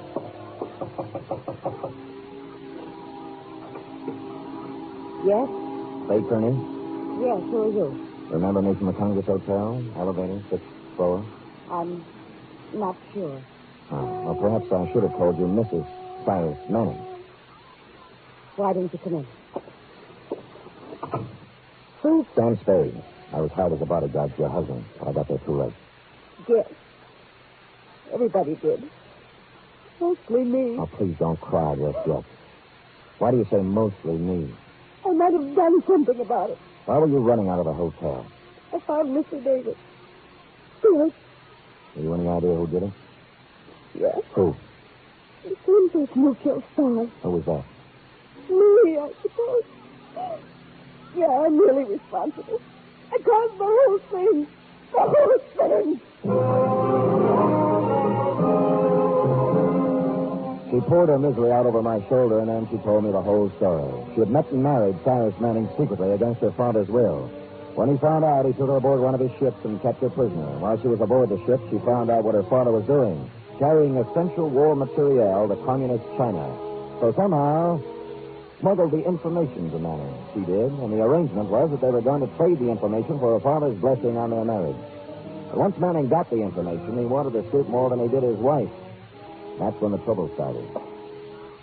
Here he comes, Sam. Here he comes. You get out of the way. If he finds you here. Get in the back room.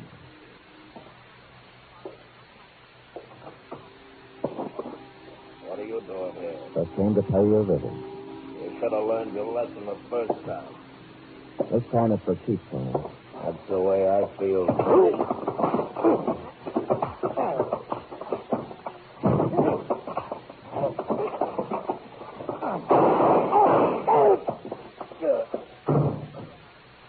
I couldn't let him kill again. I just couldn't.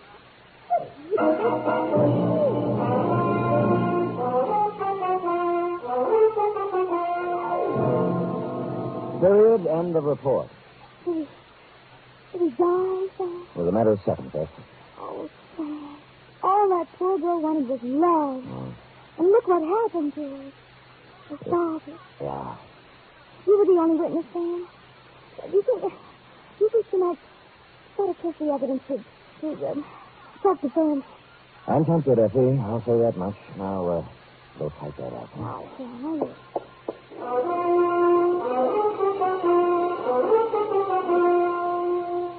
Three chimes mean good times on NBC. There's music and fun tomorrow on NBC to help your Saturday evening along. Your hit parade brings you the top tunes in the land with Raymond Scott, Snooky Lanston, and Eileen Wilson. The Dennis Day Show sparkles with songs and madcap adventures, starring charming, boyish Dennis Day.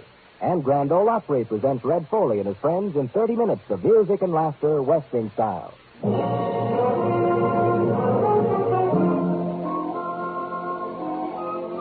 Here it is, Sam. Believe me, I didn't enjoy typing it at all. I didn't expect that you would, F. As a matter of fact, it surprised me that you enjoy any of them. Oh, I never liked the killing part, Sam. Oh? But sometimes you're the funniest people for clients, and when I write down the things they say, I can't help but laugh. Well, if it makes you happy, I'll try to get more comedians for clients. In the meantime, you'll have to suffer along on whatever dregs of humanity the winds of fate blow into my office. Sam, that was absolutely poetic. The winds of fate. Oh, it's nothing. I expect to appear in the next edition of Bartlett's Familiar Quotations. Now, would you like to hear one of my longer attempts at poetic phrasing? Oh, yes, Sam, I'd love to hear it. Oh, good. This is called cigar. A cigar isn't far from a large cigarette in the raw material it employs, but the smoke is no joke, if you haven't learned yet, for it weeds out the men from the boys. Oh, that's wonderful. Yes, You ought to be able to sell that to someone. Effie, I can't even sell me. Give me another one, Sam. All right. There was a young girl with a heart as big as the wheels on a cart. At the end of the day, she always would say... Good night, Sam. No. Good night, sweetheart. Oh, Sam, you're wonderful.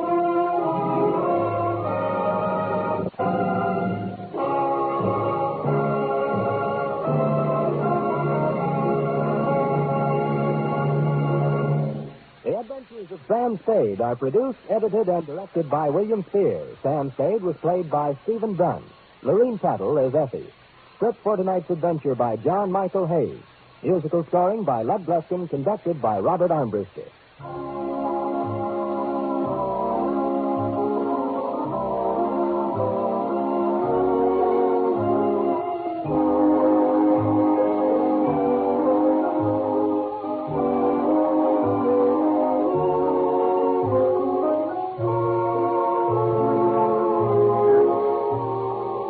Join us again next week, same time, for another adventure with Sam Spade. Enjoy the magnificent Montague. Then it's Duffy's Tavern on NBC.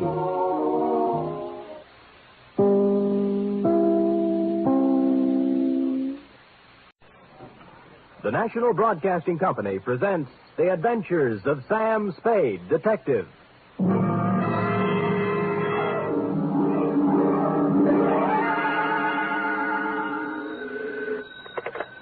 Detective Agency? Miss Perrine? Who did you think it was, Sam? Not a Harry? You don't know what a hot guess that is, Cherub. Really, Sam? Mm-hmm. You think I'm the femme fatale type? In a black velvet gown with a veil? What chance would I have? Sam, you've given me new heart. Deservedly so, Wonder Girl. And in femme fatale, you have hit upon what might be called the keynote of the saga, which even now I am itching to tell you. A saga? More, a tale, Effie, well calculated to keep you in... Oh, no, we better put that another way. But while I mull a subtitle for this Oriental tapestry, find yourself a copy of something by Eric Ambler or E. Phillips Oppenheim and bone up on the ground rules of international intrigue. Ooh, international? Ooh, yes. The next 39 steps you hear will be me walking up to the door in my black Homburg and velvet collar, with my pockets bulging with plans for submarines, supersonic airplanes, and secret fortifications, and my tongue a wag with a report which will echo around the embassies of the world as the Cloak and Dagger Caper.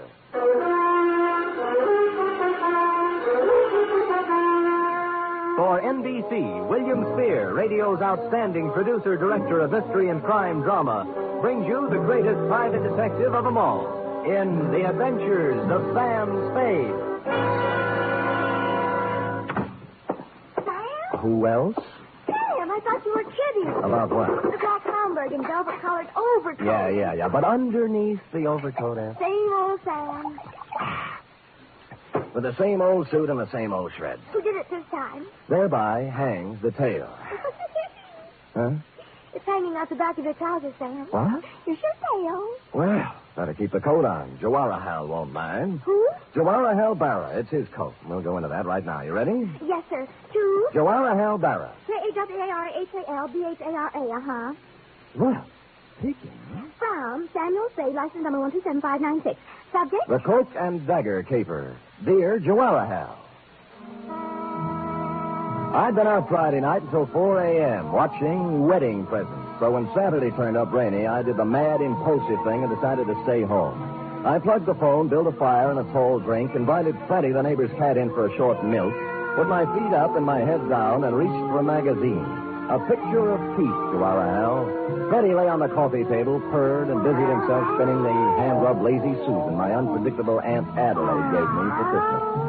The magazine turned out to be Time, with a picture of an austere Asiatic gentleman on the cover. 2 pages, and I had the kind of headache you can only get from reading the news these days, so I turned it in on a slick pulp with a breathless yarn about an international gumshoe and a satin-lined cloak who kept running into women with bosoms full of papers.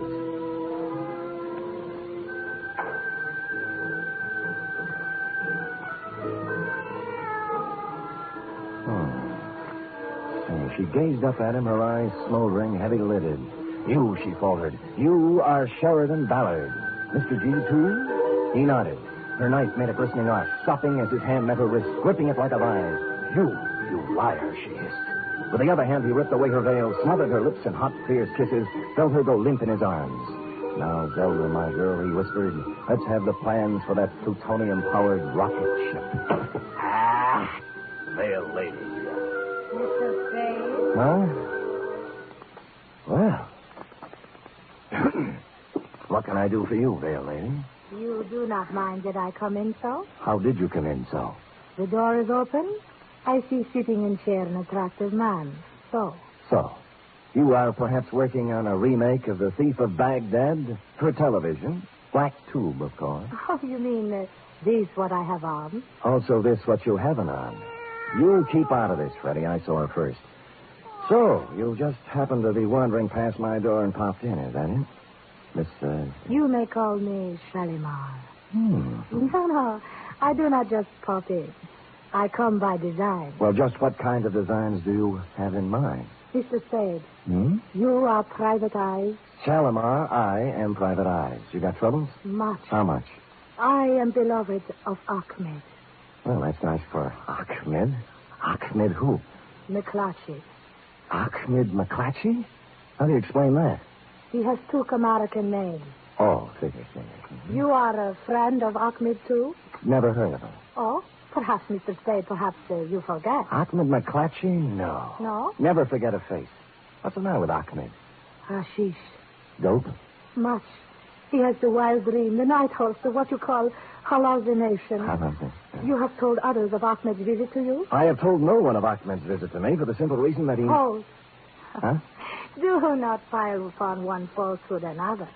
Ahmed has to you paid a visit, this I know. Oh? Now, if you will be so kindly, I will join you in dream. Now, wait a minute. Why don't we... You do not want to talk with Shalimar? Well, I just think we ought to clear up this misunderstanding. Now? What do you have?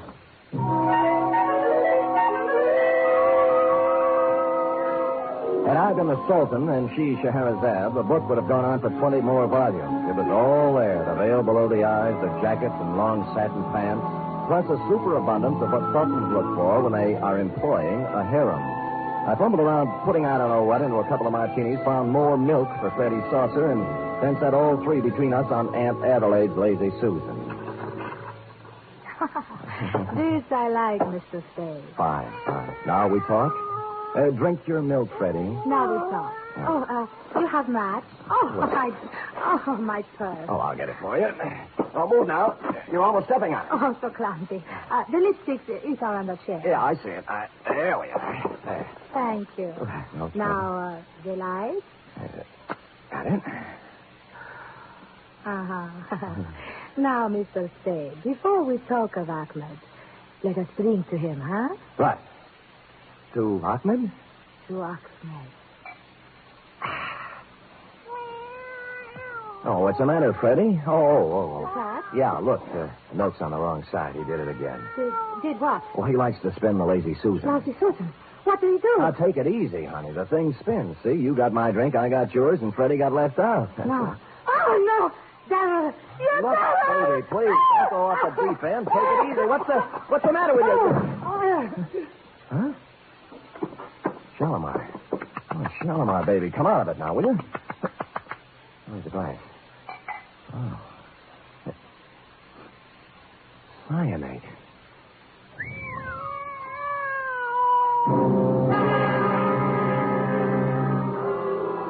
So that took care of Shalimar. The purse had nothing except the usual feminine claptrap, hairpins, makeup, and cigarettes. No keys, no identification, nothing except for a locket around her neck, which was something you don't run into every day. A strange hand-wrought disc-shaped thing with what looked like the face of a clock on it. 12 Arabic symbols where the hour should be, and a pair of hands pointing to 4. In some Joara, it was the sort of thing Sheridan Ballard, the man called G2, yawns over, which struck humdrum me as a little bit out of the ordinary. It struck Lieutenant Dundee of Homicide the same way. Look at me, Sam. Look into my eyes. Dundee, I didn't know you cared. Well, no, I am not an idiot, Sam. Well, I've been in this business for 25 years. Mm-hmm. I've looked at a lot of stiffs in my lifetime, but this is the first hoochie-coochie girl in my book who ever walked in out of the rain and tried to poison a total stranger. Well said, Dundee. Here. So, use your head, Sam. Where have you seen her before? I told you I don't know her, Dundee. And why did she try to kill you? Ask her. This whole thing's impossible. Harem, costume, poison, Shalimar. Fantastic, I know. I'm sorry. All right, get out of here. The print man, the MB, and the photographers will be here in a minute, and you'll only get in the way. Where'll I go? Anywhere. Find out who this dame is. Who's going to pay my fee? Well, scram. Bidding farewell to the gentle lieutenant, I took off into the rain, bound I knew not where. I bought a paper and settled down in a one-armed coffee joint, drank 3 cups of coffee, and came up with 3 leads. First, the ballet master at the Opera House.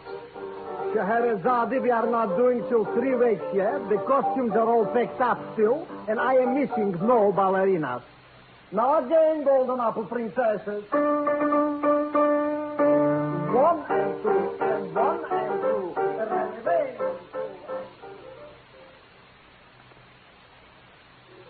As she wiggles and waggles, she shimmies and shakes. You never saw anything like this, folks. So hurry. Direct from a Turkish harem, little Fatima, the girl with the double-jointed... Jack. Yeah, Jack? You sure she's in there, Jack? Wait a minute, Jack. Yeah, she's in there, man. Thanks, man. All right, folks, step in a little closer. She shakes.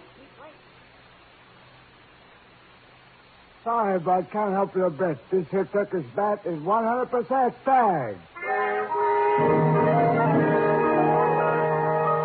Homeward bound, I was walking down Grant Avenue when I passed a little shop near Pine Street. Gold lettering on one corner of the window spelled out, Hachadurian J. Pappas, importer, curios.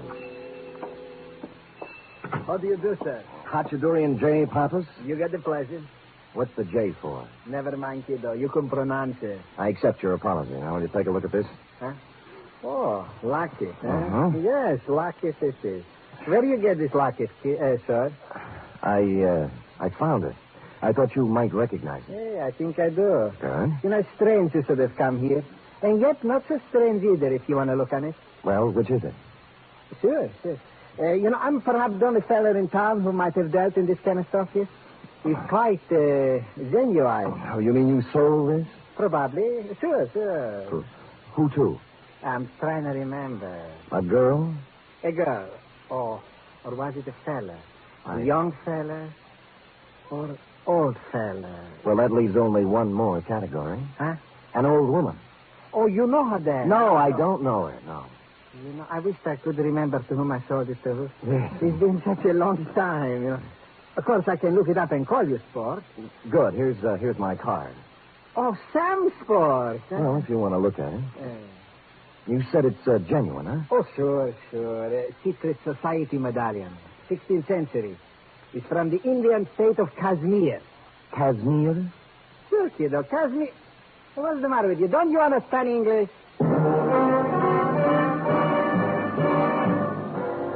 Kashmir. A typical Spade blunder. All I could think of was a girl on a cigarette package, thereby confining my operations to Turkey. But this opened new doors. The first, the most obvious, and ultimately the correct choice was a flossy nightclub known to the town's well-heeled party folk as the Vale of Kashmir. It was dark when I got there, but the front doors hadn't opened yet. Around at the side, an alley led up to the trade entrance, next to which stood a huge, wedge-shaped character with a swarthy complexion marred by a scar down one cheek. And to make him even more Oppenheimish, he was wrapped in a black, tent-sized opera cloak. I nodded politely, he spat, and I went inside. The Vale of Kashmir is a sumptuous bistro even on ordinary nights, and this night was obviously to be more than ordinary. The table across the end of the floor was banquet size. The place was hung with Kashmiri flags, and the picture of an old man who looked familiar was hung from the middle of one wall. The maitre d' was talking to an important-looking gent near the long table, and I walked over to them, pausing only to note one of the dancing girls practicing in a corner in her Shalimar-type costume. Felt like I was close to home. And the curry. You understand? Not too hot, yes, Excellency. It shall be as you wish. The florist will be here promptly with the flowers. I trust you will be prepared to take care of it. Excuse me, gentlemen. My name is Spade. Lashputzin, sir, at your service. Please, Mr. Spade, we have... No, not at all, my good man. What is it, Mr. Spade? Are you in charge here? I am the head waiter, sir. This gentleman is the Kashmiri proconsul. Oh, forgive me, Your Excellency, but... yeah, sorry. Not at all. Do you have a dancing girl here named Shalimar? Shalimar? No, what? Probably use another name. How about Ahmed? McClatchy. Right, where is he? A former employee as of this afternoon is Ahmed McClatchy. Who is he? My chef. Today, of all times, he does not show up. You know where he lives? Oh, I can look it up, but... Please, sir, the proconsul and I, in the banquet tonight, the arrangements, the Prime Minister himself... Sure. Just one more thing. A proconsul. Have you ever seen one of these before? What is it? A secret society medallion, they tell me. Who tells you this? Dr. Durian Popper runs a little curio store on Grant Avenue. Know anything about it? Secret society is right. The circle of 12. You see here? The hands point to 4. Yes, the fourth member, this means. The hand straight up is the leader. You seem to know what you are talking about, head waiter. Kashmiri culture is a hobby of mine, Excellency. This is an ancient, subversive organization dating from the time of the Mughal conquest of the 16th century. Very interesting, but of little significance now. The Circle of 12 has been dead for 3 centuries. If you will excuse me, Excellency, I'll get for Mr. Spade Ahmed's address, and then I will... Hold it. Ahmed!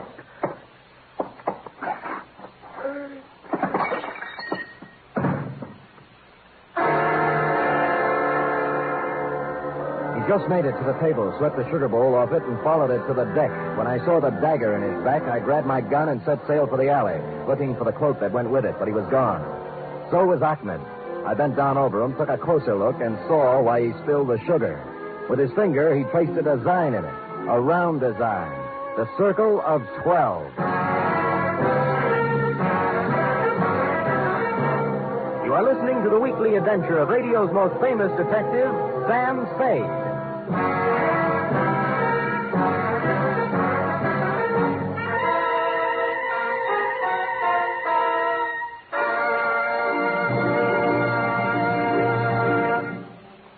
There's a bright newcomer to your NBC Sunday lineup starting this Sunday. It's Mr. and Mrs. Blandings. Now you can follow the further delightful adventures of the beleaguered Blandings in their famous dream house every Sunday. Starring as Mr. and Mrs. Blandings will be Cary Grant and his charming wife, Betsy Drake. Mr. and Mrs. Blandings is followed over most of these NBC stations by The Big Show. And this Sunday, hostess Tallulah Bankhead will present such bright stars as Fred Allen, Judy Holliday, Patrice Munsell, Gypsy Rose Lee, Vaughn Monroe, and many, many more. The chimes are your invitation.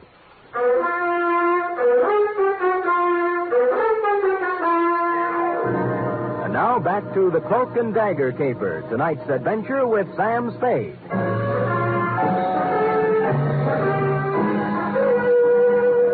Well, Joanna, all the ingredients of a first-class international goulash were here. The cloak, the dagger, the man with a scar on his face, the lady with a veil over hers, and 2 corpses. By now, Dundee had completed activities with corpse number 1 at my apartment, so I hustled him down to the Vale of Cashmere and put him to work on number 2. Then I hustled back to my office. The big question had yet to be answered. Another. Oh, Sam. You always have your phone. I've been trying to call you for hours. About Ahmed McClatchy, right? And the girl with the veil. Shalimar. Is that her name? Probably not, but it doesn't matter to her now. What about Ahmed? Oh, he was frightened out of his wits. He said somebody was going to kill him, and I told him he'd come to just the right place because you were strong and brave and Good. Wonderful. Good. And he cried. Good. And I cried. Good. But wait. Hold it, F. Yes, Sam? What happened when all the crying was over? Well, I sent him up to see you, Sam. I couldn't He call. just told you somebody was going to kill him, that's all? Yes, Sam. That's why he was crying? Oh, no, Sam, no. That's not why Ahmed was crying. Why? He didn't care for himself.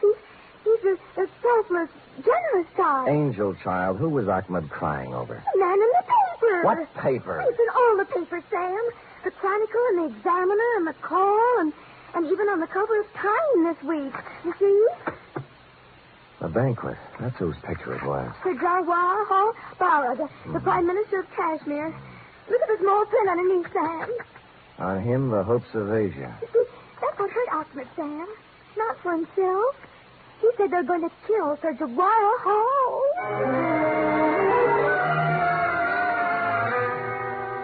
2 paragraphs later, my taciturn secretary let slip the information that Shalimar had arrived at the office 5 minutes after Ahmed left and departed for my home and hearth loaded for bear. The hullabaloo over you, Jawahar Hall, was due to the fact that you were at this moment arriving on the steamer Pacifica, en route to Washington with, as the article put it, the destiny of the Middle East in your briefcase. 10 minutes later, I was fighting my way through the mob at Pier 42.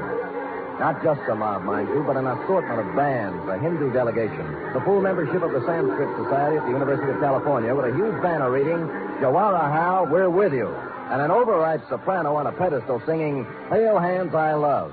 I struggled through this to the curb just in time to see you pull away in your special limousine, then climbed over some more backs to a phone book. Hail hands I love you.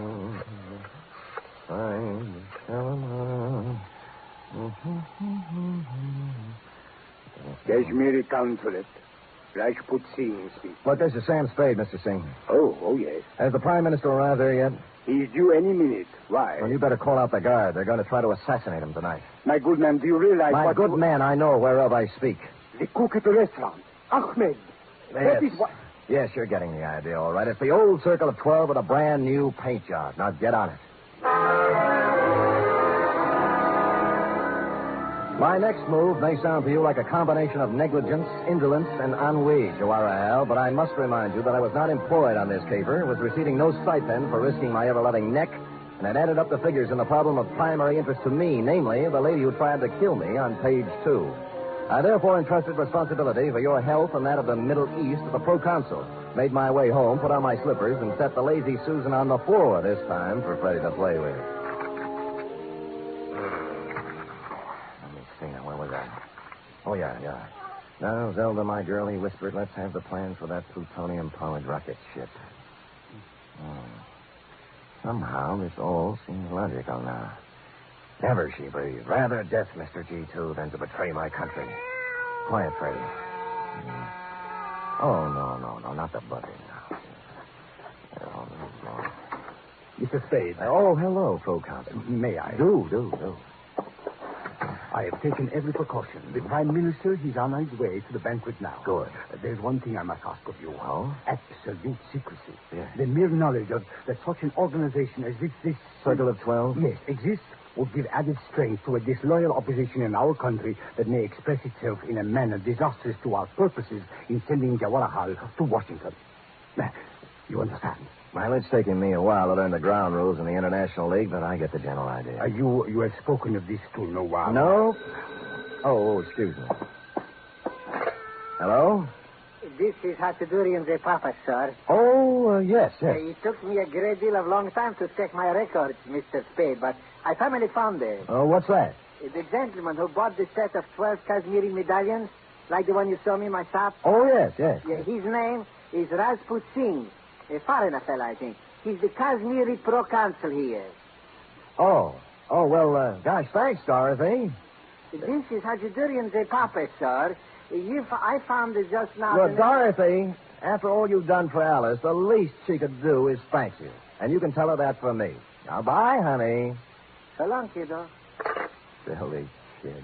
Silly. Let's see now, where were we? You had just given me your assurance you would maintain strictest secrecy in this unfortunate matter. Oh, yes, sir. Now, I must go. They're expecting me at the banquet.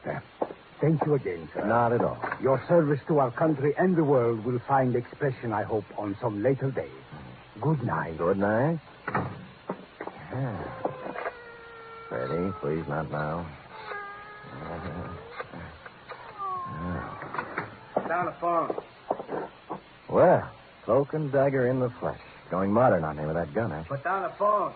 What if I told you I'd already made the call? I say you were lying. The line is tapped outside. You figure the angles, Hefty. In my business, I have to. When's it coming off? For the Prime Minister, any minute. For you, right now. Oh. He's got you fooled, too, huh? They're right there. Who? Rajput. You're a fall guy, you know, doing the heavy stuff. If it kicks back, you get it, and the other 10 laugh. You think you could talk me out of it, huh? Why, that's the last thing in my mind. I'd never...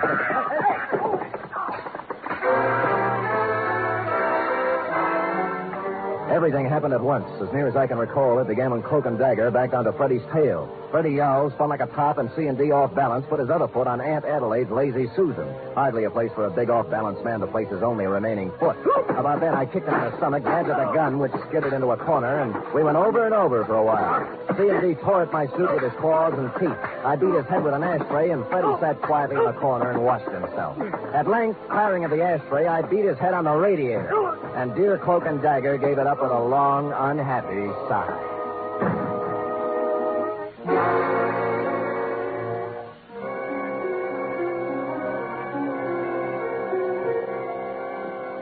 Mr. Spade, this is a dress-up affair. Get out of my way, head waiter, or I'll walk right over that white shirt front. Please, I can't... Have they been served anything yet? The drinks are just coming on. Wait, I should be sure.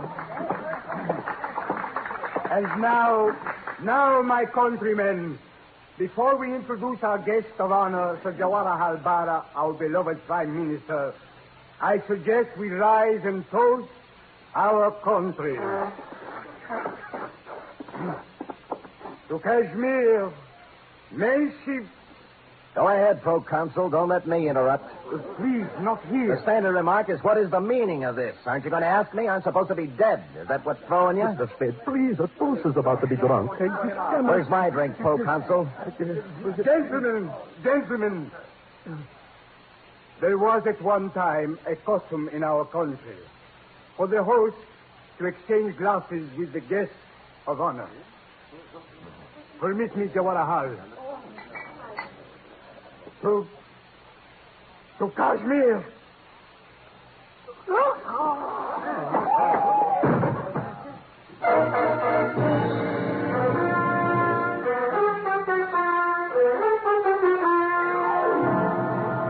And the moral of this story, if there is one, is when danger threatens, don't hire a bodyguard, buy a cat and a Lazy Susan. Period. End of report. Oh, Sam.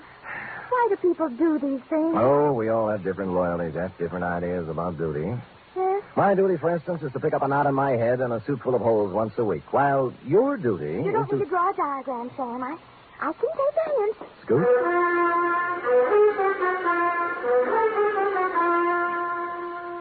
Three chimes mean good times on NBC. This Sunday, Theater Guild on the Air presents a light, laughable, lovable comedy. It's The Fortune Hunter, and it stars Gene Crane and John Lund. You're invited Sunday to another outstanding one-hour production by Theater Guild on the Air. And a reminder, there's a bright newcomer to your big Sunday lineup on NBC. Mr. and Mrs. Blanding, starring Cary Grant and Betsy Drake.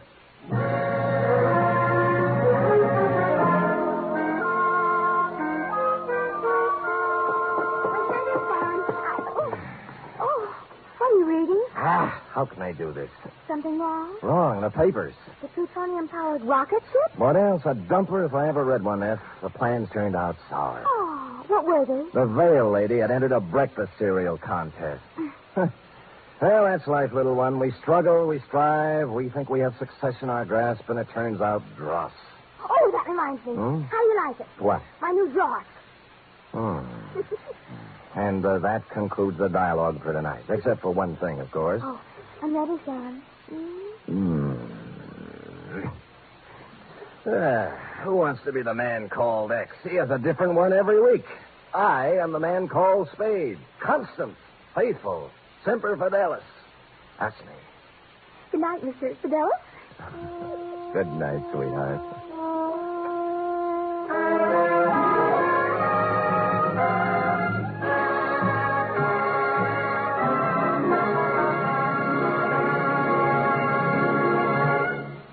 The Adventures of Sam Spade are produced, edited, and directed by William Spear. Sam Spade was played by Stephen Dunn. Lorene Tuttle is Effie. Script for tonight's adventure by Harold Swanton. Musical scoring by Lud Gluskin, conducted by Robert Armbruster.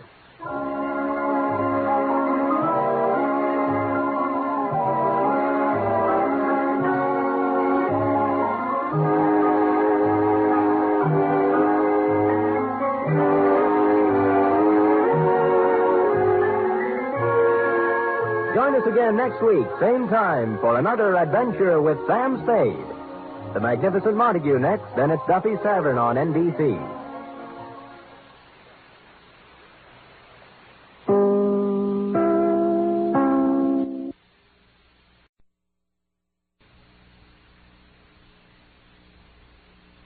The National Broadcasting Company presents The Adventures of Sam Spade, Detective.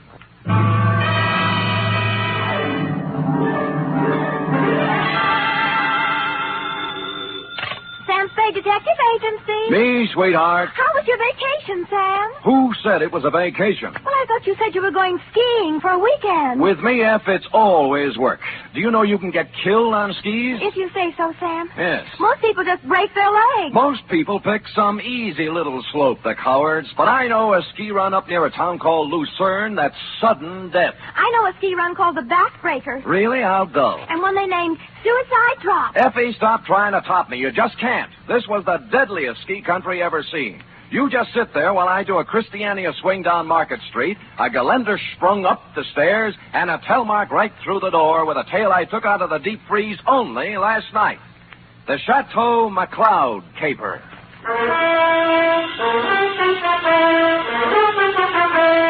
For NBC, William Spear, radio's outstanding producer-director of mystery and crime drama, brings you the greatest private detective of them all in The Adventures of Sam Spade.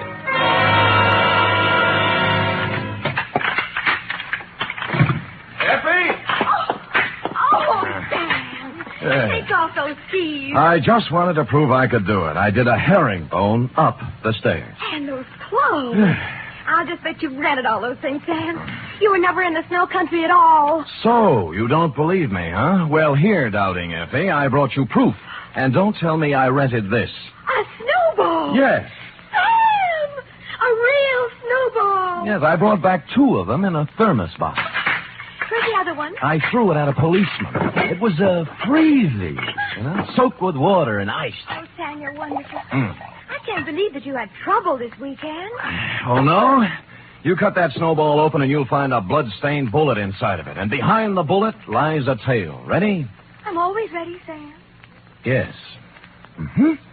Date, fill it in to Sierra County Sheriff's Office, Lucerne, California. From Samuel Spade, San Francisco, license number 137596. Subject, the Chateau McLeod caper. Dear Sheriff, you run a neat little cobby up there at Sierra, and I hate to be snide, but when my train steamed into the cold mountain air of your lovely little village of Lucerne, I knew the chill of death was afoot. It had to be. The place was too beautiful to last. The background hills were right out of the Alps, the snow from Grandma Moses, and the rustic buildings that snuggled under the mantle of white were just too cute for words. It was abnormally perfect. Something had to give. Well, You were the only young man who got off the train. Are you from McLeod? well, I'm supposed to find a Chateau McLeod. Oh, what do you know? I got the right man on the first try. Good. Rufus sent me down to pick you up. You could pick me up almost any time. Well, that took a little chill off the day. Shall we go? Ooh, mush. Mush.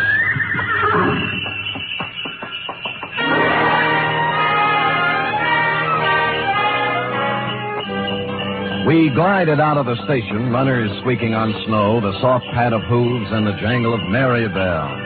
We had a bearskin lap robe. It was a short bear, so we had to move close. Her cheeks were apple red, and her silk brown hair flowed in a spanking breeze. Oh, it was a scene that will forever. Rufus tells me you're an advertising genius. Well, I have placed a few ads in my day, mostly help wanted. Aha, don't kid me. He says you're going to put the McLeod canneries right on top with a new campaign. On top. You know, you're supposed to have a big name. Just 8 letters. Sam Spade. Oh? Well, I'm Rita Parker. Mm-hmm. I'm supposed to be Rufy's girlfriend. Of course, I think it's only to make his wife mad. But it's fun up here. Yeah, well, this is my first trip. Oh, well, then you're in for a treat. That is, if abnormal psychology appeals to you. What does that mean? The McLeod guest register is always full of dynamite. Oh. For example, this weekend reads thusly. Rufus McLeod with half of the money in the world trying to get the other half. Good. His wife, who has an interlocutory decree. Mrs. Interlocutor. Yeah, Cora. Yes. Her boyfriend, Paul Endicott, gigolo type.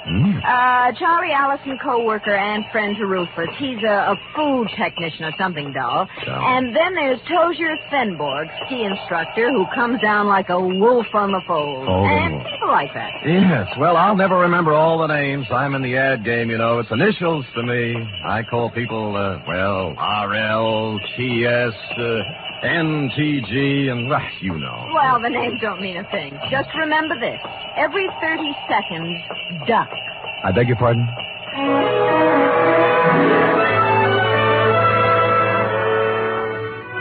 The McLeod estate was 8 miles out of town, and it seemed we were there in no time at all. Rita Parker hustled the Alpine buckboard and mare into a stable, while I went up to the chateau to meet my employer, Rufus McLeod. It was more of a Swiss chalet, you know, where the second floor is larger than the first, and I guarantee that no one in Switzerland could have afforded this chalet, even with the second floor the same size as the first. I walked in and found Rufus, big and red-faced, standing in front of a fireplace that could easily have roasted a brace of oxen, rump to rump. Of course, you're Sam Spade. I am, Mr. McLeod. You came at an opportune time. There's no one around to overhear our conversation. I suppose you wonder why I hired a detective for a place like this. Well, not especially. I go where the people go, and the money. You'll be paid well for your time and trouble. I must be quick. In essence, this is my situation. Yes. Earlier this week, I received an anonymous letter saying that if I invited the guest list I'd planned for this weekend, there might be serious trouble. Here's the letter. Keep it to yourself. It's a Los Angeles postmark. I see. Well, we might start by tracing down this typewriter through an L.A. detective agency. Every one of my charming guests is from Los Angeles. One of them wrote it, if you ask me. Very likely. I want to know who wrote it, if I can, but more than that, I wonder what serious trouble the writer is referring to. The girl you sent to pick me up said you had a very volatile group of people assembled. Yeah, perhaps they're high-strung individuals, but they're civilized. I'm sure their conflict would never get beyond a cutting phrase or two, or perhaps a punch thrown here or there. Well, then you really don't believe you'll have any trouble? Yeah, I don't know. I thought it would be advisable to have a man like yourself around. Yes. One who deals in trouble professionally. Perhaps if things do get out of line, you can help repair the damages or even prevent things from occurring. Well, I'll do my best, Mr. McLeod, but it's not easy to look for something when you don't know what you're looking for. Oh, here they come, Spade. Oh. Back from the ski runs. Oh, I told them you were handling an advertising campaign for my canneries.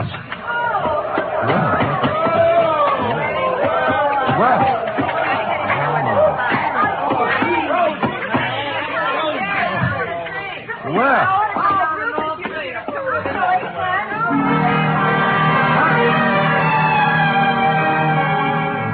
They came stamping in, pulling off gloves, unzipping parkas, and if it hadn't been for the grown-up dialogue, looking all the while like a group of carefree children, it was hard to believe that the chill of death was also in them even then.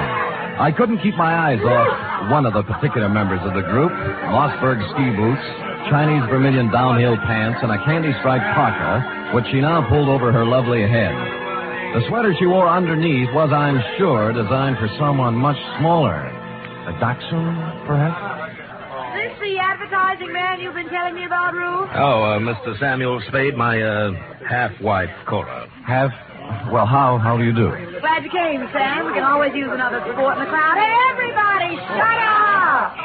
Introducing the incomparable, fabulous Mr. Samuel Spade. Hiya, Sam. I'll give me the fast, Sam. Me, Paul Endicott, Rita Parker, Charlie Allison, Toja Finborg. Charlie's the one who doesn't ski. I'll take snowshoes any day. I can't get anywhere in snowshoes. You've heard, perhaps, of the tortoise and the hare? Rufus, ring for some drinks. Tom and Jerry's, hot toddies, coffee, garage subs. Yeah, we're having hot buttered rum. The stuff's warming in the kitchen. Well, get it up, get it up. Right away, Cora. And as for the rest of you, ready? A 1, a 2, a 3. What? Oh, yeah. Old Main, shout till the rafters ring. Stand and drink a toast once again. Let every loyal Maine man sing. Oh, bo-de-do-de-do. They took up the song with a gusto, lifting imaginary drinks into the air, and it was all very jolly. For a party that was supposed to be fraught with danger, this one certainly started out in just the opposite direction. The drinks came, and things got even merrier. Lunch was served, and afterwards I slipped into some outdoor gear and strapped on some skis. Everybody scattered different directions. Rufus McCloud and I skied to a place 3 miles away called the Halfway Cabin. Between the chateau and the cabin was a small lake called Royal Lake, completely frozen over. Rufus stood in front of the cabin, firing a .30-30 at a target set up down in the woods to the east. What do you see through the glasses, Spade? 2 bullseyes and nothing outside of the 8 ring. That's great offhand shooting at this range and standing on skis. Well, I can do much better than that. Watch this. See that silver tip on that big Norwegian fur over there? Yeah? I'll cut it off. Hey, look out! What? Well, he came swooping out of nowhere, Spade. I swear he did. Oh, I think he hit him. Who is it? That's Paul Endicott. No, he's up. Good. There's Cora with him. Well, you told me nobody was supposed to be skiing in that area. Yeah, they're not. Well, here he comes, and he looks plenty mad. What do I care about him? He's just after Cora for the money I give her, that's all. You're going to kill me, you stupid fool. You weren't supposed to be skiing there, Endicott, and it was an accident. Yeah? Well, that was no accident. All right. Knock off the punches. You keep out, or I'll throw one at you. Oh, that I'd love. Paul, now stop it. And the rest of you, quit acting like children. Your boyfriend threw a sucker punch at me, Cora, and even if he is my guest, there's a limit to hospitality. I don't call one punch and even trade for a .30-30 bullet. You weren't hit, so don't start crying. Rufus, I've the feeling you wouldn't mind if he were hit. You wouldn't mind at all. Paul, I've just decided I don't like you without a mustache.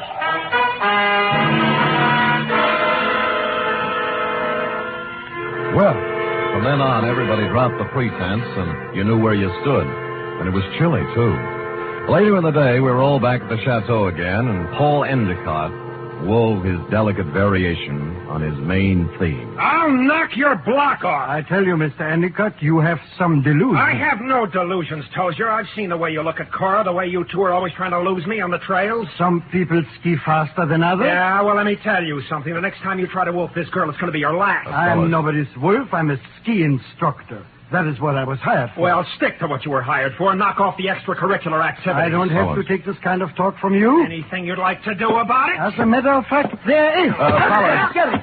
Boys. Men. Wait, stop it. Fellas. Stop it. Yes. I'll never speak to either one of you again. Sam. Yes, you want me to stop them, Mrs. McCloud? No, I want you to take me out of here. Oh, all right. Well, Let's put on our skis and get out of here. okay, here, I'll help you. Oh, thank you. You're such a gentleman. Well, even so, I won't take a minute. Ready? Yes.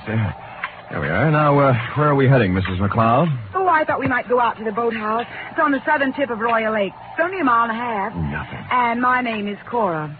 I'm not really Mrs. McCloud anymore. That's kind of rough on you, isn't it, bringing your new boyfriend around all of your ex-husband's friends? Well, I like it up here. Rufus likes to have me. They're not all against Paul. At least they weren't. But he's on the defensive so much, he's going to make enemies of all of them. Yes, he's off to a rousing start, I'd say. Do you know something, Sam? I don't care about Paul Endicott, really. Or Rufus McCloud, or Tozier Finborg, or anybody. I just care about Cora McCloud. Well, now, that's a good, honest answer. You know, most people wouldn't be that frank. But, Sam, Yeah? I haven't known you long. Well, I like your style. Style? I could care about you.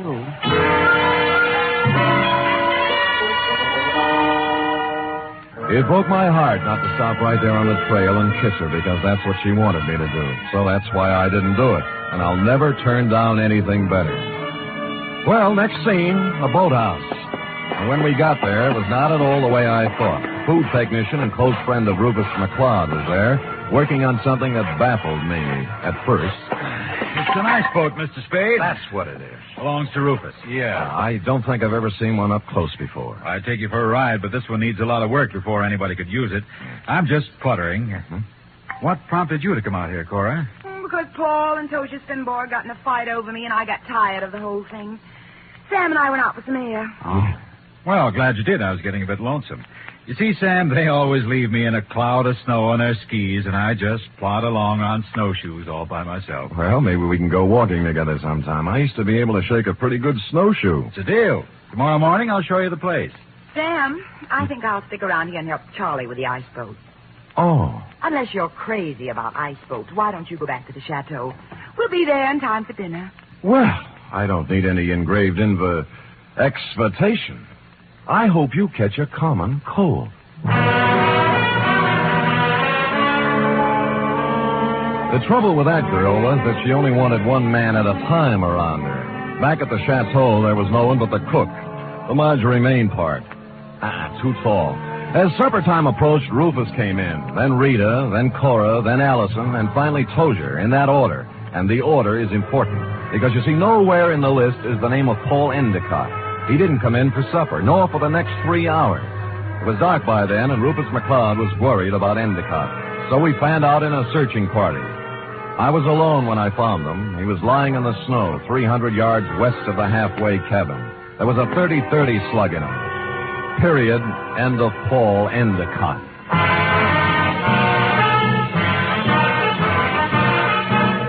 You are listening to the weekly adventure of radio's most famous detective, Sam Spade.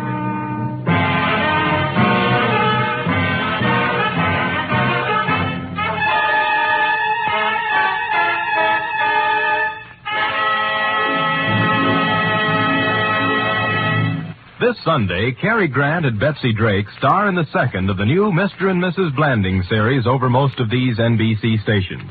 The delightful tribulations of Jim Blandings and his wife Muriel as they built their famous dream house entertained millions as a novel and then as a motion picture. And now you can follow the further adventures of Mr. and Mrs. Blandings every Sunday on NBC. And Sunday also means your weekly visit with the hilarious Harrises on the Phil Harris Alice Faye Show.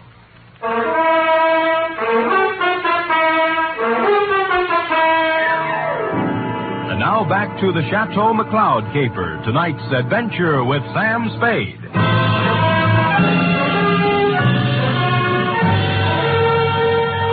There were no ski marks near the body of Paul Endicott, just his own. Somebody had drawn a bead on him in the dust from some distance. I started to look for the rest of the searching party and then changed my mind. If the body of Endicott wasn't found, the murderer might wonder what happened to it, get worried, and make a mistake. So I picked him up, carried him to a small cave I found, covered the entrance with snow, brushed over the ski marks, and went back to the chateau. One by one, they all showed up, discouraged. We can't give up. We have to keep looking. I know how you feel, Cora, darling. It's too dark. We'll try tomorrow. Oh, don't worry about him. Paul can take care of himself. How can he take care of himself, Miss Parker, if he got lost? Who said he got lost? I am assuming. I think we're all assuming too much. I'm sure that it's nothing to worry about. If I know Paul, he'll show up tomorrow with some tall tale to tell. What do you think, Mr. Spade? What does an advertising executive know? Cora, your manners. A sponsor might be listening. Oh. Well, I'm sorry, Sam. I'm upset. Okay. Frankly, I don't know what to think. But if I were a detective, I'd hazard a guess that Paul met with foul play. Oh, nonsense, Spade, nonsense. Come on, everybody, let's have a drink and have some fun. Paul will be back, and even if he isn't, who really cares? Scotch for me. And I guess nobody cared. Rufus was a little more jolly than usual, and the drinks began to dispel the gloom. It was as if Paul Endicott never had existed. It began to get late, and the bizarre wake broke up. Everybody went to bed, including me. I lay there fully dressed, looking up at the beam ceiling for an hour. About then, my doorknob turned and the door slid open and shut. Someone moved quietly into my bed as I was sliding my .38 out of its holster. Sam, me, Rita. Oh. Are you awake? Yeah, I wasn't even under the covers. Mind if I sit down? Not a bit. Sam, Sam, I'm scared. I wish I could leave here. Oh, what's the matter? Paul's dead. I know he is. He didn't mean anything to me one way or the other, but I know he's dead. Anything to back up your feeling? I guess not. It's just something I'm sure of. Why'd you come to me? Because you're really a detective, and I know it. Oh, me? Oh, now, you handled a case for my father once. You just don't remember me. All right, I'm a detective. Rufus hired me because he expected trouble. Sam, I'll tell you something about Paul. Yeah? Cora didn't really like him. They were always fighting. She only cares about herself, so she said. Tell me, what kind of a car does Paul drive? It's a yellow convertible, but it's still in the garage. I checked. Any other cars missing? No, they're all there. Oh, and I found out something else. What? Before supper, there was a gun missing from Rufus's gun rack. It's back now. Mm-hmm. Anything else? That's all I know, Sam, except that Paul's dead. I know it. I wish I'd never come up here.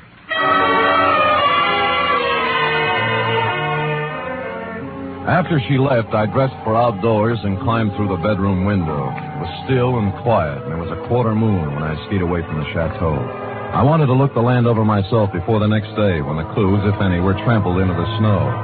When I passed the northern tip of Royal Lake on the trail to the halfway cabin, I saw a new set of ski tracks heading into the woods where I'd found Endicott's body.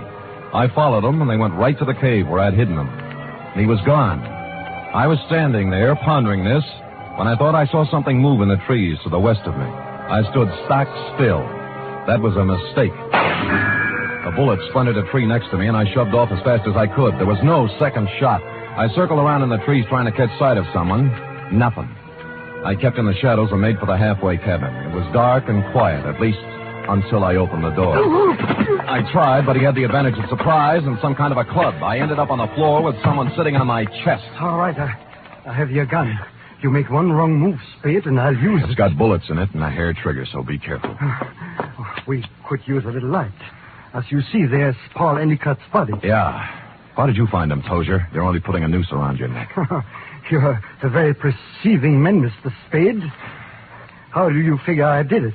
I talk better on my feet. Just remember the gun. If you didn't kill him, how else would you know where the body was? Because I know this country like the back of my hand. He had to be somewhere. You are the killer, Mr. Spade. Me? Why, I do not know. You found the body before anyone else could. Hid it, then clumsily tried to hide your tracks. Don't be silly. Why would I come back? A murderer always worries about his crime. Did he forget something? Was something left undone? It's natural. It sounds good, except it isn't true. You couldn't pin it on me in a month of Sundays. But somebody might just tie it on to you. That's what you think. Do you know what I'm going to do now? I wouldn't want to guess.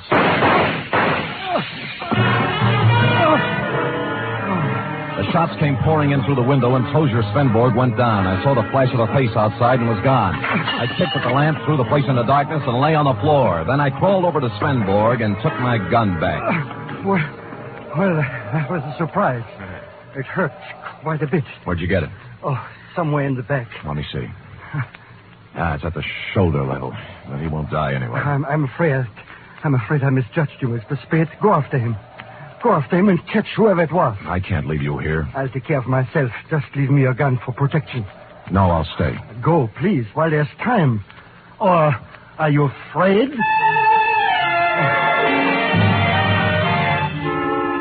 I was, but I gave him my gun and left. Outside, there were many ski tracks, but a fresh set led left from the halfway cabin down.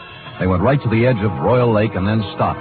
There were no marks of ski poles on the ice, so I followed the shoreline, looking for some kind of a clue. It wasn't until I reached the southern tip of Royal Lake that my effort was rewarded. Leading up from the ice were a set of footprints, then a set of ski marks. They led to the boathouse. Inside, I found two interesting items. One, a dismantled ice boat with fresh ice on the runners. Two, a pair of skis with snow in the grooves. I made my way along the beaten path back to the chateau. Circled it once, found interesting item number 3, and went in. Well, what were you doing up, Spade? Did you hear the shots, too? Yeah, I thought I'd look around. Cold. What me out of a sound sleep, Sam. What was it, you know? Well, I didn't find out about the first shot, Mrs. McLeod. That was fired at me. But the next three were fired at a man named Tozier Svenborg. Oh, no. Tozier? How did it happen, Spade? What's it all about? He found Endicott's body in the woods. Dead? Very. I told you, Sam. I told you. Told him what? What do you know about it? Nothing. I just had the feeling, that's all. You know something. Now tell us or I'll slap the rents right out of your head. I don't know anything at all. I just had a feeling. Who shot Tozier, Spade, and why? I don't know.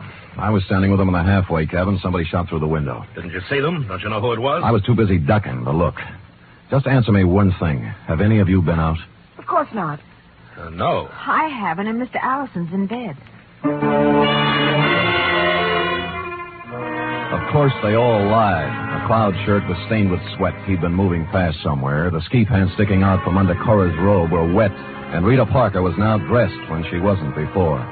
I was trying to figure out something to say when Charlie Allison came out from his bedroom, rubbing sleep out of his eyes and pulling a robe on. What's going on here? What's all the excitement about? They found Paul, dead, and somebody shot Tozier. No. Where is Tozier? In the halfway cabin. Well, let's get him to a doctor. I'll call one from town. Why don't you go up and get Tozier? I'll have a car ready, and we'll take him right into the Lucerne Hospital. Wait a minute. What about the murderer? Who did the shooting? Nobody's getting out of my sight. It had to be one of us. Why, Cora? Oh, it wasn't just anybody. We're the only ones left walking. Why don't you ask Sam? He's the detective. Detective? Yes, I hired him because somebody sent me an anonymous letter saying there'd be trouble. You knew there was going to be trouble, Rufus. Somebody else knew. Then why did you let people come up here? What's the big idea? You do? Wait a minute. Spade, what did you find out? Well, if you'll all wait here a minute, I'll tell you. When I circled the chateau before I came in, I'd seen footprints leading to a window, not mine. That meant somebody else used the back way in and out, too. I wanted to find out whose window it was, and of course, while I was looking, I remember the apparently dismantled ice boat and the fact that a set of skis were in the boathouse. It took me about a minute to find the right room, but somebody knew it. All right, Spade, stand where you are. Allison, you might be a great food technician, but you're a lousy killer. Yeah, well, at least he didn't get her. Neither will you.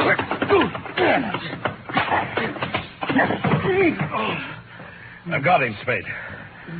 All right, come on, stand up. Come on. You sap. Cora, huh? You think you could get her by killing somebody? Shut up, leave me alone. I'm sorry for you.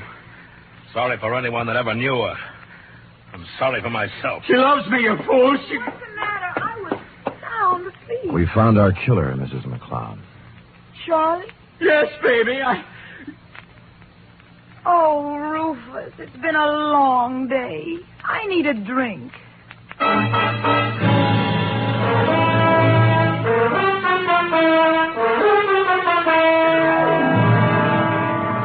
And that goes to show you how cold it can get in the snow country. F. Period. End of report. Sam, why would a man do anything like that? When he knew he couldn't get away with it? Because he was stupid, Effie. People must have told him 1,000,000 times. If they told him once, crime just doesn't pay. No. Yeah. Now, go type that up, will you? Go on, scamper. Woof.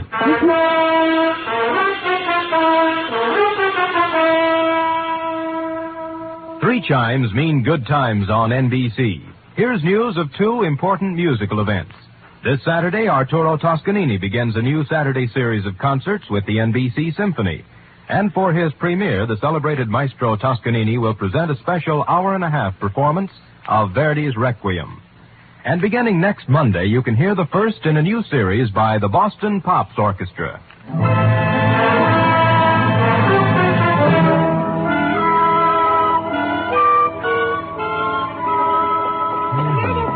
All typed up. All but the P.S. Page, that is. What P.S. page?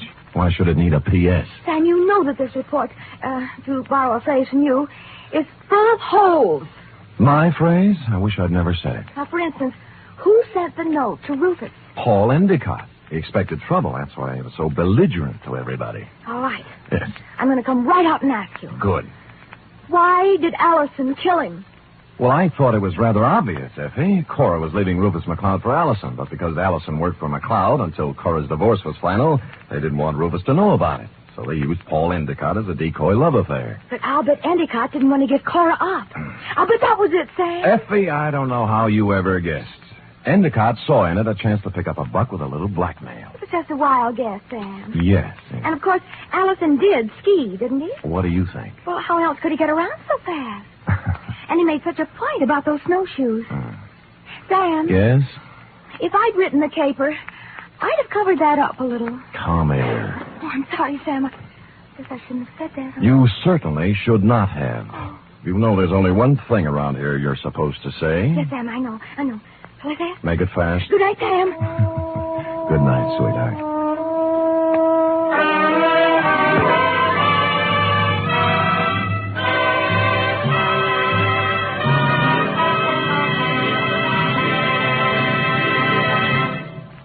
The Adventures of Sam Spade are produced, edited, and directed by William Spear. Sam Spade was played by Stephen Dunn. Lorene Tuttle is Effie.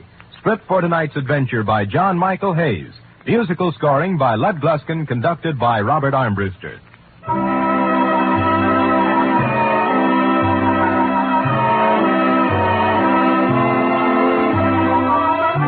Join us again next week, same time, for another adventure with Sam Spade. Do you keep an appointment book? In 1950, 30,000 people kept an appointment they hadn't bargained for with infantile paralysis. And 4 out of 5 of these were helped with March of Dimes money. We must go on helping, yet we also must be prepared for what may come in this year. March of Dimes is your way of fighting infantile paralysis. Give all you can to your local March of Dimes headquarters. Join the 1951 March of Dimes today. The Magnificent Montague next, then it's Duffy's Tavern on NBC.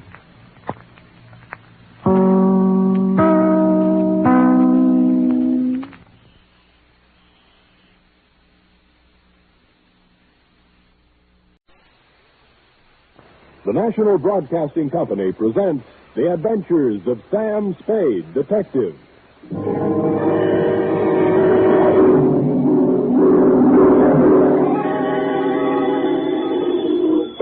Sam Spade, Detective Agency? Me, sweetheart. Sam!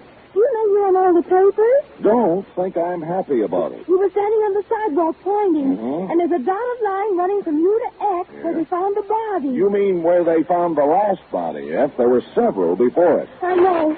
All those poor people. Tell me, Effie, how many dots were there running from me to where they found the body? Oh, let's see. 1, 2, 3, 6, 12, Sam. That's what I expected. What does it stand for? For 1, 2, 3, 6, 12. Death, F. Oh, no, not really. But definitely. We just got in on the big finish. This is a tale of deceit and intrigue that's strung through many islands and several countries. Yea, through a great many lives. So I am left with no choice but to call it The String of Death Caper.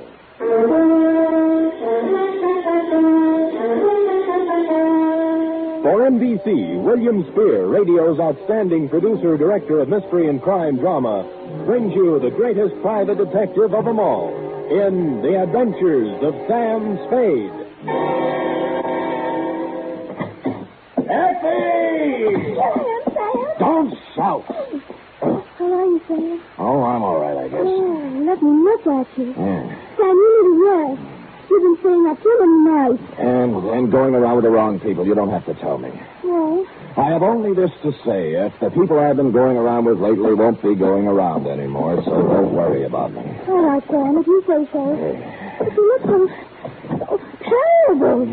Your eyes are bloodshot. Aren't everybody? And your hands are shaking. True, Effie, and here's why. Take it down. You ready? Well, don't make it too gory, Sam. Effie, I am not going to pull any punches. You'll have to take it as it came, the way I did. Date, fill it in. To Lieutenant I.C. Kelsey, Homicide Detail, San Francisco Police, from Samuel Spade, license number 1377596. Subject, The String of Death Caper. Dear Kelsey, it's hard to believe that the events of the past 48 hours all began with the discovery of the oyster, but they did, and they made a marked change in the census figures of several countries. The whole thing was incredible. The most incredible part of it was that I was careless enough to let myself get mixed up in it. The entire seamy saga began 2 days ago when my door opened and a woman walked in. Showgirl, Type 7B. tight black skirt, too tight blouse, red alligator shoes, hair overdone in somebody's peroxide oven, you know, that kind of stuff.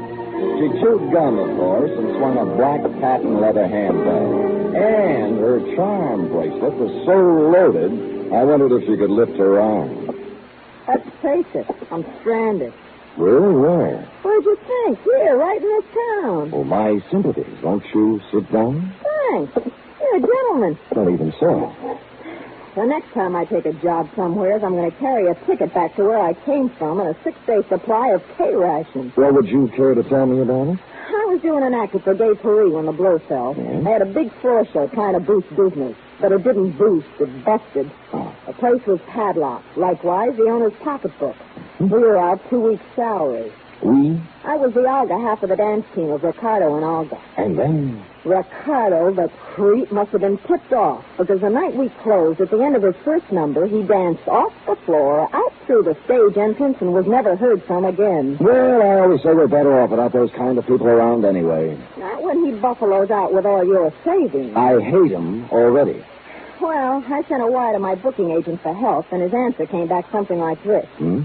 Here, they're starving in the street. At least you got a hotel room to do it in. Pardon? Well, Oh, those agents are a shifty lot. They only like you when you're with them. You're telling me. My rent's up at the end of the week, and after that, who knows? Well, now, madam, your story has touched me very deeply. Would it spoil your timing any if I asked you why you came to see me? Say, you got a style there. It's unique. It's widely copied.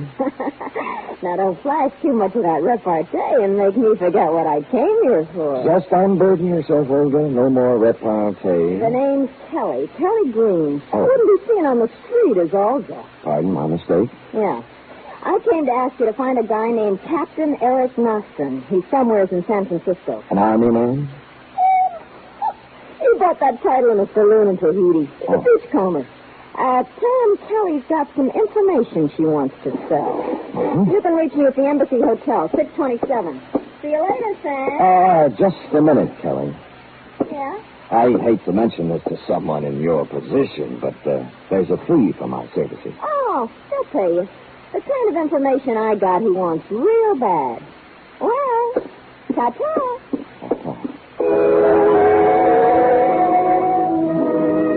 Clearing everything off my desk, 2 shoes with feet in them, mine, I embarked on this dangerous assignment, if Brian Donlevy will pardon the expression.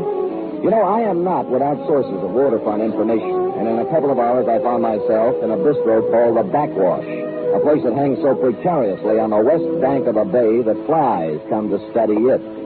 Hello, Sammy. How are you? Hello, Eddie. What's a good word? Well, Sammy, I know what I hear, but what I hear sometimes ain't the truth, or am I too quick for you? Give me a for instance. Well, the guy you called about is sitting down at the far end of this very same bar.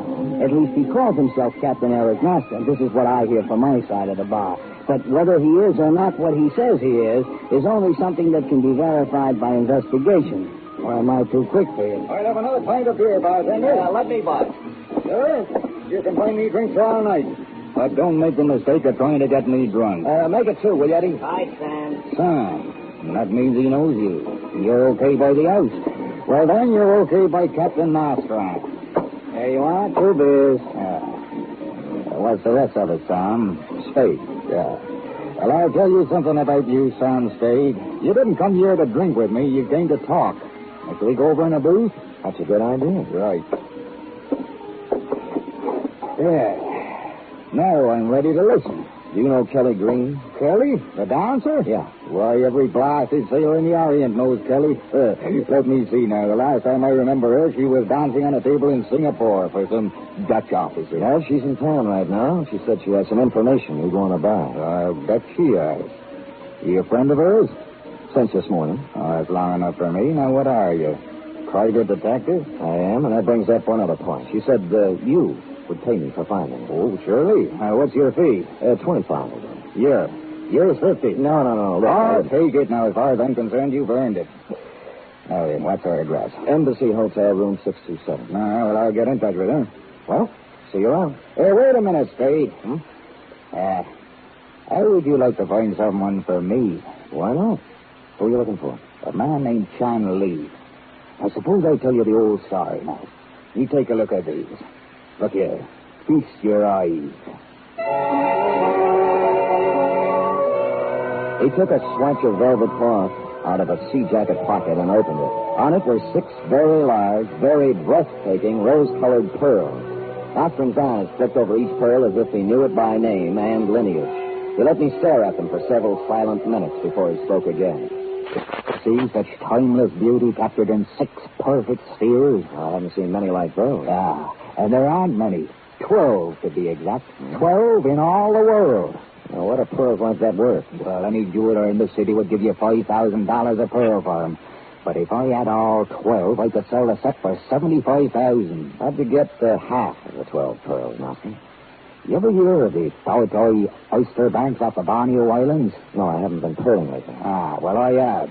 Well, is that where these came from? That's right, from the Taotai banks. A friend of mine in Jolo, named Hong Kong Harry, tipped me off that 12 perfectly matched rose-colored pearls could be picked up at Cagayan Sulo from a wholesale buyer called Dong Se Mao. Well, which is it? I shipped over on a catch with 2 other men. Dong Se Mao asked 12,000 pesos for the lot, and I took them. Again, when we left Cagayan Sulo, I got caught in a storm and I went overboard. But I didn't fall accidentally, no. I was hit on the head and thrown overboard. Your buddies wanted the pearls. Ah, they got 6 of them in my sea bag. The other 6 were sewn inside my belt. I still have those. But I traced those 2 guys all over the Orient. But both of them was killed. Ah, the Morrow curse, they say. So far, 8 people have died over these pearls. The Morrow curse? Corny, isn't it? Yes. Anyway, the rumor is that the other 6 pearls have found their way to San Francisco, and that a man named Chan Lee knows about them. Oh, I've been here 48 hours, and I haven't found him. Well, what do you plan to do when you find him? Don't you worry, Spade. I have a buyer. I'll pay cash for him. All right, I'll give you $50 worth of looking for Chan Lee. Now, where can I get in touch with you? Are you in the book? Yeah. Then I'll find you. Just one thing, Spade. If Kelly likes you, you must be straight. Here, take a pearl. Now, wait a minute, Master. You just said each one of these pearls is worth $5,000. $7,500 to me, but I want to play it this way. Now, if you find Chan Lee, you ask him if he knows me, and ask him if he knows about the pearls. Now, maybe he won't talk to you, so if he doesn't, just show him the pearl, and then walk out. He'll fall all over himself to find me. Well, you know best. I assume no responsibility for this pearl, though. I can handle the responsibility for both of us.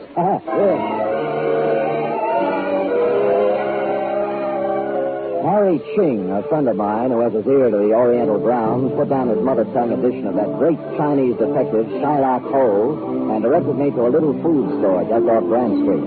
There were a number of people in the store looking at merchandise. My man was small and fat and behind the counter. Good afternoon. May I assist you? Chan Lee? Oh, no. My name is Nguyen. Harry Ching told me Chan Lee would be here. Oh, before my name Nguyen, my name Charlie.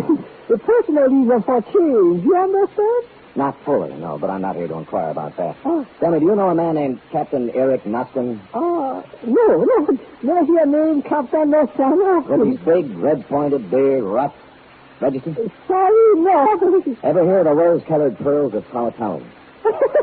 You joke. Why you talk pearl with me? I do your Chinese food, not beauty. Well, I might have the wrong Chan Lee, but do you know anything about pearls? Oh, I can tell good pearl from bad pearl. My uncle was pearl trader. Well, take a look at this. Let me see. Well, don't put it in your mouth. I just did it to test skin. Oh, yeah. Sure, you joke with me. Joke about what? I know where 5 more are just like that, worth $5,000 a piece. Somebody pull your leg. This pearl, Japanese culture pearl, artificial color, worth maybe $5. Really? Next time, don't play joke on Chinese. Lee, you in? Oh, yes. Got me bored.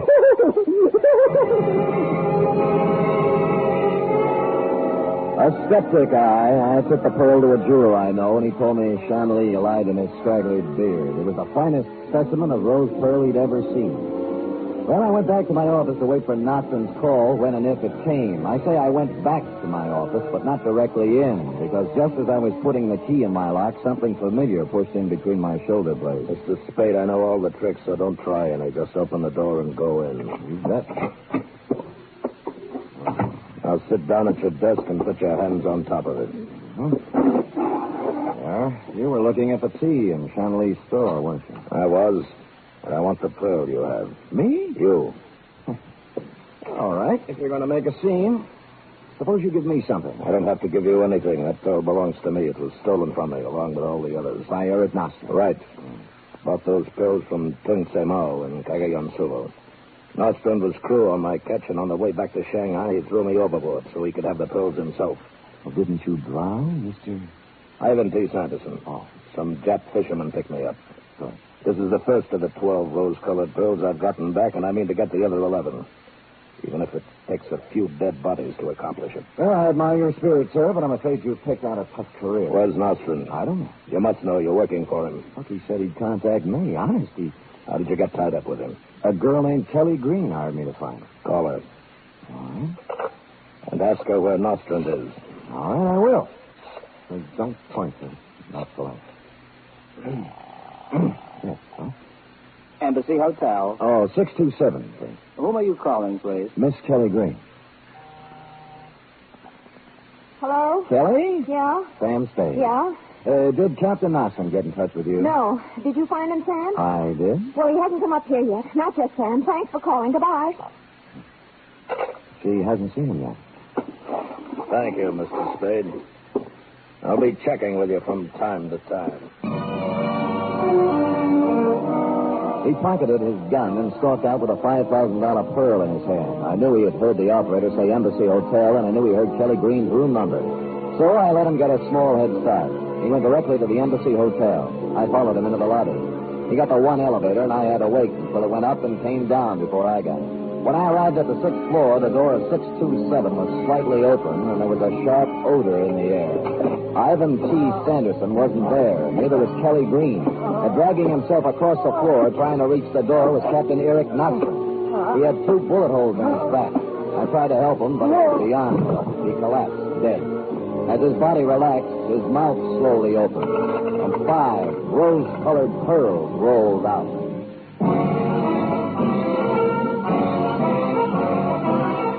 You're listening to the weekly adventure of radio's most famous detective, Sam Spade.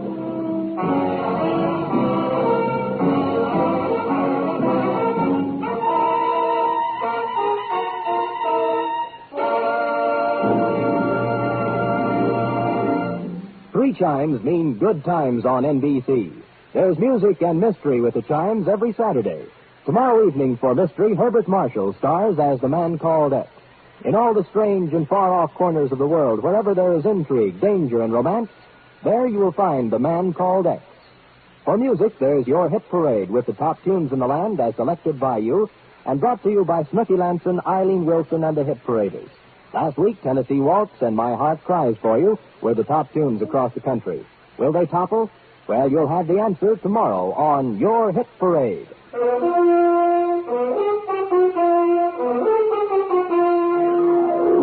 And now back to the String of Death caper, tonight's adventure with Sam Spade.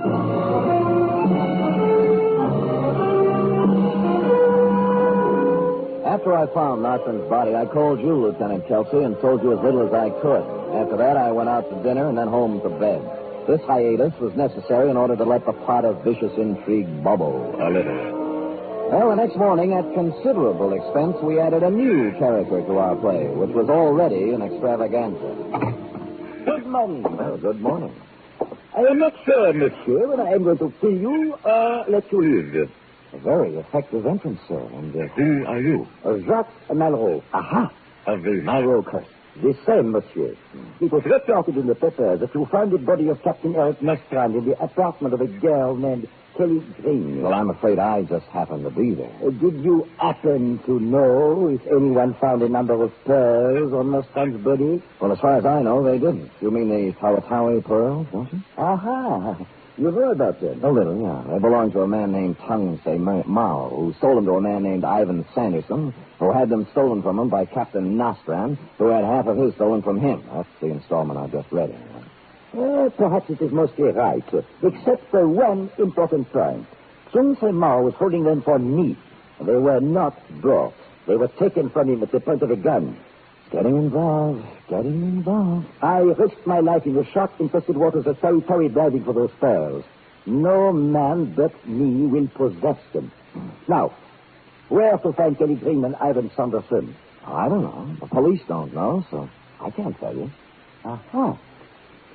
All right, Mr. Spade. You have an honest face, I believe you. But if it turns out later that you have deceived me, you will find to your regret that Jacques Malraux is not an easy man to do business with. Au revoir. Following his exit, I allowed a pause for dramatic effect, and then dissolved into the next scene. On the front door of Chanley's grocery store, there was a sign, closed for the day, so I went around the block, through an alley, and came up on his living quarters from the back way. I stood at the back door and knew somebody was home listening to some Oriental artist show. I tried the doorknob, it turned, and I carefully opened the door and stepped in. What you do my house? Well, what like you come in private house? Turn that thing off and I'll tell you. All right, get out or I call police. John, I didn't come here to quibble with you. I came to speak right from the shoulder. What you talk about? The Talatawi Pearl. I don't know Pearl. Get out. You know Nostran was killed yesterday, don't you? I tell you before, I know no man named Nostran. All right, where's Sanderson? What man? The tall man with the quick mustache who was in your store yesterday when I was there. So plenty people come my store. I not know them all by name. Come by anybody. Plenty mustache. All right. Play it your way for Yeah. now. But if you ever do meet up with Sanderson, just tell him that I have the other 5 pearls. The ones Nostran was killed for.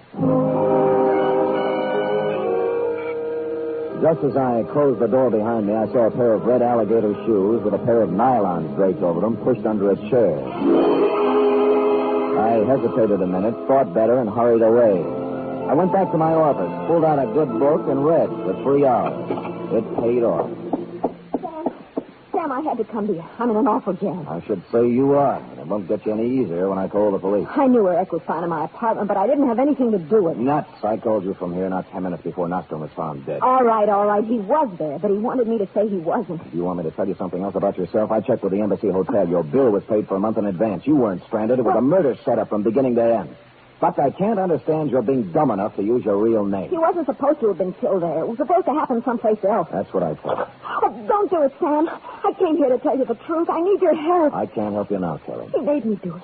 He made me come to San Francisco, wait for Nostran, and then find him. Who made you? Sanderson? No. Chan Lee. He killed Nostran. He shot him. But we heard somebody at the door and went out for fire escape before we could search Nostran. What do you mean he made you do it? Look at this. That arm isn't pretty, is it?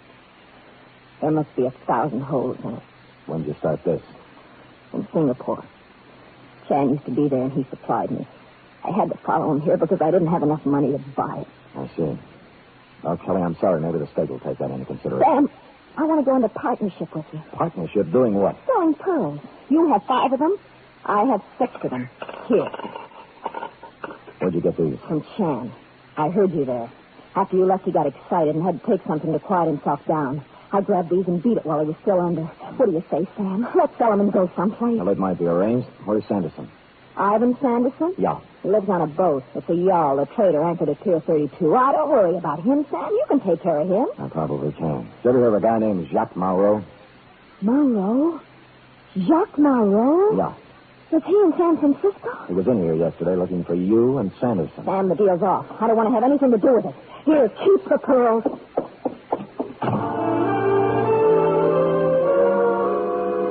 I picked up the 6 pearls and put them in my office safe with the other 5 I'd taken from Nostran. Then I went down to the waterfront looking for Sanderson.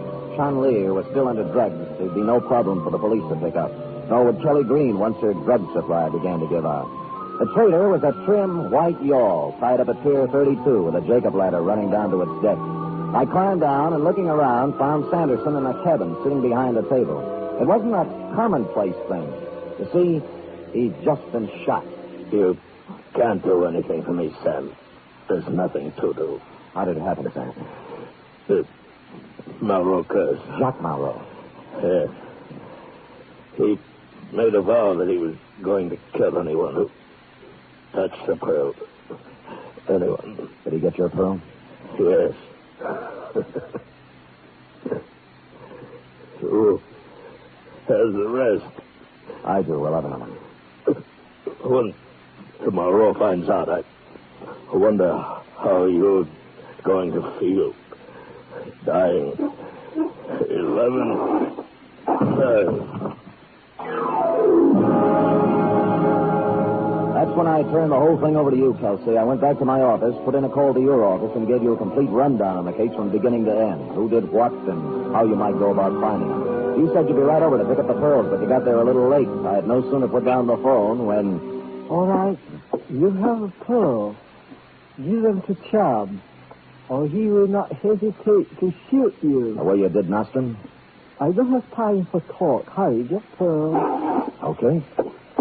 They're in my safe here. I don't think I'm going to give you any argument or pull anything clever. It would be too bad if you did. I don't really know who these pearls do belong to, and I don't care much anymore.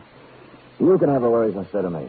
I would be glad to worry about such a treasure. There you are. So here you are.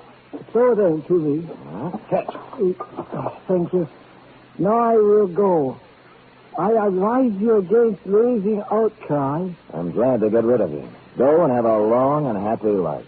Oh? Oh, I have been hand-picked by the dog. He was, but for a different reason. He put the pearls in his pocket, and with a little smile of triumph at how easy it had been, he turned and quickly walked out of the office. He even closed the door politely. But outside, he didn't get far. I ran for the hall, firing my .38 out of the holster. Chun Li lay still on the floor, and his coat pocket had been turned inside out. Steps were pounding down the stairwell, and I followed. When I hit the sidewalk, he was half a block away and running. I fired at him, and he stopped and fired back. My second one caught him in the chest, and he fell twitching across the sidewalk. I walked right up to him, but it was all over. Jacques Malraux was dead. And one by one, 12 of the most beautiful rose-colored pearls in the world were dropping out of his hand, rolling down the gutter and plopping into the sewer, where they belong.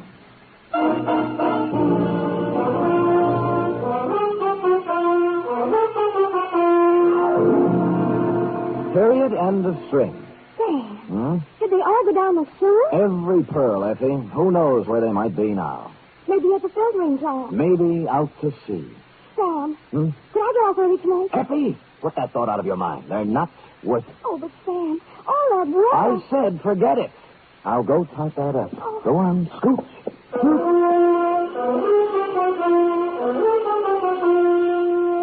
Three chimes mean good times on NBC. There's music and fun in the air tomorrow evening, styled to suit your Saturday night of merriment. Dennis Day brings you songs and comedy in his charming boyish manner, and then Judy Canova gets together with her frolicsome friends for Mountain Melody and Mayhem, followed by Grand Ole Opry with singing MC Red Foley and his gang. It's a Saturday night of fun designed for you.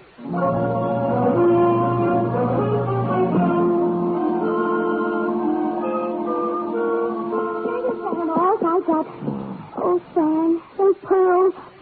I'd give anything just to wear them one night. Anything?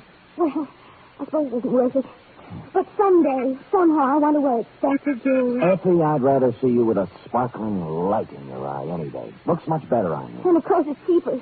Effie, is that a slur on my character? Oh, I don't get paid too much. Or too often. All right, let's settle this thing right here. You say you want some pearls? Oh, I'd love some. Well, here you are. 6 oysters.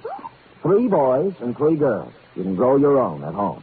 Sam, are they really oysters? They are, indeed. I picked them up at Fisherman's Wharf just this afternoon. What do I do? Well, I'll make it easier for you. I also bought a bottle of cocktail sauce. So which will it be, pearls or oysters on the half shell? Oh, Sam, you're so different. Let's eat them. Not until you say... Good night. Good night, sweetheart.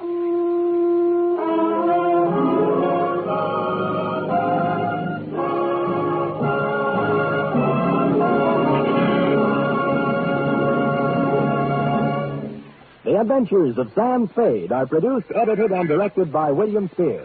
Sam Spade was played by Stephen Dunn. Lorene Tuttle is Effie. Script for tonight's adventure by John Michael Hayes. Musical scoring by Lud Gluskin, conducted by Robert Armbruster.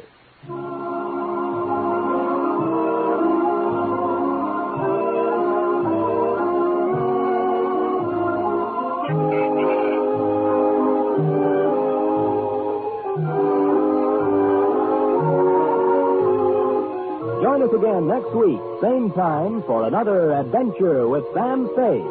Now the Magnificent Montague, then it's Duffy's Tavern on NBC.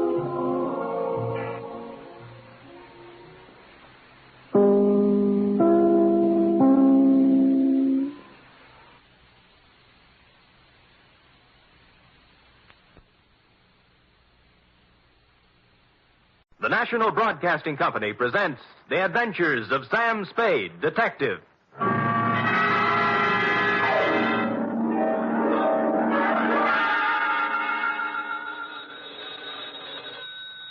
Sam Spade Detective Agency. Me, sweetheart. Sam, a man named $5 Frankie called up and said he's putting $2 in your name on a sure thing at some track or other. Well, that's nice to hear. I don't think it is at all. You know I don't approve of your gambling, Sam. Effie, you do some things I disapprove of, but do I snipe at you? Well, no, but... No buts about it. And besides, I didn't place the bet. It was placed for me. I don't care. It's the principle of the thing I don't like. Well, suppose I put it this way, Effie. That $2 bet on a sure thing was more than just a money bet. It was a gamble on the inherent goodness of the human soul. Oh, Sam, you're just trying to confuse me. I am, but I'll straighten everything out to your satisfaction, I trust, when I appear at the office with a highly stylized and rather charming saga of horse players and the world they live in.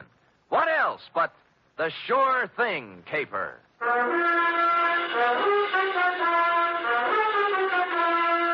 NBC, William Spear, radio's outstanding producer, director of mystery and crime drama, brings you the greatest private detective of them all in The Adventures of Sam Spade.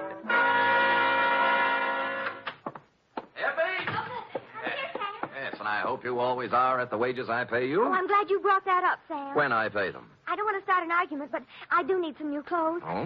You want me to put up a good front, don't you? I will rephrase my answer. Yes. Well?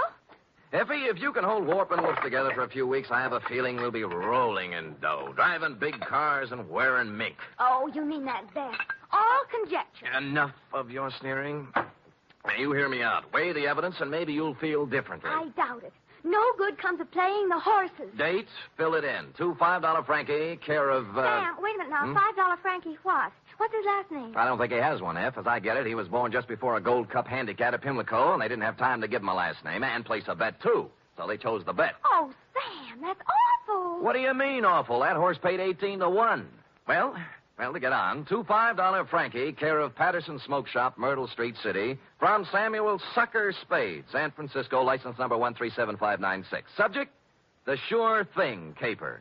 Dear $5 Frankie, for you to be seen at the hour of 1 p.m. post time anywhere but at the track is truly a veritable, unbelievable occurrence. So when my door pivoted open Monday at said hour and a short gent with 36 shoulders and a 44 long plaid coat came in, my eyes told me it was you, but my mind screamed no. I checked your wide-brimmed pork pie, your zoot gabardine slacks, suede and alligator wing-tipped shoes, and it still repeated you.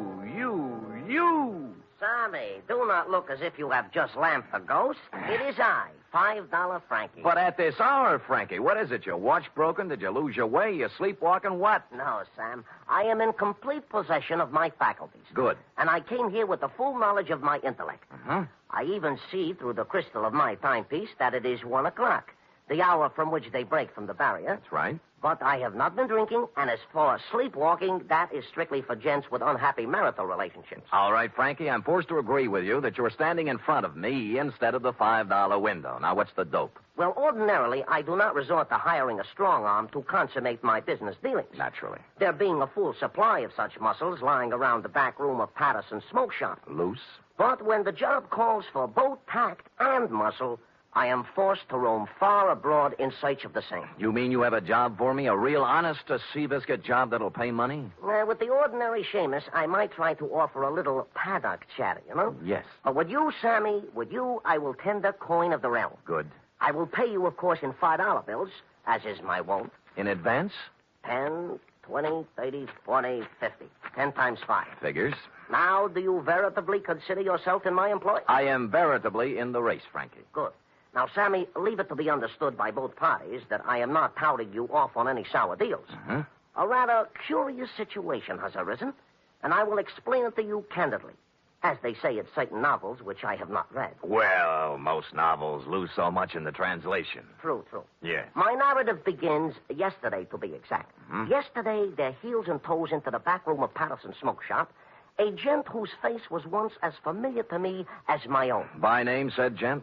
They call him Gentle Joe Higgins. Gentle Joe. Yeah, a horse trainer by profession, which in our civilized society stands second only to jockeys in importance. Granted, no argument. Well, I say to Gentle Joe, it has been some time, Gentle Joe, since I see you around and about. Mm-hmm. And he says, I have gave up the old life for the new, as I no longer am welcome at the track since a certain embarrassing incident 5 years ago. What incident was that, Frankie? A horse doping job, the illegal type, which depresses me to relate. You know? Mm-hmm. So I will not. Ethics. Yeah.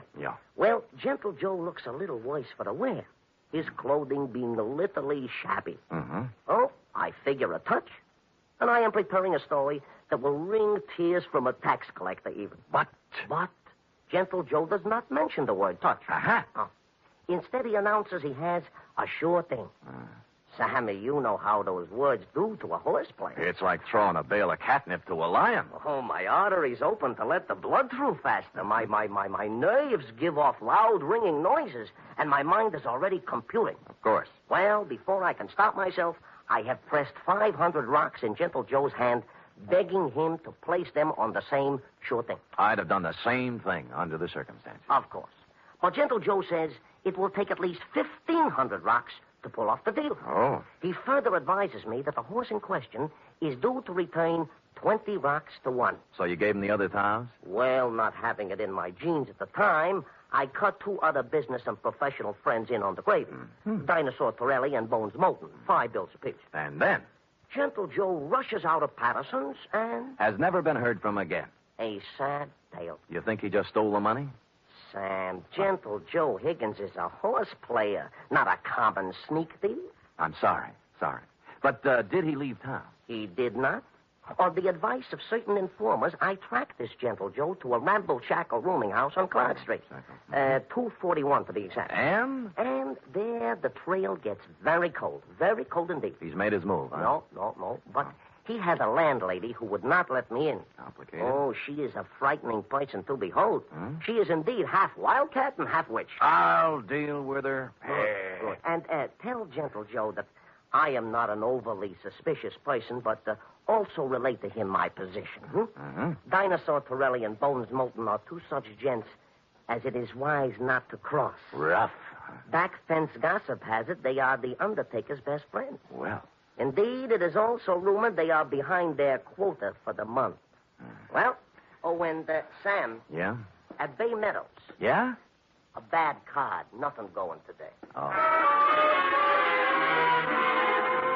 In preparation for my meeting with this redoubtable landlady, I ran through my repertoire of low, mean faces in front of the mirror, leaving smoking holes in the glass. And then I stamped out, heading for the rooming house on Clark Street, 241 to be exact.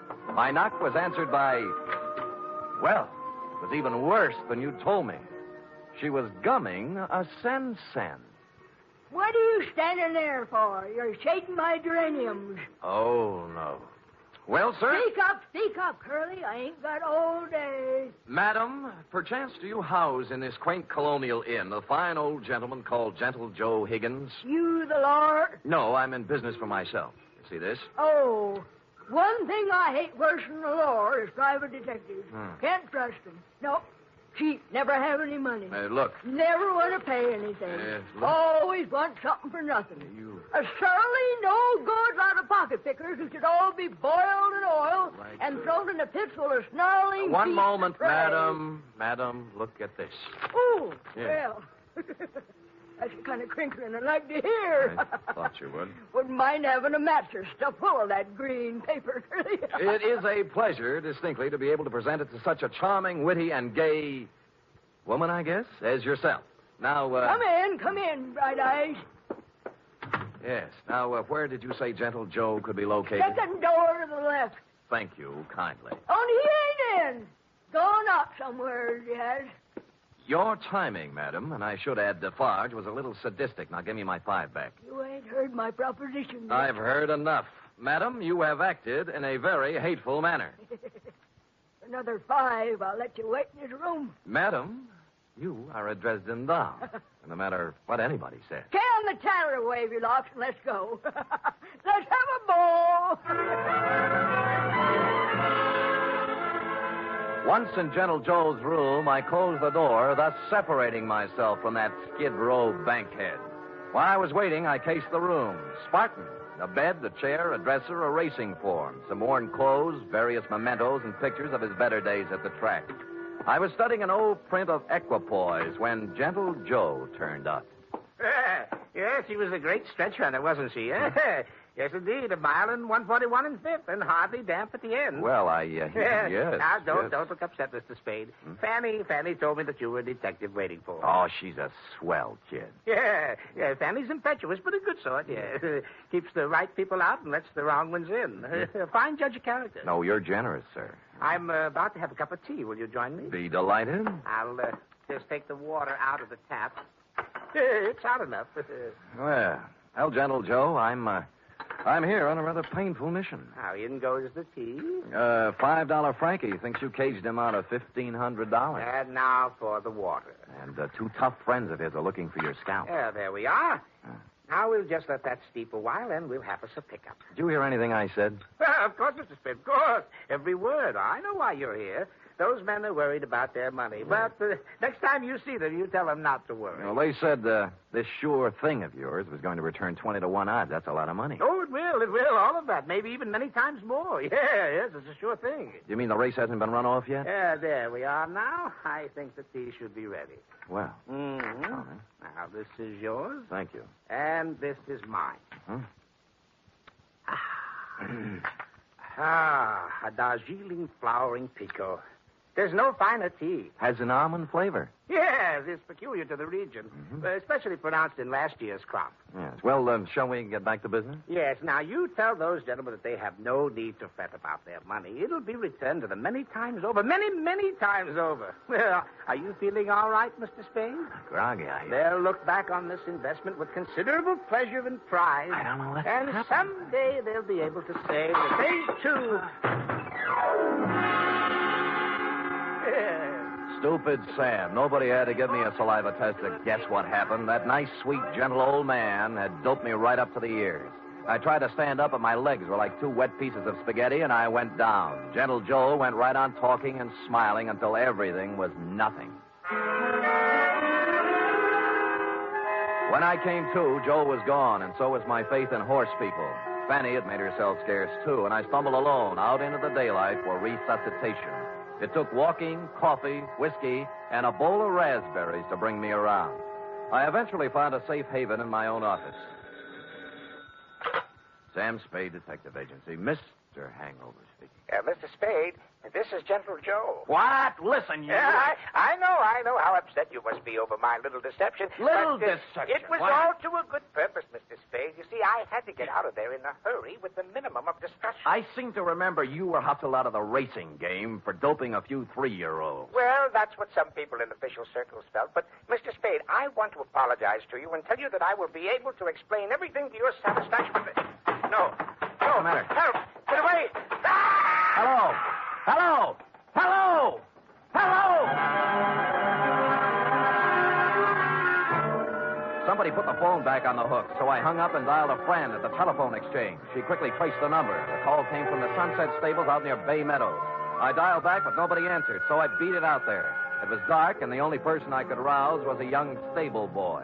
Yeah, what do you want? My name's Spade. A guy named Gentle Joe was calling me from here, and something happened to him. Gentle Joe Higgins? That's what I said. Oh, I haven't seen him in 2 or 3 years. Now, look, don't give me that. He called from here. Now, where is he? Oh, look, beat it, will you, before I scream for the cops? All right, I'll look myself. Oh, I say you can't. Now, no.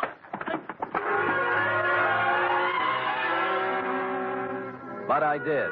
There were 2 phones inside the stable, both hanging on posts. The second one had the number the phone company had given me, and although someone had tried to cover it up with sawdust, on the floor, under the phone, were 3 tea bags, and somebody had done a lot of bleeding. Looked like Gentle Joe's parlay had run out.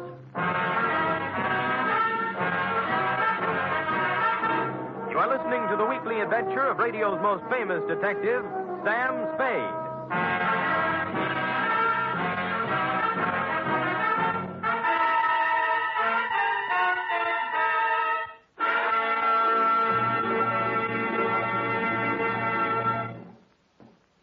3 chimes mean good times on NBC. There's music and mystery on NBC every Saturday night. For music tomorrow, your hit parade brings you the top tunes in the land as selected by you and presented by Raymond Scott's Orchestra, Snooky Lanston, and Eileen Wilson. For mystery tomorrow, Herbert Marshall stars as the man called X. In all the strange and far-off places of the world, wherever there is intrigue, danger, and romance, there you will find the man called X.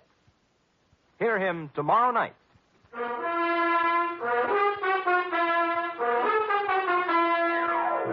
And now back to the Sure Thing caper, tonight's adventure with Sam Spade.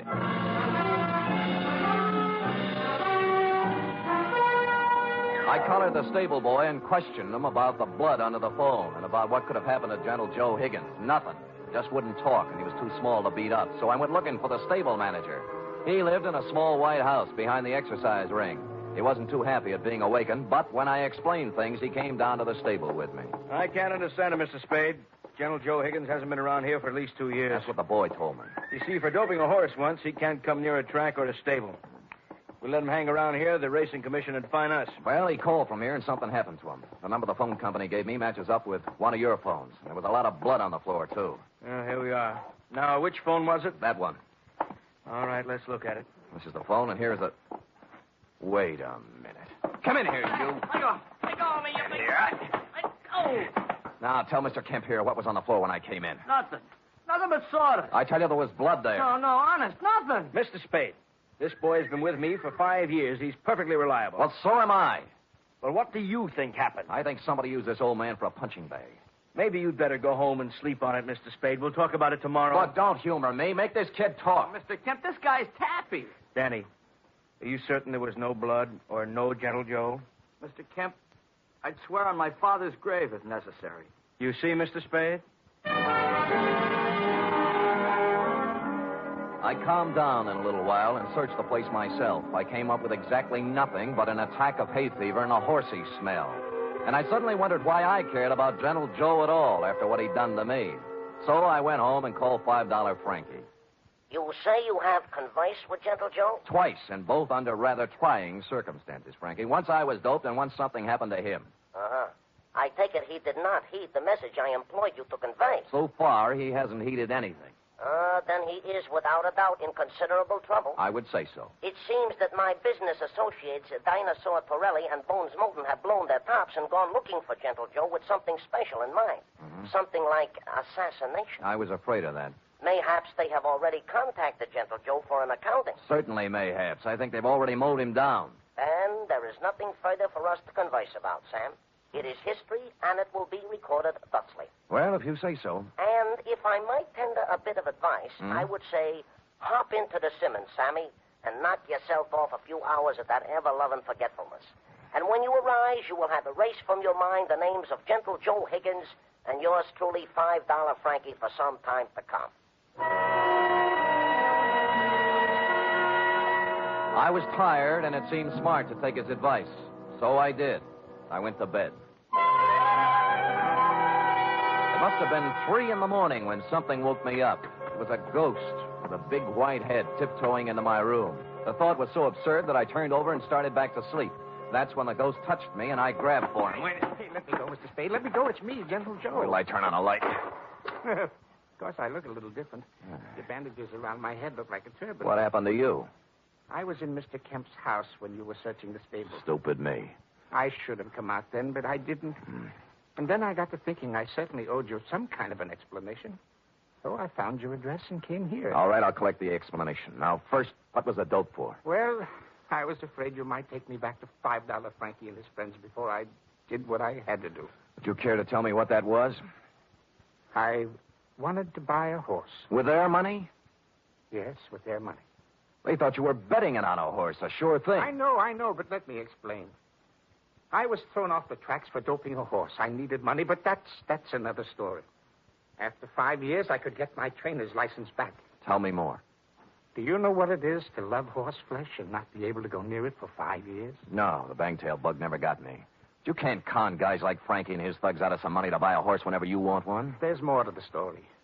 The horse I doped didn't get into the race. And the jockey had to ride another mount. He was thrown and killed. Well, it was too bad. I felt that I'd murdered the man. His name was Sandy Bean. Sandy Bean? That stable boy at Sunset Stables any relative? His son. Oh. His wife and son ran out of money, and they've had a hard time of it. I've worked as a janitor for the past 5 years trying to raise enough money to buy them a horse to help make up for what I did. How much did you save? Only $1,500. The horse I wanted, a 2-year-old named Sure Thing, cost $3,000. Well, things are beginning to clear up now. How did you figure you could take money from Frankie to buy it? Well, Frankie and his friends made a lot of money off Sandy Bean when he rode. I figured it wouldn't hurt them to pay a little of it back. Well, I don't think they'd see it that way. I wasn't stealing the money. I was going to give each of them a 10% of the horse. I didn't dare tell it until after I bought it. Mm-hmm. Well, Gentle Joe, maybe they'll see the light, but I doubt it. I was going to take 10% for training her, give the other 60 to Mrs. Bean and her son, Danny. He'll make a good jockey. And Sure Thing is a great horse. I know. They'll make a lot of money off of it. It's a noble plan. Tomorrow, my 5 years is up, and I wanted to give them the horse then. I see. Who roughed you up when I was talking to you on the phone? Danny was backing a horse into the stable, and it got excited. It started kicking, and I was in the way. I thought maybe you'd been done in. I know. That's why I came to see you and explain things. Can you do anything to help me? Well, I... All right, everybody, just stay where we are. There's no need to wave a gun around here. Shut up, you. Gentle Joe, we've been looking for you around and about. Now, Dinosaur, now look... Here all we wish to hear from you, Joe. Come along. Look, you're not going to take him out of here without a fight. We wouldn't mind this at all, inasmuch as we come equipped with a little artillery. Bones, I didn't steal that money. Shut up. All right, knock it off. You want some of the Sam? Yeah, if you think you can do it. And it turned out they could. I knocked Torelli's gun aside, hit him with a hard left, and he didn't go down. I tried a right, then a knee, then a couple of elbows. And I was just getting ahead of the game when something hit me across the face and printed Code 45 on my forehead. I know this sounds repetitious, but I went out again. Honest, I did. Really. I'm sorry. Appropriately, it was dawn when I woke up cold and headachy. Of course, I was alone. Gentle Joe Higgins was the victim of a successful snatch, and I had an idea what might have happened to him. I dressed and started looking all over town, but I didn't have any luck. Any. It wasn't until I was eating breakfast and met a police sergeant I know that I got a tip. Morning, Sam. Hello, Sergeant. What happened to you? I tried to kiss her. I didn't know they made those kind of dames anymore. Mind if I sit down? Pleasure. Yeah, we got a homicide this morning. Yeah? Who? Who knows? Just an old man. Found him in the park. Somebody really worked him over. What do you look like? Ooh, 5'10", white hair, old clothes. Probably a bum. Where is he, Mord? Yeah. Kelsey's putting a rundown on him now.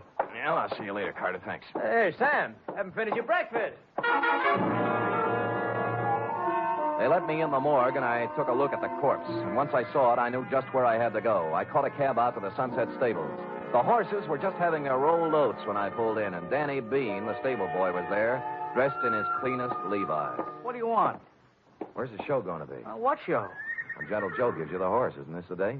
Okay, so you know. Mm-hmm. See, I'm sorry about last night, Mr. Spade. I had to keep it a secret. Forget it. You did the right thing. When's the ceremony? In about an hour, right here. You want to wait? Sure. I wouldn't miss it for the world.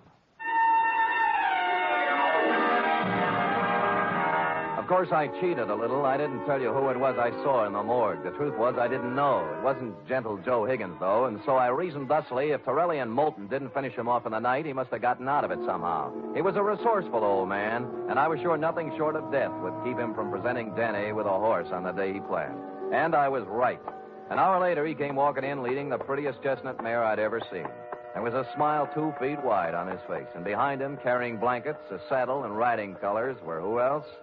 $5 Frankie, Dinosaur Torelli, and Bones Moulton. Well, Mr. Spade, this is a surprise. It was a pleasant one. Yeah, this is sure thing.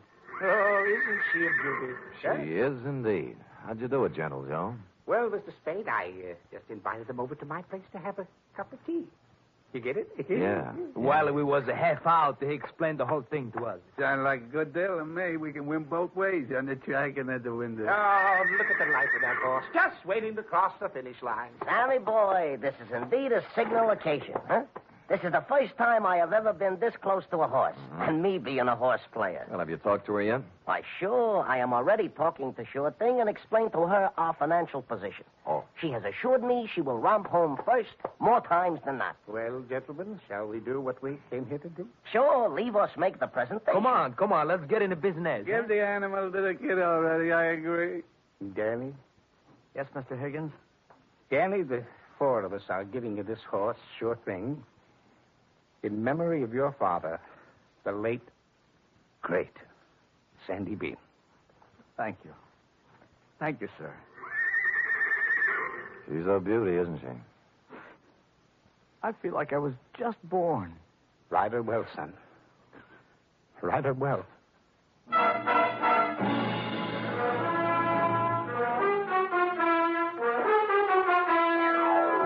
And I think he will. Period. End of report. Oh, Sam, it was so beautiful. A simple, old-fashioned type story, F. We feel we can use one now and then. And I'm glad nothing happened to anybody. Because I just love them all. Everything considered, F, they weren't half bad. Now, how about typing it up? Oh, I'd love to.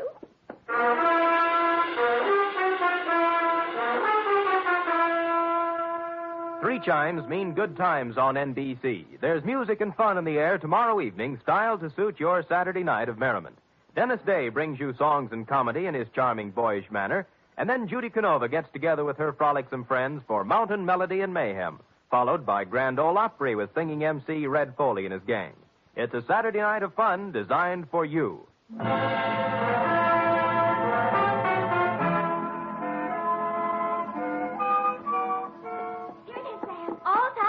Now, let me see now. Mm-hmm. You captured $5 Frankie's peculiar style. Perfect. And that wasn't easy. Oh, Sam, I was just thinking. Oh? We ought to contribute something along with everybody else.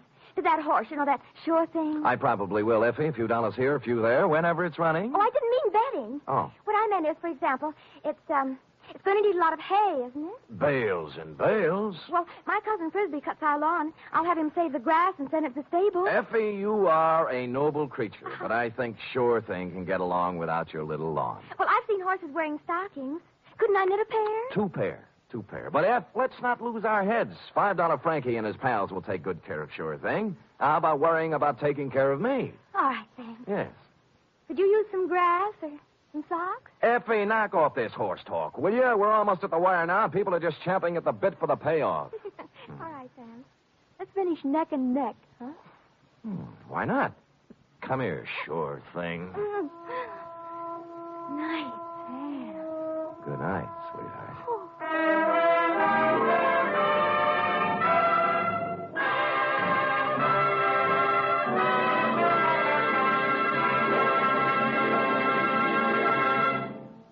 The Adventures of Sam Spade are produced, edited, and directed by William Spear. Sam Spade was played by Stephen Dunn. Lorene Tuttle is Effie. Wally Mayer was Gentle Joe. Script for tonight's adventure by John Michael Hayes. Musical scoring by Lud Gluskin, conducted by Robert Armbruster.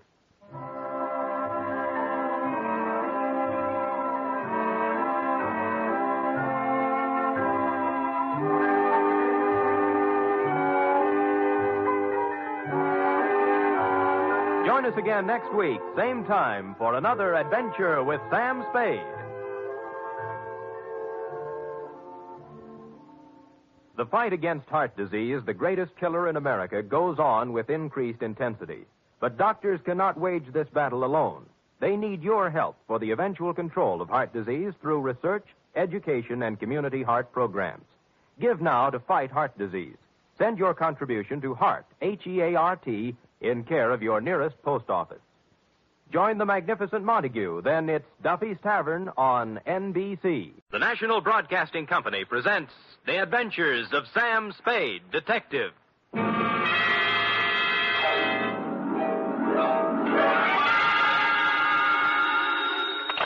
Spade Detective Agency. Me, sweetheart. Was it awful, Sam? Excruciating, Ep. I suffered, girl. How I suffered. But there's no other way, Sam. When fate turns against a man. True, dear one, true. But from somewhere I must find strength. You must. To pick up the shattered fragments of my life, to raise my eyes once again to the horizon and piece by piece put them together again. And the two of us, dear one, hand in hand, shall go marching down the years together. Oh, yes. Brace yourself, sweetheart. I'll try, Sam. Gather together the homely, humble tools of your trade. Find 6 dry handkerchiefs and prepare to greet me with a smile behind the tears.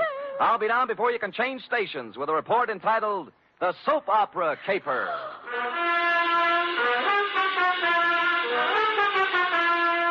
For NBC, William Spear, radio's outstanding producer, director of mystery and crime drama, brings you the greatest private detective of them all in The Adventures of Sam Spade. Sam? Who called, young widder Perrine? Lane F. Is it all over, Sam? Is a soap opera ever over, dear one? Oh, but it's out on the phone like you... I know, but it's not the end. It's never the end. Pull up a chair now. Take a firm grip on pad, pencil, and your emotions. Got 'em? I'm at the ready, Sam. Good show.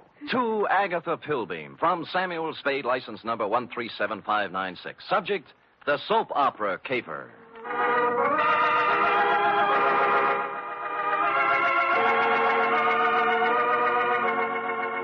How was I to know what was on her mind?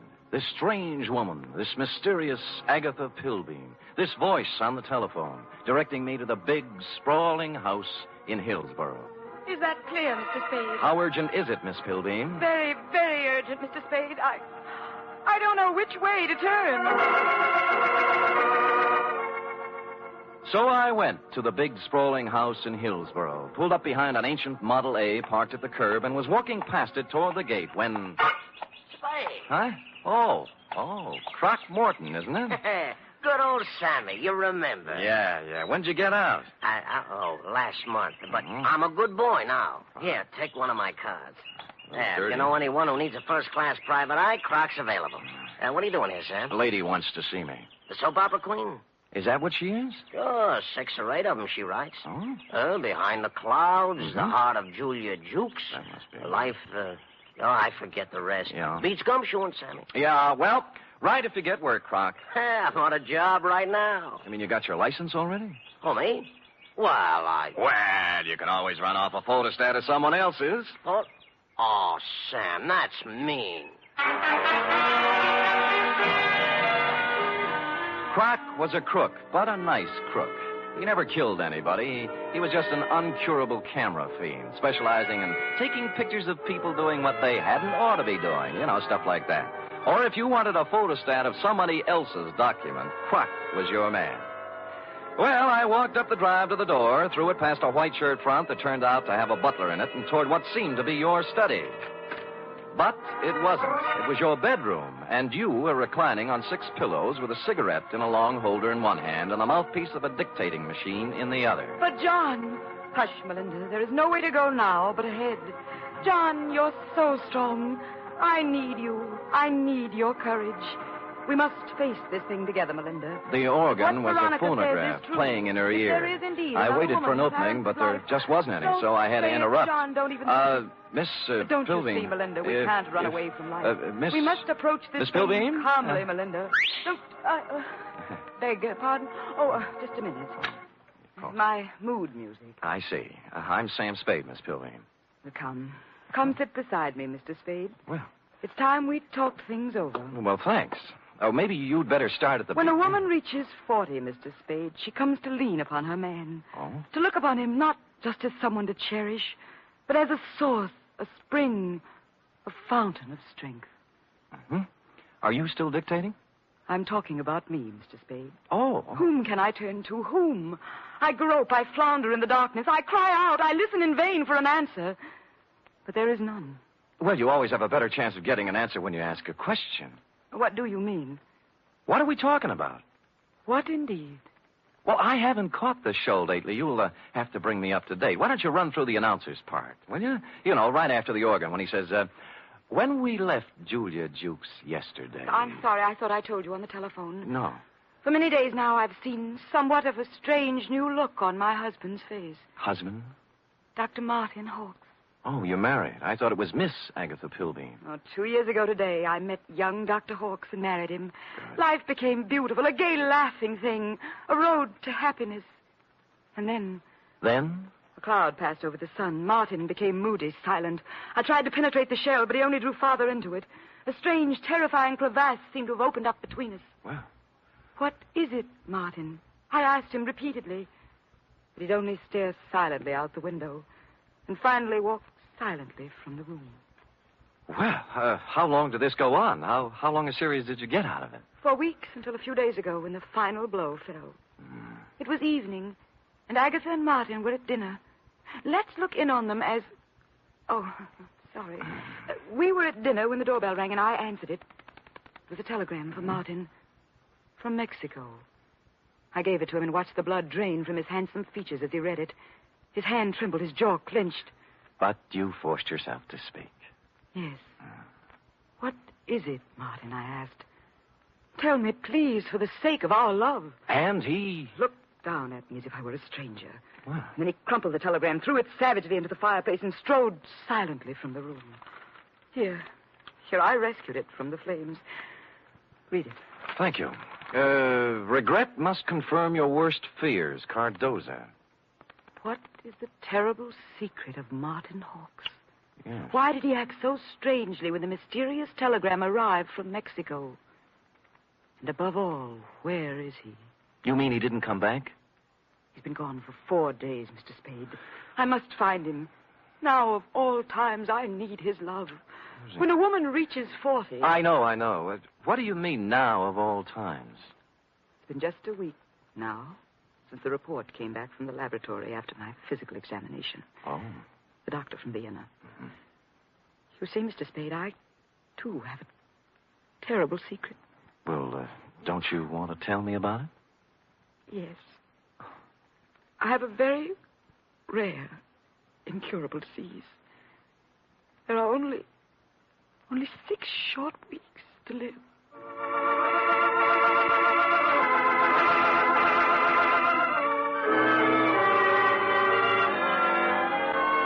Well, less than an hour after his distressing interview with Agatha, our boy Sammy walked into the beautifully appointed office of young Dr. Hawkes at 450 Sutter to find his nurse, pretty young Nora Sheldrake, a new character, working at her desk in the reception room. In response to a question from Sammy, we hear Nora saying, I have no idea where Martin has gone, Mr. Spade, but I can tell you why. Tell me, Nora. Please feel free to tell me everything. It's that woman, Mr. Spade. Agatha? Yes. Yes, Agatha. Mm-hmm. She never understood Martin. She doesn't understand Martin. She never has tried to understand Martin. Do you hear me?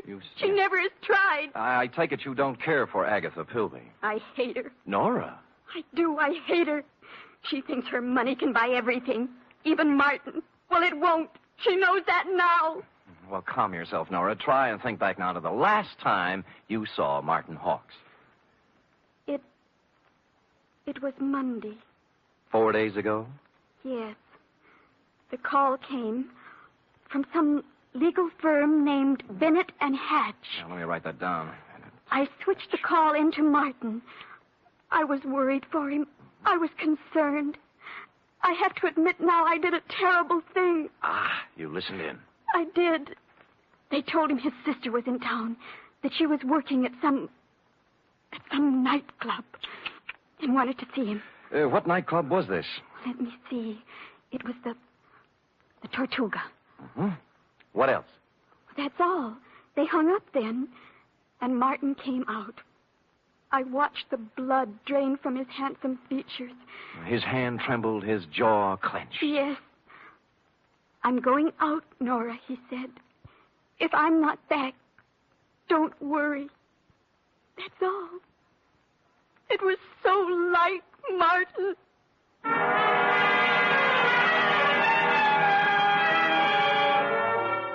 The Tortuga was only a few blocks away on Post Street, so I walked there.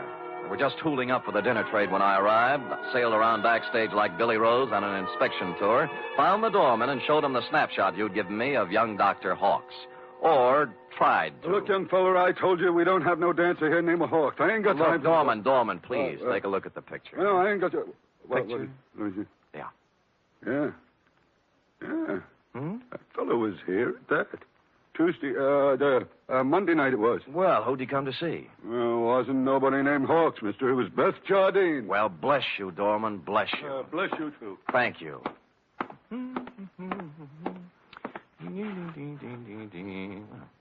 Beth Jardine. Well? Come in. Close the door, will you? Yeah. Drafty. Yeah. Is there anything I can... There sure is. Zip me up, Jack. I'm Sam. I don't care if you're Boris Karloff. You got hands, haven't you? Well... Zip me up. Okay. You say when.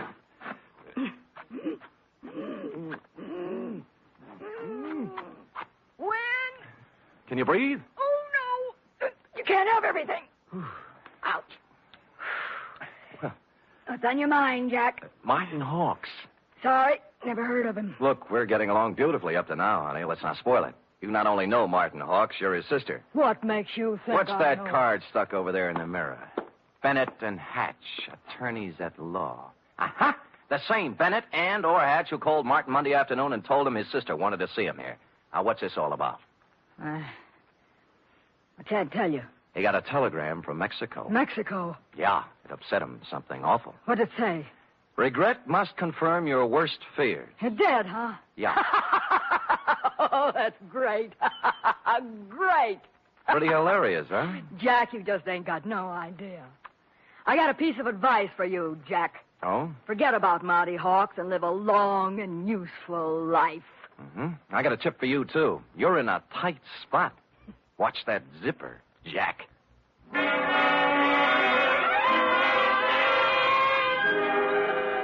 One of the heavier soap opera types, Beth was, with a throaty voice and the talent for besmirching reputations. What was the mysterious influence she wielded over young Dr. Hawks? How much did she know about his strange disappearance? What about the cryptic telegram from Mexico City? And what about dinner? The last question I could answer. I stopped at Schroeder's for sauerbraten and potato pancakes, ran into Larry Mahoney of Homicide, who was off duty, and we stopped in at a handy alley and bowled until 11. I was walking back down Market Street when I passed the Flood Building, which reminded me of the firm of Bennett and Hatch, who resided there. As a matter of fact, it looked like they were there right now, since the light was on behind the second-floor window with their name on it. Now, the sensible thing would have been to call around 9 in the morning, but as I seldom do sensible things, I hustled up the stairs and down the corridor to their office. Someone other than Bennett or Hatch had put in some time, obviously. The drawers of a dozen or more file cases had been pulled out and dumped on the floor, the desk drawers likewise. And to mark it clearly as the work of a thoroughgoing professional, the safe door was off its hinges. All this took me back to the Model A parked in front of your house this afternoon, Agatha, and I was contemplating same when... Hello? Bennett. Yeah? Good, Christopher. I was scared you wouldn't be there. Tried to get you at home. Do it, baby, do it. Pull the string. We'll never make it with this guy. We're through. Pull the string here. Do it, baby, do it. Make it... Hello? Operator! Operator! Operator! I finally got someone at the Tortuga Club who knew where Beth Jardine lived, an apartment on Russian Hill. I didn't stop to ask which apartment, and when I got there, I found I didn't have to. All right, stand back, everybody! Stand back! Dugan! Oh, hello, Sam. What happened? Jane just knocked herself off. Huh? Jumped from a room on the 8th floor. Stand back, you yahoos! There was no need to, but I looked at her anyway, just to make sure. It was Beth, all right. When she said she was through, she meant it. I was just turning to go when something big in a tan camel's hair brushed past me and bent over the body. Where is she? Where? Beth! Sister! Beth! Beth! Oh! I recognized him from the snapshot. Wild-haired, with a 4 days' growth of beard on his lean, handsome face. It was Martin Hawks, on the verge of collapse. Officer Dugan and I helped him through the crowd toward the ambulance that had just rolled up, sat him on the running board, and began to question him. What? What was that again? Your name. What's your name? My name. Of course, my name, I don't know. I don't know my name. It happens to everyone in soap operas, sooner or later. When he filled out the forms on poor Beth Jardine, old Doc Peterson gave Martin a double O, blew his nose, and announced with a twinkle in his eye, "Appears to me like young Dr. Hawks has got himself a case of amnesia."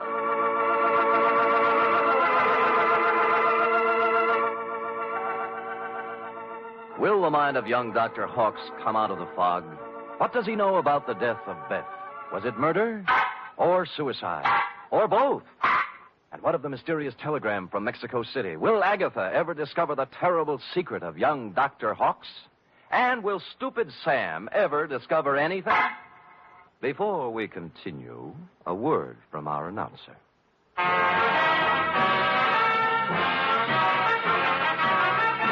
You are listening to the weekly adventure of radio's most famous detective, Sam Spade.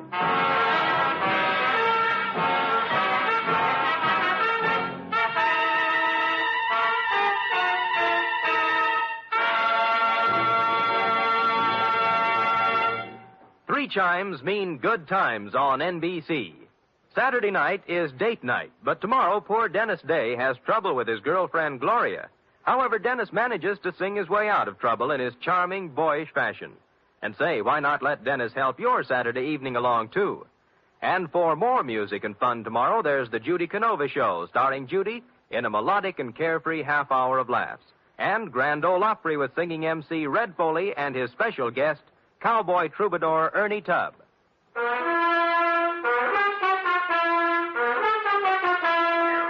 And now back to the soap opera caper, tonight's adventure with Sam Spade.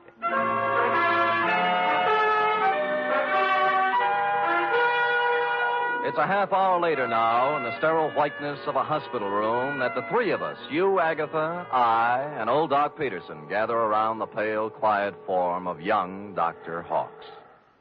Martin, speak to me. Martin, darling. Who are you? Agatha, dear. Your own Agatha. Come, Agatha. Better leave him be for now. Doc, I can't go on. When a woman reaches... I know. You gotta be strong, Agatha. Sam, we better leave him be for now. Well, you're the doctor. Oh, Doc, what could have done this to Martin? Oh, shock sometimes. You don't mean... Yes, I'm afraid I do. Seeing his sister, then? Could be. Or sometimes it's just a matter of a body getting into such a fix his mind backs off and refuses to have any part of it. The wire from Mexico City. Huh? His terrible secret. The strange threat hanging over him and his sister. Driving one to suicide. And the other to this. Well... No wonder poor Martin gave away before this. Sure. And there's still another explanation. How's that, Sam? That he figured amnesia was a nice, easy way not to have to account for what he's been up to for the last 4 days. Or where he was when the dame took off from the 8th story. Mr. Spade, you're not accusing Martin. There's something buzzing around in his little mind. The nurse tells me she got him into a pair of pajamas and tucked him in nice and cozy before we got here. Well? Yes, well? You may not have noticed, Agatha, because he'd pulled the covers up around his neck, but our boy had his clothes back on just now. What? Martin! Hey, he's gone. Indeed he was Martin, as we could plainly deduce from the open window and the curtains blowing gently out over the fire escape. Young Dr. Hawks, indeed, had packed up his amnesia, his terrible secret, and his toothbrush, and taken off into the night. So I left you sobbing gently on old Doc's shoulder and found me a phone in a drugstore a safe distance away. On the 48th ring, Bennett of Bennett and Hatch attorneys answered. He was sleepy. I used all my soft answers, and he used all his hard ones, and finally we got to the point. All right, Spade, all right. The Jardine dame left a sealed envelope with us. What was in it? How do I know? It was sealed, marked personal and confidential to be delivered to the city attorney in the event of my death. Signed Beth Jardine Hawks. Signed how? Beth Jardine Hawks. Not Beth Hawks Jardine. No. Is it important? Just a tiresome detail, Bennett. So she brought you the envelope, paid your fee, and you stuck it in the vault for her. Then what? Well, she had us call her brother and tell him to meet her at the Tortuga. Period. That ended our part of it. We didn't even get our feet wet. On the contrary, Bennett, you're up to your ears. In what? Blackmail. Bye. Which explained many things. To wit, A, the wire from Mexico City from the lawyer named Cardoza. B, the murder of Beth Jardine. And C, the reason for young Dr. Hawk's mysterious flight from the hospital, his mind still fogged with amnesia. It did not, however, explain why stupid Sam had kept Croc Morton's business card in his vest pocket for 21 pages without doing something about it. The address was near 3rd and Howard, not one of the better business sections, even for a private detective. I walked down 3rd Street, past the Sherry and Muscatel joints, looking at numbers, and then discovered it wasn't necessary. The old Model A was pulled up in front of what might have been a respectable office building before the earthquake, but now couldn't decide whether to be a warehouse or a tenement. Thus far, a harmonious picture. But behind the Model A was something twice as long and 3 times as shiny, with a motor running. Out of place by about $4,000. Out kind of late, aren't you, Nora? Sam! Nora. Sam! Nora. Don't reach for the horn. But he told me... Sure, and you believed it, like everything else he told you. Come on, get out. I will not get out. Oh, but you will, or I'll pull you out by your pretty blonde hair. Now, come on. That's it. You can't do this to me, Mr. Spade. Nothing can stop Martin and me. We have our right to happiness. Uh-huh. Just the two of you. Chins up, eyes on the horizon. Let the dead past bury its dead. How can you joke It's no joke, believe me. You got taxi fare? Why? Because you're going to get in my cab, go home, put your hair up in curlers, and go to bed. After saying to yourself 1,000 times, what a lucky little girl you are that Martin Hawks didn't shove you out a window, too. Now, scoot. Scoot! It was a kind of a dark stairway that made me yearn for the comfortable feel of a shoulder holster under my left arm. At the top was a 3.5-watt bulb, and at the other end of the hallway, a crack of light under Croc's office door. Between the two was a cat, more's the pity. So abandoning my stealthy approach, I walked up to the door, turned the knob, stuck my hand in my side coat pocket like Edward G. Robinson, and kicked the door open. Croc was sitting at his desk behind a stack of bills. The closet door was just closing softly. Who was in the closet? And did he still have his toothbrush, his terrible secret, and his amnesia with him? Well, Sammy. Yeah. You took me up on it right quick, huh? Uh-huh. Yeah, have a chair.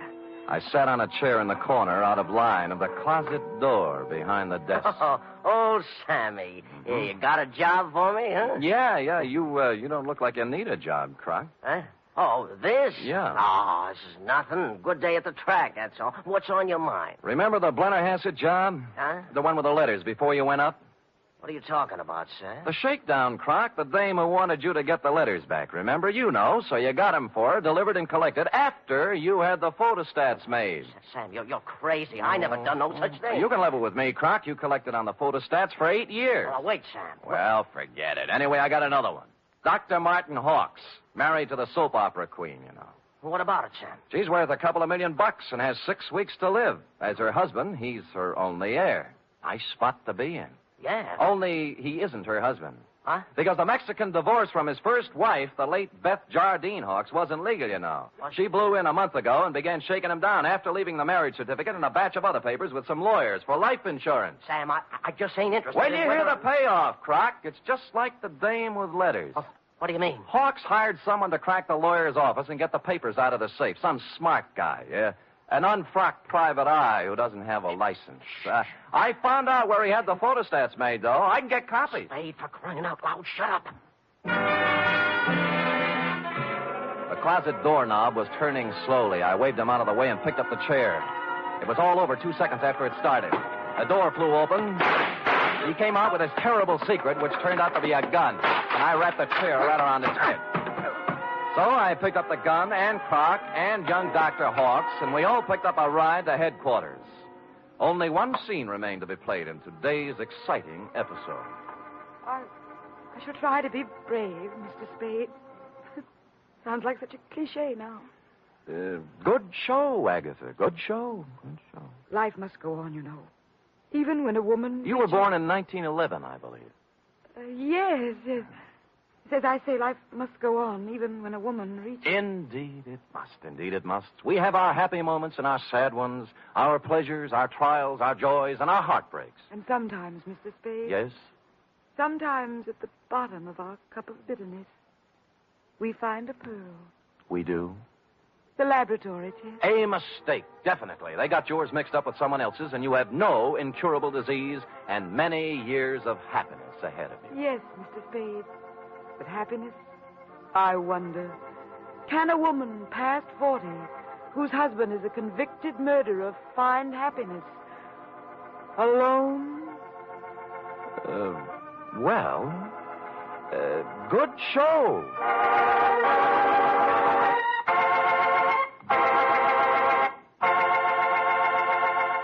Period. End of opera. Oh, Sam. Uh-huh. Sam, I can't wait for tomorrow's episode. I'll be sure to tune in at this very same time, Cherub, and meanwhile, answer me this. What, Sam? How long will it take a woman past 20 to turn out a 25-page report? Yes, sir. I'll have the answer after a brief word from our announcer.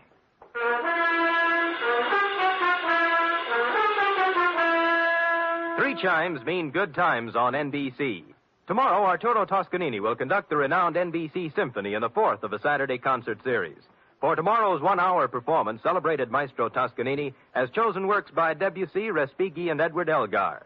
You're invited tomorrow to the NBC Symphony and Toscanini.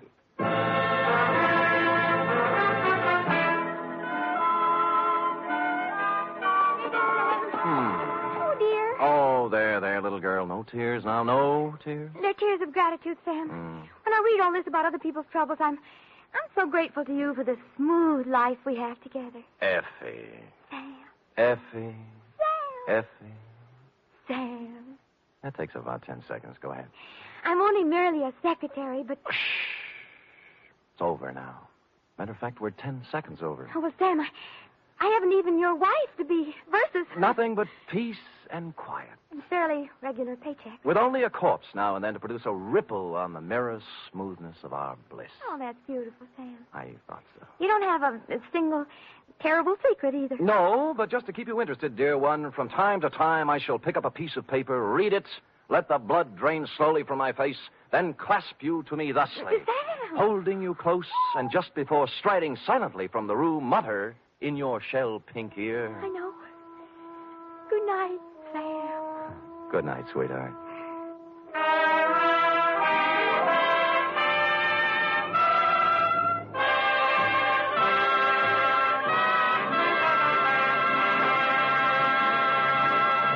The Adventures of Sam Spade are produced, edited, and directed by William Spear. Sam Spade was played by Stephen Dunn. Lorene Tuttle as Effie. Script for tonight's adventure by Harold Swanton. Musical scoring by Lud Gluskin, conducted by Robert Armbruster. Join us again next week, same time, for another adventure with Sam Spade. Join the magnificent Montague and have fun at Duffy's Tavern on NBC. The National Broadcasting Company presents The Adventures of Sam Spade, Detective.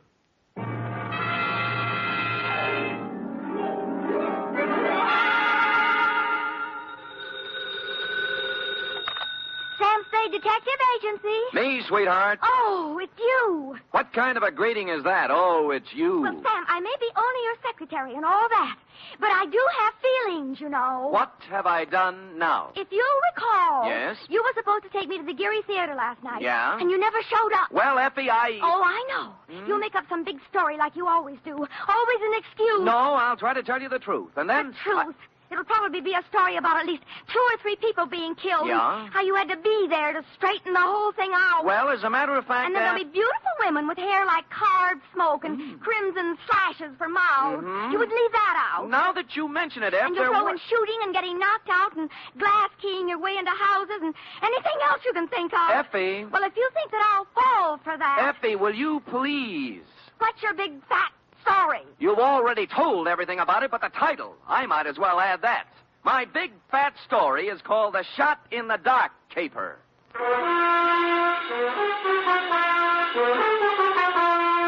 Transcribed for NBC, William Spear, radio's outstanding producer, director of mystery and crime drama, brings you the greatest private detective of them all in The Adventures of Sam Spade.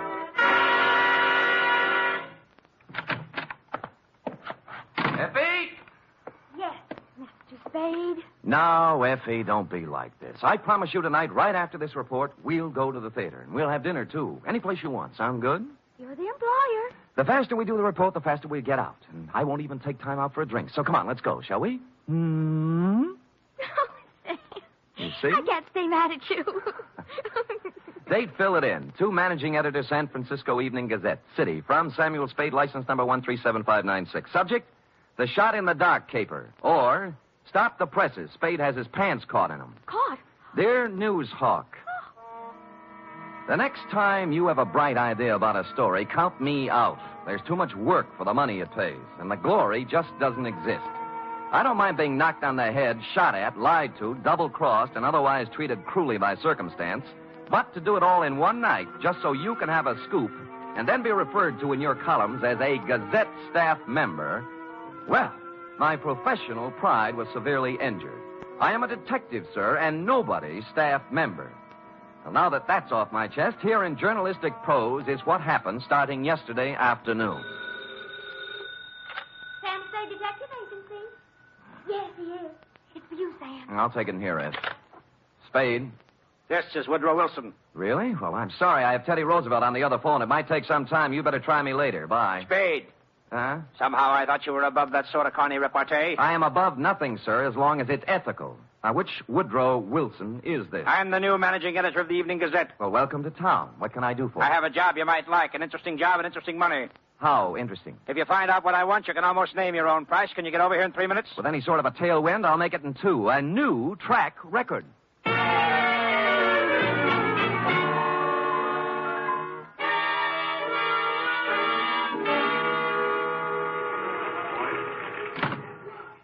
Take a seat, Spade. Now, what is this interesting job? First, let me say I don't know much about you personally, but you come well recommended. I've tried. Second, this is a confidential matter, and I want it to remain that way. Of course. I'm going to trust you as I would one of my own staff members. The police aren't to find out about it until it's all over. And if any other newspaper gets it, you might as well leave town. Woody, old boy, the man doesn't live who can say I ever double-crossed him. For money or love or anything else. I or had love... to say it so we'd understand each other. Now, take a look at this news photo. Yes? One of our boys snapped it. What do you see? A street intersection. O'Farrell, I'd say. 2 automobiles hit head-on. An ambulance, a couple of people injured, a sordid crowd. We took that picture 3 days ago, Tuesday night, routine accident picture. But this morning, when we were filing it, I looked at it again, and I noticed something startling. Look at it. It's a shot in the dark, but I smell a story. Well, maybe I have a cold, but whatever it is escapes me. On the right side of the picture is an apartment house. Now count up 6 floors and look at the 4th window across to the left. Here, use this magnifying glass. Oh, what do you know? Somebody just fired off a gun. That's it. All you can see is a hand and a smoking gun. You can't even tell whether the hand's male or female. But somebody shot at something, probably a person, just a second before that picture was taken. You want me to find out why, huh? This calls for a detective, not a reporter. There hasn't been a single homicide, suicide, or gunshot wound reported in the city since that happened. Now, I want the story. Get it. Okay, Chief. Get ready to rip out page 1.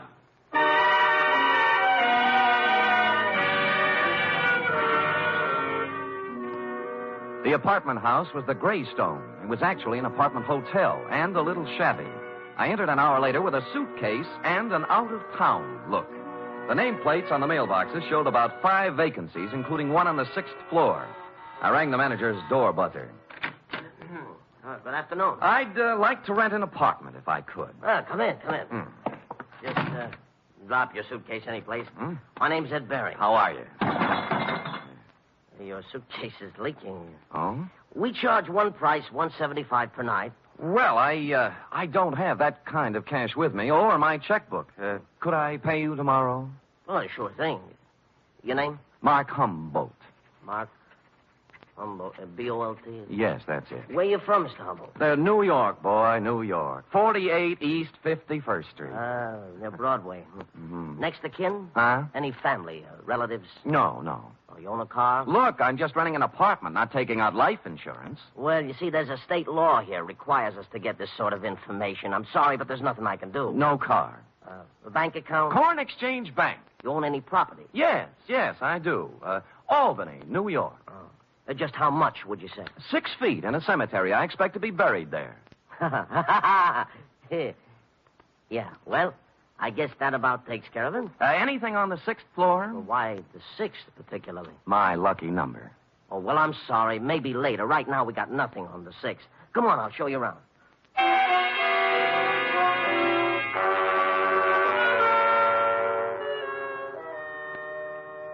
In a few minutes, I was ensconced in room 512. As he stood in the doorway, Ed Bering, the manager, scanned my luggage, my clothes, my ring and wristwatch, as if he were trying to estimate what he could get for me from a fence. After he went back to his apartment, I took a stroll up to the 6th floor. Woody Wilson and I figured the gun incident took place in apartment 608. So I counted back from the end of the corridor and found we were right. 608 was silent. I knocked, but no one answered. So I sprung the lock and went in. The place was absolutely empty. No furniture, no nothing. In fact, it was being completely remodeled. It's gonna look swell when they finish, huh? Huh? I said it's gonna look swell. Well, where did you come from? Oh, gee. I guess maybe I startled you, huh? A little. I was just coming down the hall, taking some of these groceries in, and I saw you standing there. You're new here, huh? Huh? Yeah. Here, let me carry some of those things. Well, say thanks. You're the kind of man a girl should have around. Well, I've tried to convince several of that. Oh, who are you kidding? A big, handsome guy like you wouldn't have any trouble getting a girl? Well... At least not if I was the girl. Well, you know best. My place is down here. Shall we go? No, why not? My name's Honey Kane. What's yours? Mark Humboldt. Gee, what a fascinating name. Oh, not half as fascinating as yours. Really? Say, isn't it wonderful how fate just throws two people together?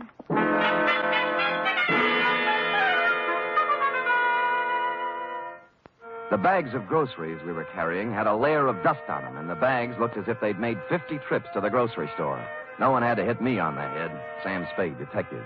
She was small in peroxide, and if you like 'em stupid, small in peroxide. She lived in apartment 620 with a roommate who was quite a bit different. Prettier, smarter, and quieter. Sandra, I want you to meet this very nice gentleman, Mr. Mark Humboldt. Humboldt. Oh, sure, I remember the Mark part, but this is Sandra Lynn. How do you do, Miss Lynn? Hello. Yes, well, nice day. Great. Well, Just put the groceries down here, huh? Oh? There. Now, let's have some fun. Like fun, Mr. Humboldt? Wouldn't be without it. You're priceless. Well, come on, let's start with a drink. How about you, Sandra? No, you kids have your fun. I'm going out for a walk. Mr. Humboldt, you're supposed to be looking at me.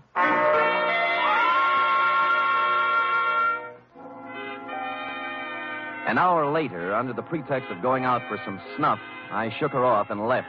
The next half hour went to giving the apartment house a thorough casing. I looked at all the names on the mailboxes, and the only one that rang a bell was one Max Barstow, a former heavyweight who never got past club fighting. I inquired about him of charming Ed Bering, the manager. Max Barstow? Yeah, I tried his apartment. He isn't home. Yeah, well, you see, he won't be home for some time. You see, he took a vacation. Went to visit his family in Portland. Well, when did he leave? Last Tuesday night. I remember him saying, Ed, I won't be back for a while. Look after things, will you? Well, you have a good memory. Yeah. Hey, can you tell me something about those two girls in 620? Why? One of them made a pass at me. Well, mister, I feel this way. I rent apartments to responsible adults. What they do is their business. You won't get any trouble from me. Now, that isn't what I asked. I always like to be sure. Now, are they honest, hard-working girls? I don't know nothing about them, but let me tell you something confidential, mister. Why look a gift horse in the mouth?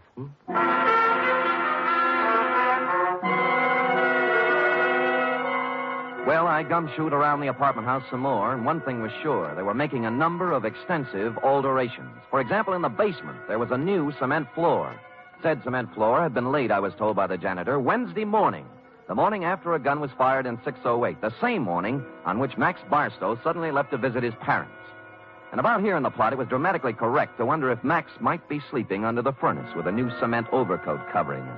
I went back to my apartment for a couple of long ones and some thought.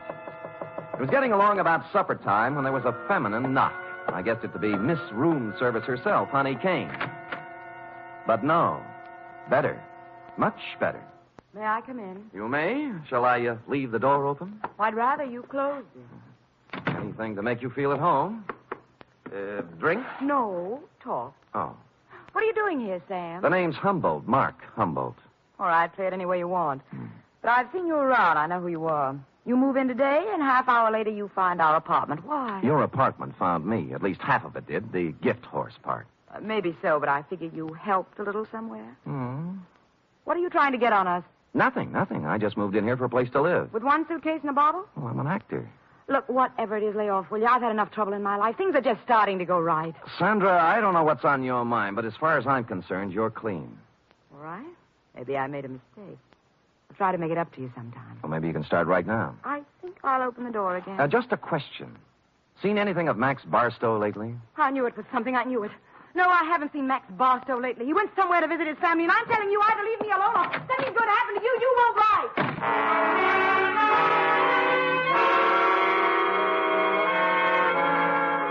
She stormed out looking lovely all the way, and I sat very quietly for a minute.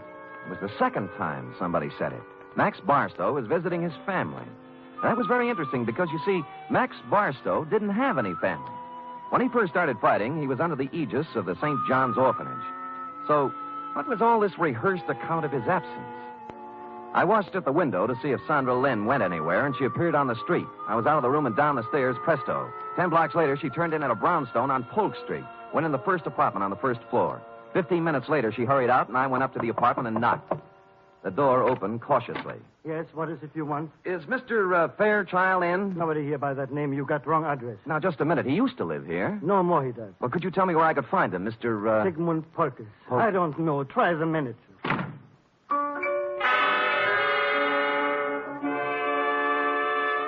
On the way out, I looked at the card on his door buzzer. It listed his apartment as belonging to a Mr. Rothschild. At the moment, there was nothing to be made out of it, so I went back to the Greystone. And when I got to my room, it was very obvious that I'd been visited during my absence. Yeah? Oh, it's you. What happened to my suitcase? I'm sorry, Mr. Humble, but I didn't realize it before. You see, that apartment was already rented, so I guess you'll have to find one someplace else. Look, you have 4 other vacant ones in this apartment house. Give me one of those. Sorry, no vacancy. Well, then give me my suitcase. Yeah, that's the one that leaks. Just a minute, I'll bring it out, Mr. Humble. I'll go in and get it myself, Mr. Barry. I said stay out. I said I'll go in and get it. Right, you will.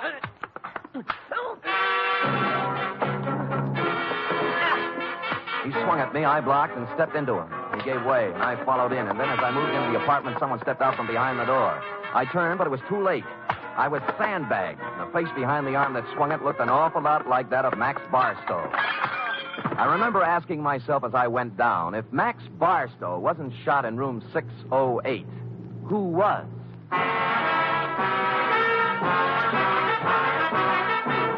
You are listening to the weekly adventure of radio's most famous detective, Sam Spade.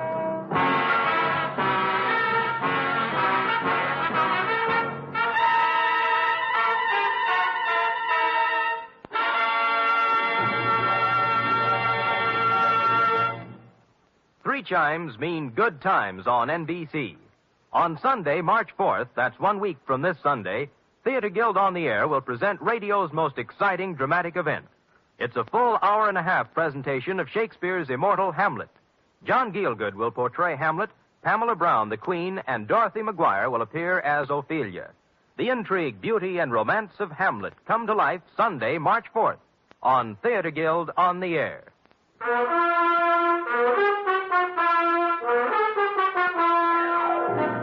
And now back to The Shot in the Dark caper, tonight's adventure with Sam Spade.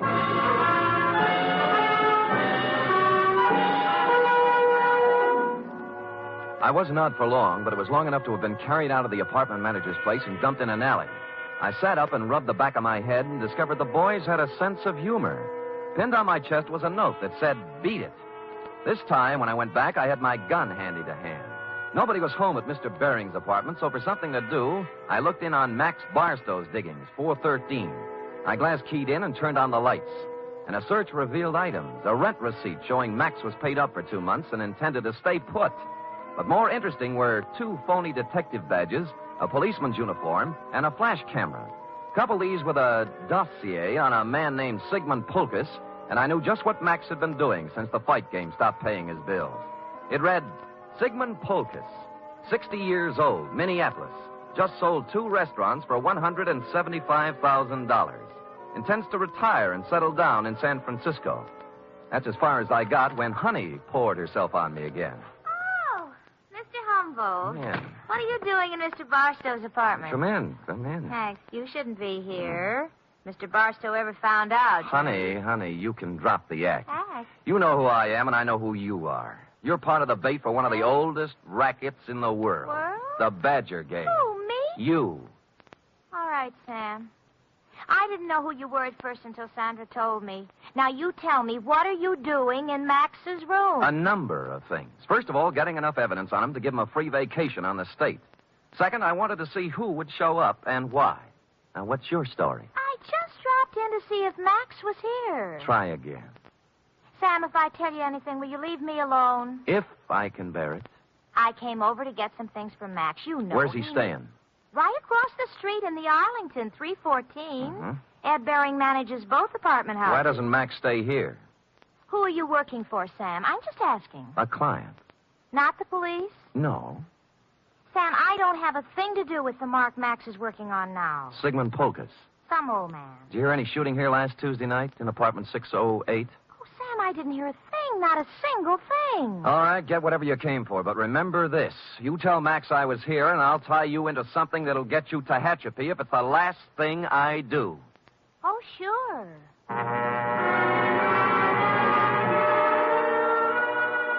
I knew she'd be impressed with that type of threat because her kind of girl lives by playing tag with the law. They want to be it as seldom as possible. I finished the dossier on Pulkus and thought a more businesslike visit to the old man was in order. What is it? Oh, you. I want to talk with you, Mr. Pulkus. Come in. I want to talk to you. Now. Now, stand right where you are. He was pointing a gun in one shaking hand right at my chest, and as close as I could tell, it looked very much like the gun I'd seen in your picture, Wilson, and the hand that held it was the very same hand. I tried to think of something clever to say. At this stage of my life, it would be very easy to shoot you, mister. Look, I came here maybe to help save you a lot of trouble. Now, if you listen to me, I know why you came here, because I killed Max Barstow. I'll give you a choice. Will you take money, or will I shoot you right here? I'd take the money, but you didn't kill Max Barstow. Don't tell me what I did when I know what I did. Sandra told me one of his gang members was looking for me. But she doesn't understand the power of money. How much will you take to leave us alone to our happiness? What is Max Barstow to you now that he's dead? Look, I don't want any money. I just want it. I felt like a ghost. The gun was pointed directly at me, but nothing hit me.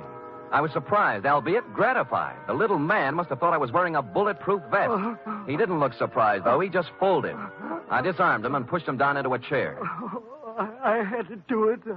I had to. I couldn't let you spoil the only bit of happiness I had left in my life. Mr. Pulkus, you tried to shoot me, and I'm grateful. It told both of us something. To begin with, you can't kill anybody with blanks in your gun. Blanks? I don't know blanks. Where did you get the gun? I always have guns. Always? And you don't know the difference between real bullets and blanks? You got it from Sandra, and she loaded it, right? Maybe you should know, gangster. Look, I'm a private detective. Name is Sam Spade. Now, if you'll help me, I'll help you. When did Sandra give you this gun? Last Tuesday? Yes. Did you use it to shoot Barstow? Yes. Then he couldn't be dead, could he? This gun wouldn't kill a fly, and besides, I met Max Barstow tonight, alive. I saw him fall to the floor, and blood came out of his coat with my own eyes. Mr. Pulkus, you just came from Minneapolis with $175,000. You walked into a shakedown gang. They're after your money. That girl Sandra's just bait. Oh, don't speak about Sandra that way. Sure, she tried to shake me up for money, but only because that man, that Barstow maker. She was a slave. She couldn't get away from him. Why did she stage a phony murder with you killing Barstow? Oh, I don't know. I'm so confused. Tell me how it happened. Oh, Barstow posed as a policeman. He found me in Sandra's apartment. I was supposed to pay him $5,000, but Sandra told me she loved me, and Barstow was a racketeer. We were to meet in apartment 608 to pay him. She gave me a gun to frighten him with, but instead I killed. Nuts, 5,000. They knew how much money you had, and they wanted to get all of it away from you on a phony murder scare. Sandra doesn't want my money away from me. She loves me. Mr. Polkus, I'm sorry disillusionment should come to you so late in life. But... I say she loved me, and I can prove it. How? This morning, she became Mrs. Sigmund Polkus.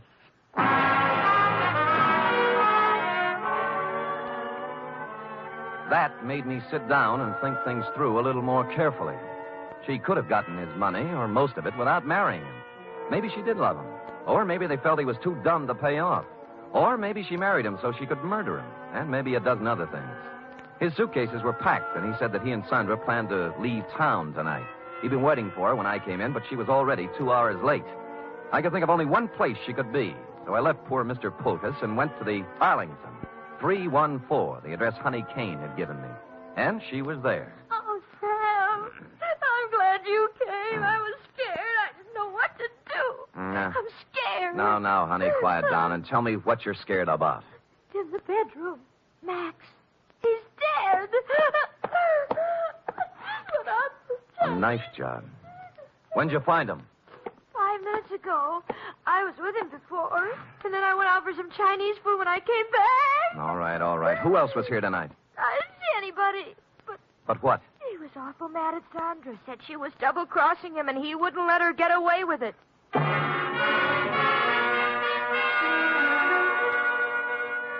I went back to Polkus's place. He was gone, but his bags were still there, so I figured he'd be back. I put out the lights and sat in a chair.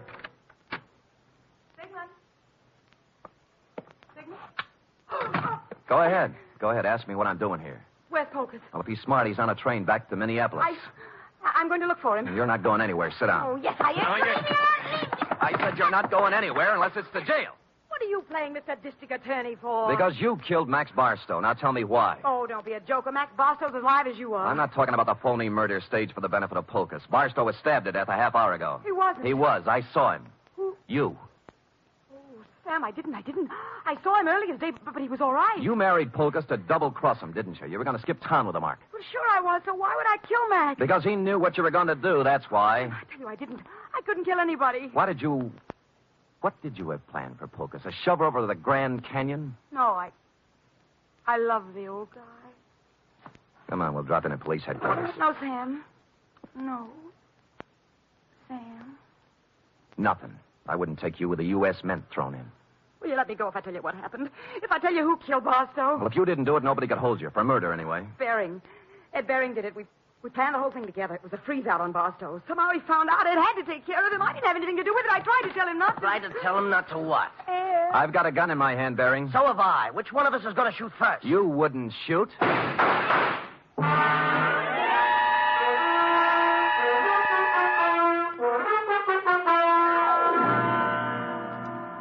But he did. Period. End of report. Sam, is that all? Well, what do you want? An echo? No. But he shot you and you're all right. Mm-hmm. Were they blanks like the other guns? They were not. They were genuine steel-jacketed bullets. But, You didn't listen carefully enough, Effie. I figured he'd shoot right away. He did, once. Just as I jumped sideways and fired 2 shots back. Did you kill him? No, but he's down with a little case of lead poisoning, though, under police guard. You're wonderful. It's true. All right, go type it up. Off with him.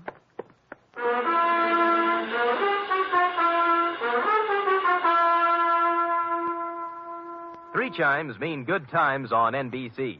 Tomorrow, you're invited to a 1-hour concert by the renowned NBC Symphony under the direction of Bruno Walter. Featured soloist for tomorrow's performance is celebrated violinist Joseph Fighetti, who will be heard in Mozart's brilliant concerto for violin and orchestra. It's the very finest in musical listening, every Saturday with the NBC Symphony. Here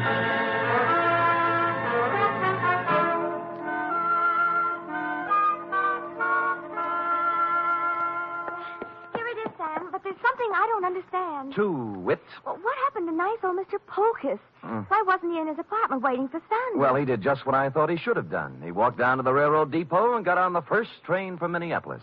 Who knows? Maybe he's opened a new restaurant. Yes. And, what happened to Sandra? Well, she's being held as an accessory to murder, among other things. Well, if they were married... That's enough, Effie. That's enough. Do you want me to make everything so simple that everybody will be able to figure it out? No, but But you what? I get so confused sometimes. That's most of your charm, Effie. You know, if you were brisk and efficient and cold, we'd never have any fun, would we? I guess not, Sam. We do have a good time at times, don't we? Yes, we do indeed. Like right now. Come here. Oh, Sam. Fire in a man's veins. Maddening, that's what. Don't say any more, Sam. I don't know what I might do. I'd love it, whatever it was. I better say good night, Sam. Good night, Sam. Good night, sweetheart.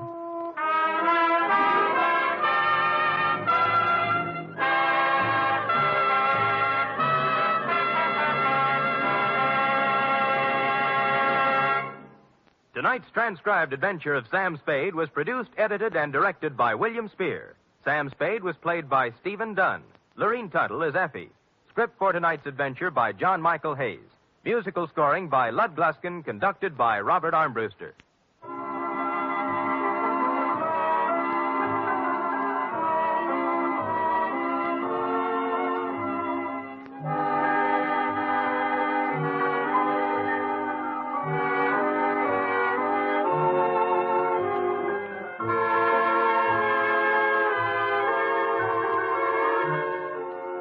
Join us again next week, same time, for another adventure with Sam Spade.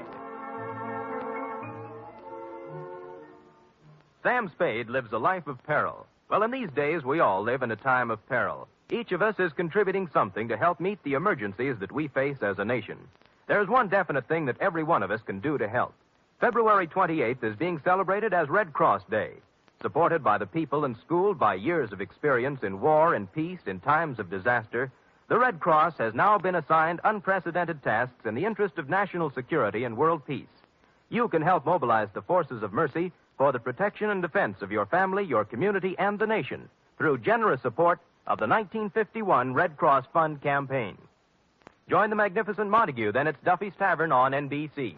The National Broadcasting Company presents The Adventures of Sam Spade, Detective.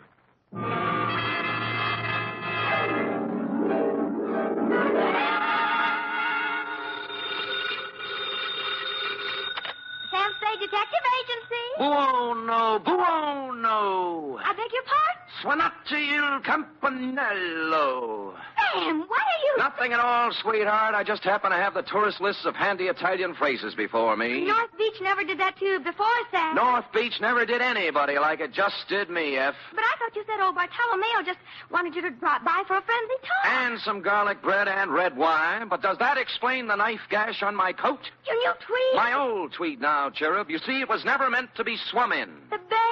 Yes. Not again. What else? By now, your keen feminine instinct should tell you this is not the social call, Wonder Girl. As a matter of fact, I plan to drop by presto presto with words anent a little something I call View of Fisherman's Wharf from the Water, or the Crab Louis Caper.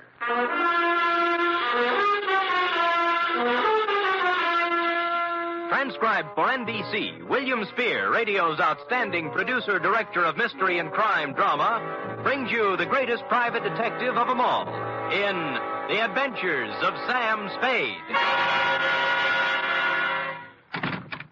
Zing, zing, zing-a-ding-ding-ding-ding-ding. Buongiorno, Sam. Well, boning up, huh? Let me see now. Oh, desidero un carburatore della carrozzella. Great. What's it mean? I found my secretary's list of most used Italian phrases, Sam. It means, I want a carburetor for my voiturette. I'll remember that. Yes. Shall we proceed with the business at hand? Ready, Sam. Date, fill it in.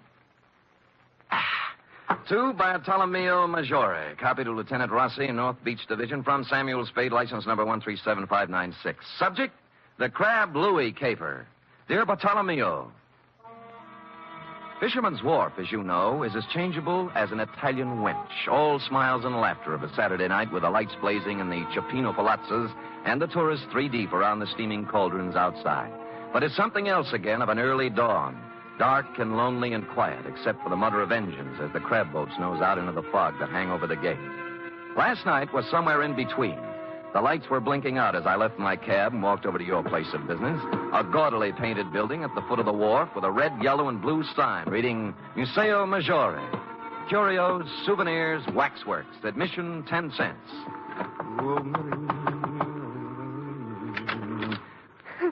Who is it? I'm Sam Spade. Bartolomeo called me. He isn't here. That's his grotto at the end of the wharf. Thanks. Look, is there anything I can... Sorry.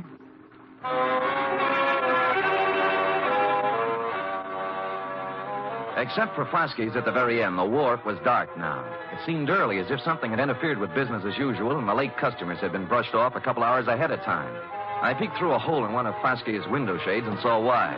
It looked like the entire population of North Beach was inside. If everyone is ready... Un momento. Who's this? Me? Yes, you. What do you want? I'm Sam Spade. Bartolomeo Maggiore sent for me. Bartolomeo. Conoscete il signor Spade? Ah, sì. Obrigatissimo, Vasquez. Ah, there, Mr. Spade. You are wondering why you are here? Well, as a matter of fact, I am, Bartolomeo. I thought that... I know. It's about my son, Louis. My son, my only son. Oh, he's inside? No, not inside. Out in the darkness somewhere. Cold and alone. You mean he... See. 6 days now they have searched for his body. Oh, when did it happen? 1 week today. Crab boat? His boat, the San Felipe. Was he alone when it happened? You detectives. You strike the point. My Louis always he fish alone. Until this time. Who went out with him? Dominic Torrio, his friend, Dominic. This gathering is assembled in Dominic's honor, you see. You mean a hearing or something? Something more than that. Come. Listen to them. I'm a sick! In my belly, I'm a sick! This opera buffo! Faster, you should sell it a ticket! Keep your temper, Aldo. State facts. Facts, huh? All right, fact. 6 years, Louis fished the crab alone. Each day he's a layover, close the breaker line, and string the pot. Each day he's bringing the San Felipe home, hokey-dokey. That's right, everybody. Sure. Until one fine day, Dominic hit to go with Louis to help. Aldo, we must deal in facts. Dominic is suspended. Fact is the truth. He's a kill Louis. Sure, he's a kill Louis. And you know why? Because he's the one to Rosalia. That's the why. You see how it is. Who's Rosalia? You must have seen her at the museo. Crying? Yes, with reason. Next week, she and my Louis were to be married. It's tough. You think this Dominic was in love with her, maybe? I think nothing, senor. 2 men, friends, alone in a boat in a heavy fog. One of them dies.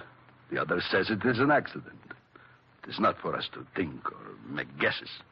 Say, what am I supposed to do? In the records of the police, senor, my Louis died in an accident. In the hearts of his friends, he was murdered. For my sake, for Dominic's, for the sake of us all, we must know the truth. For this, I prefer to employ one who is professional and impartial. Come. We go in. I don't believe it, senor. Believe me, before heaven, I mean it. Silencio. Once again, Dominic. How far was the boat from Seal Rocks? 100 yards, I think. I heard the break.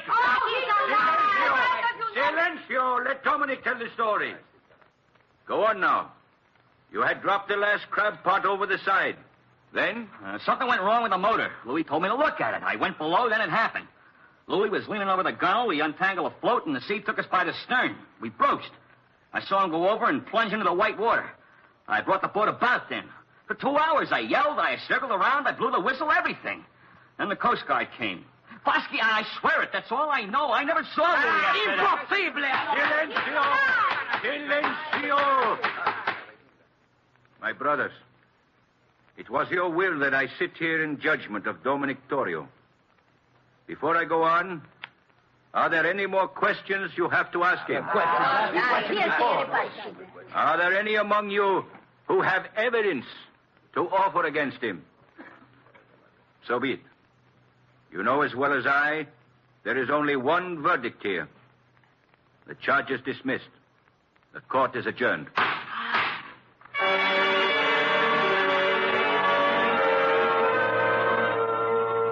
Everyone was still for a second, like a big tableau. Fosky, white-haired and dignified on the platform, looking down at Dominic, and the rest of them all on their feet now, boring holes through them with their eyes. He was the first to move, turning slowly, walking out through the crowd toward the door, looking tentatively from face to face, knowing now he hadn't been acquitted at all, as one by one they turned their backs on him. I felt terribly sorry for Dominic, until he walked past me and I got a look at his face, at his eyes. In my racket, I see that look more often than the next guy. I never saw it any clearer than I did now. It was fear and hatred and guilt.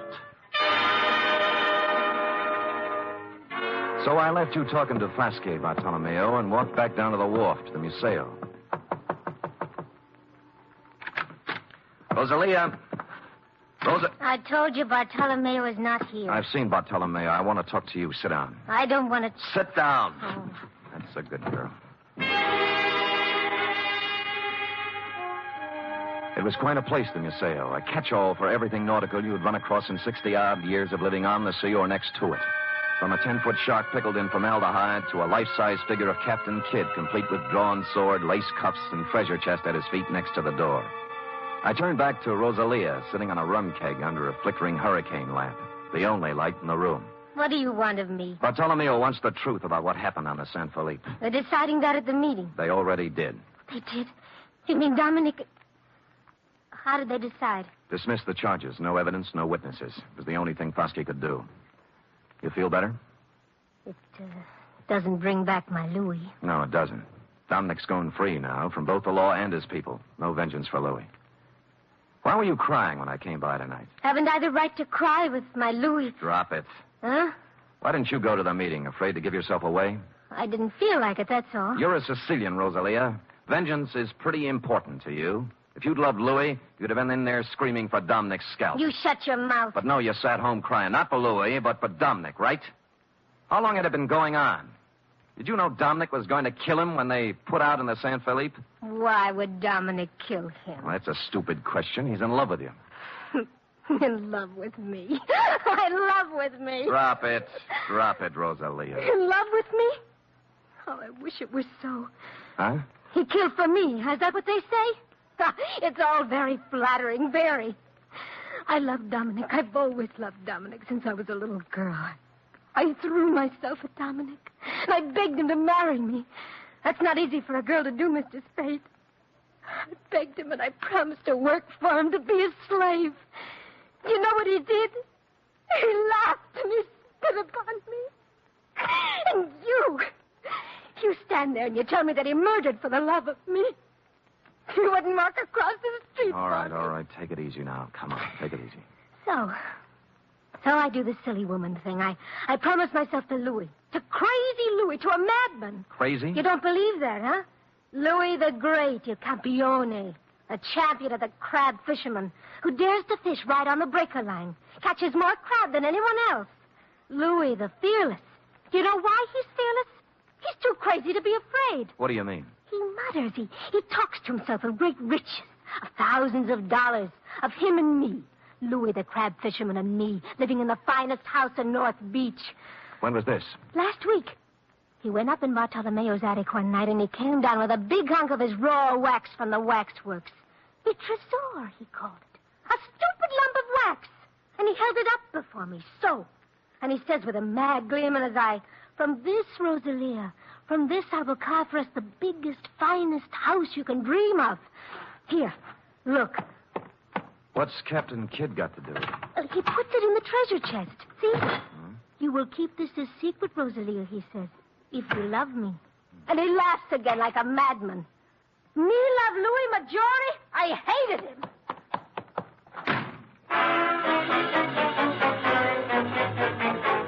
Two be phony. The triangle notion had to go. You could hardly blame Rosalia for thinking he was crazy, and the treasure chest was a hunk of tallow, not a very fresh hunk at that.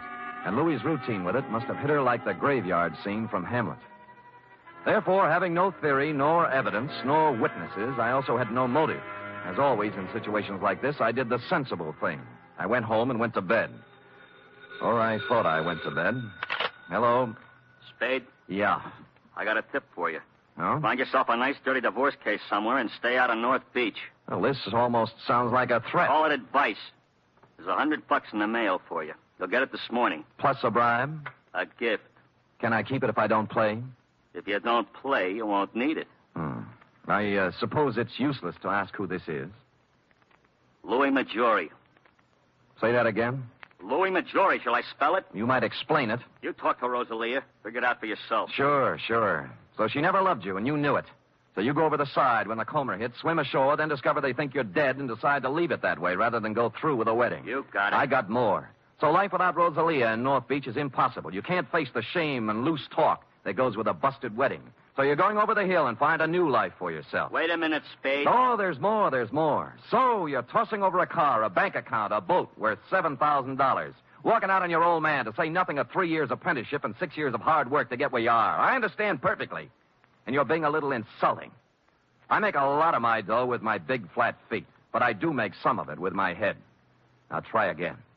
You don't believe I'm Louis Maggiore? That is the general idea. And it might surprise you to know that 5 minutes ago I was ready to chuck the whole antipasto. Now I'm back in with both feet.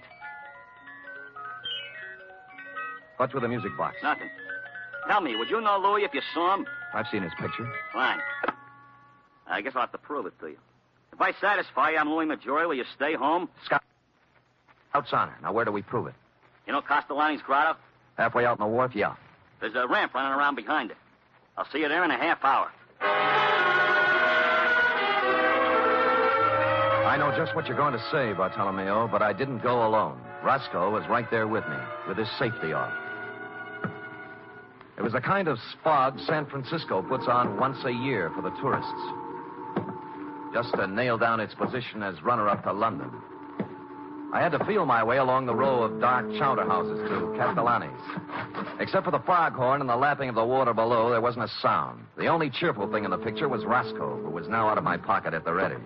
I eased up to the corner of Castellani's. There was an alley between it and the next building, leading around on the ramp over the water. Spade? I could see the glow of his cigarette first. Then I made him out in a slouch hat and overcoat. He was standing at the rail. Spade? Right here. Well, you satisfied now? I'll let you know. I moved out from the side of the building and walked toward him. He must have known about Roscoe because he didn't move, just let me come right up next to him. I was stupid, sure, but it wouldn't have worked for him except for the fog. 2 feet away, I saw what I thought was Louis with a booby trap. The hat and overcoat were slung over a piling with a burning cigarette on the rail next to one of the sleeves. I rolled to one side just in time. The knife slashed through the padding on my left shoulder, and he was on me. Roscoe went into the drink, and I took on the arm with a knife with my 2 hands and 32 teeth. Unhappily, overlooking a spare foot he knew what to do with. I went through the railing like in a silent version of the Sea Wolf, arriving thus in the limpid and soothing waters of San Francisco Bay. At the moment, I was not sorry.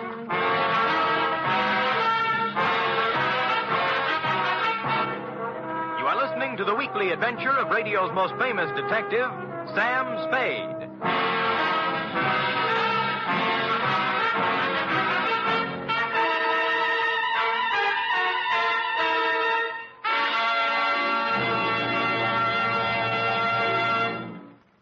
Three chimes mean good times on NBC. Sunday, Theater Guild on the Air presents one of the greatest dramatic undertakings in the history of radio. It's a full hour-and-a-half adaptation of Shakespeare's masterpiece, Hamlet. The immortal lines and matchless beauty of Hamlet come to life Sunday with John Gielgud, Dorothy McGuire, and Pamela Brown in Theater Guild on the Air. And a reminder, this Sunday also means another gala broadcast of The Big Show.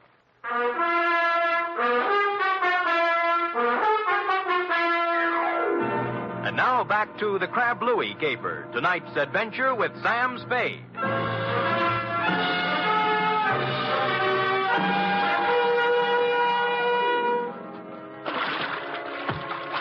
Wetting my finger and holding it up in the wind, I quickly determined where north was, and just as quickly decided there was no percentage in swimming the Golden Gate.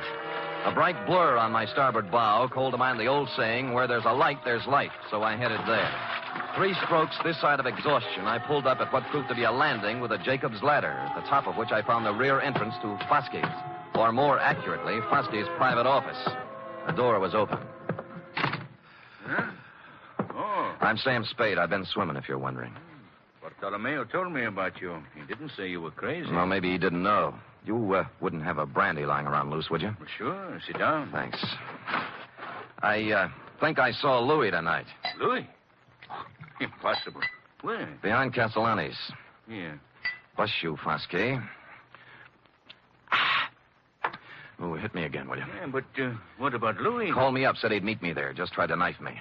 Oh, but it's impossible. Is it? Why would he play dead? And why would he try to kill you? Maybe he's crazy. Well, how do you mean? You've heard of the dear old lady who had the trunk full of pancakes, haven't you? Hmm? Louis saves old tallow. Captain Kidd's treasure chest at the Museo is full of it. Who told you this? Rosalia showed it to me. May I? Help yourself. Thanks. Might be a good idea to call another meeting and tell the people. Make it easier for Dominic. Funny. Of the whole meeting here, I alone doubted his guilt. Good thing they made you the judge, or he might be 6 feet under by now. Got a cigarette? In the box there, next to the phone. Thanks. Yeah, I went right along with him, too. Shows how wrong you can be when what? When you go by emotions and not by evidence. This is, quite a cigarette box. Yes. It stops when you put it down. Hmm? Well. I suppose now you'll drop your assignment? Sure. I'm a detective, not a psychiatrist. You've got a lunatic running around, that's your problem. Good night, Fosque, and thanks for the brandy.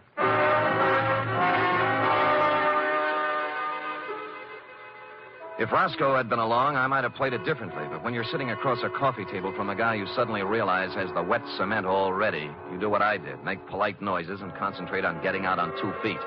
It was 7-3. Dominic was stashed in a handy closet listening to the whole thing, which was handy since the next obvious move was his room in a house on Jefferson Street. A rooming house owned and operated by a 4-corsage bosom-type lady known as Mama Luca. Oh, senor, I don't know nothing. You're scared, Mama. Did Dominic threaten you? No, don't ask me. Look. He killed Louis Maggiore. I got to know why. I don't know why. I don't know nothing about it. Louis came here? Yes, Louis came here the night before it happened. Why? I don't know. He was all excited. A handful of wax. Wax? You know. What about it? He showed it to Dominique, and they go into his room and talk, and then he ran off to send a telegram. Telegraph office, huh? Well, since it's official business, I can let you read the office copy. Here. This message just came in tonight. Dominic Torrio. Regarding your inquiry, analysis of samples sent here by Louis Maggiore, highly promising. If quality uniform and weight correct, would estimate value minimum $60,000. Hartley Associates, Vancouver, B.C.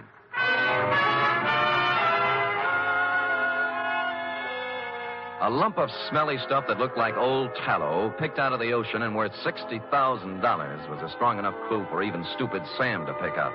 I left the telegraph office on the double and pulled up at the Museo Maggiore 10 minutes later. Blasted lock is jammed. He was too busy to notice me. I slid a marlin spike out of a rack next to the rum keg. Locked. Must be locked. I hate to do this, Fosque. Wait a minute, Spade. Wait up! The next voice you'll hear will be the nurse with a breakfast tray. Bartolomeo! What have you... Look. What have you done? His Honor was playing Pandora with Captain Kidd's treasury. Treasure box? Yeah. But why? Who is it? Who? Fosque. Surprised? Fosque? Why would he, of all people? He likes a buck as well as the next one, possibly even more, when there are 60,000 of them. $60,000? Yeah. Is he mad? Like a fox. Here, let me pry this cover off. There. What is this? Well, it may not look like much to you and me, but to a perfume manufacturer, it's prettier than the Venus de Milo. Tallow? Ambergris. It's what happens when a whale gets a tummy ache. Louis must have run onto it 10 days ago. Padre mio, $60,000. Yeah. That's the big why of it, Bartolomeo. What now? You think Fosky... He won't talk, neither will Dominic. They're next and they know it. Still 2 men alone in a fog in a boat. See. There were only a witness.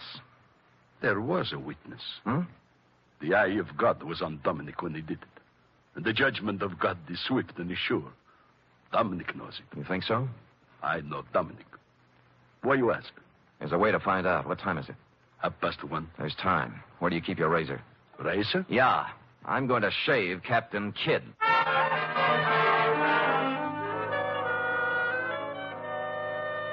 Which I did, finishing around 2 a.m. And during the next 3 hours, I got wet, cold, and seasick in the order named, but made it back to the Museo in time for a couple of stiff horns of grappa before you and I hustled down to the wharf where Dominic was picking up bait for his crab nets. Dominic? Huh? Oh, Bartolomeo. And the Senor Spade. I remember Mr. Spade. Yeah, last night in back of Castellani's. I don't know what you're talking about. Sure, Dominic. It's all a horrible mistake. Lay off me, will you?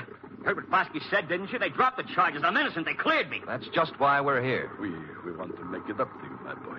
What's in your mind? You did Louis a great favor, Dominic. When his 32 crab pots got too much for him to handle, you went along to help him. Today, we're going along to help you.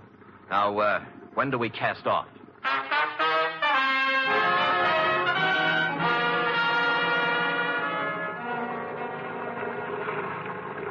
There's a float up ahead. What color? Yellow and red. Is that yours, Dominic? That's mine. Great. Pull up alongside. Well? What's this all about? I told you, Dominic. You're lying. What are you trying to do? Break me down? He's dead in an accident. You heard what Fosky said? Yeah. Forget it, Dominic. Forget it. We love you like a brother. I told the truth. What are you trying to do? Torture me? Is that what you want? Revenge? No. The matter is in other hands now. What? You mean? There is always one witness, isn't there, Dominic? Oh. That's what you mean, huh? Is that why you came to tell me that? That's a good one. Hold the wheel, Spade. I'll bait my net. I'll spit in your eye one day, old man. One day when you get smart. You and the whole lousy we war. both watched him hold the line, playing it on the deck, prattling to himself like a little kid whistling in the dark. He was a lousy actor, pale under his sunburn and drenched with sweat. I won't let you forget Up it came, coil by coil. To prove. Then it began to come slower. I can make it stick. When I can prove it in court, I'll sue you till you bleed. Hey, what's the matter here? What's pulling on this line? Maybe it's your conscience, Dominic. It's heavy. The Lord moves in strange ways. Hey, can't get it up. Let me help you.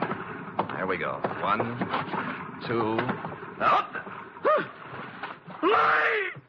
Get away from me! Let me go! Louis! No!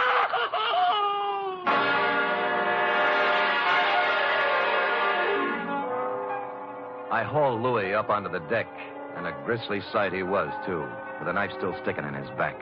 I figured that was where Dominic would put it, and I was right. Not that it mattered, because Dominic wasn't thinking logically from the moment he saw Louis's body tangled in his crab line. He sang us all 50 verses then and there and repeated them for the police stenographer later when we got him to headquarters. It looks like a first-degree rap for both him and Fosky, but I'm waiting till it happens before telling him the corpse was Captain Kidd, minus beard and ruffles. Period. End of report. Sam, again and again I rediscover you. And each time a new facet, a new thrill. You're just wonderful. It's true. But it pleases me to hear it from you, F.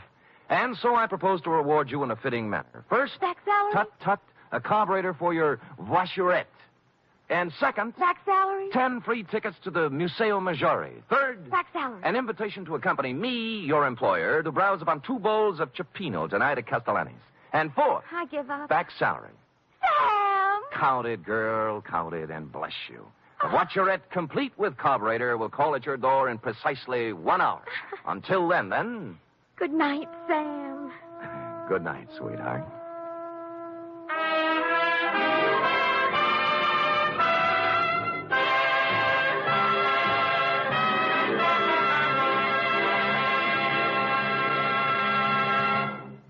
Three chimes mean good times on NBC. You're invited to a 1-hour concert tomorrow by the renowned NBC Symphony under the direction of noted conductor Wilfred Pelletier.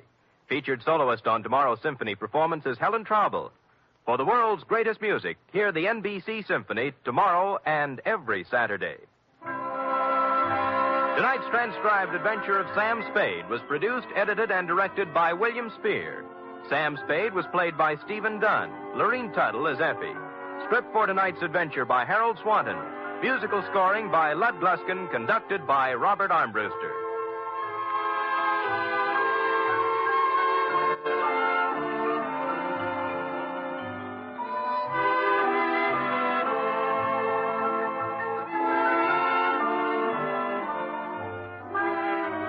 Join us again next week, same time, for another adventure with Sam Spade. Through the years, the Red Cross has helped the victims of disaster and helped protect the health of our nation. Today, with the country rising to meet the challenge of possible aggression, the Red Cross has been asked by the government to undertake additional tremendous tasks. A goal of $85 million must be reached during the 1951 Red Cross campaign. This year, when you support the Red Cross, you'll be helping to mobilize for the defense of our nation. Join the magnificent Montague. Then it's Duffy's Tavern on NBC.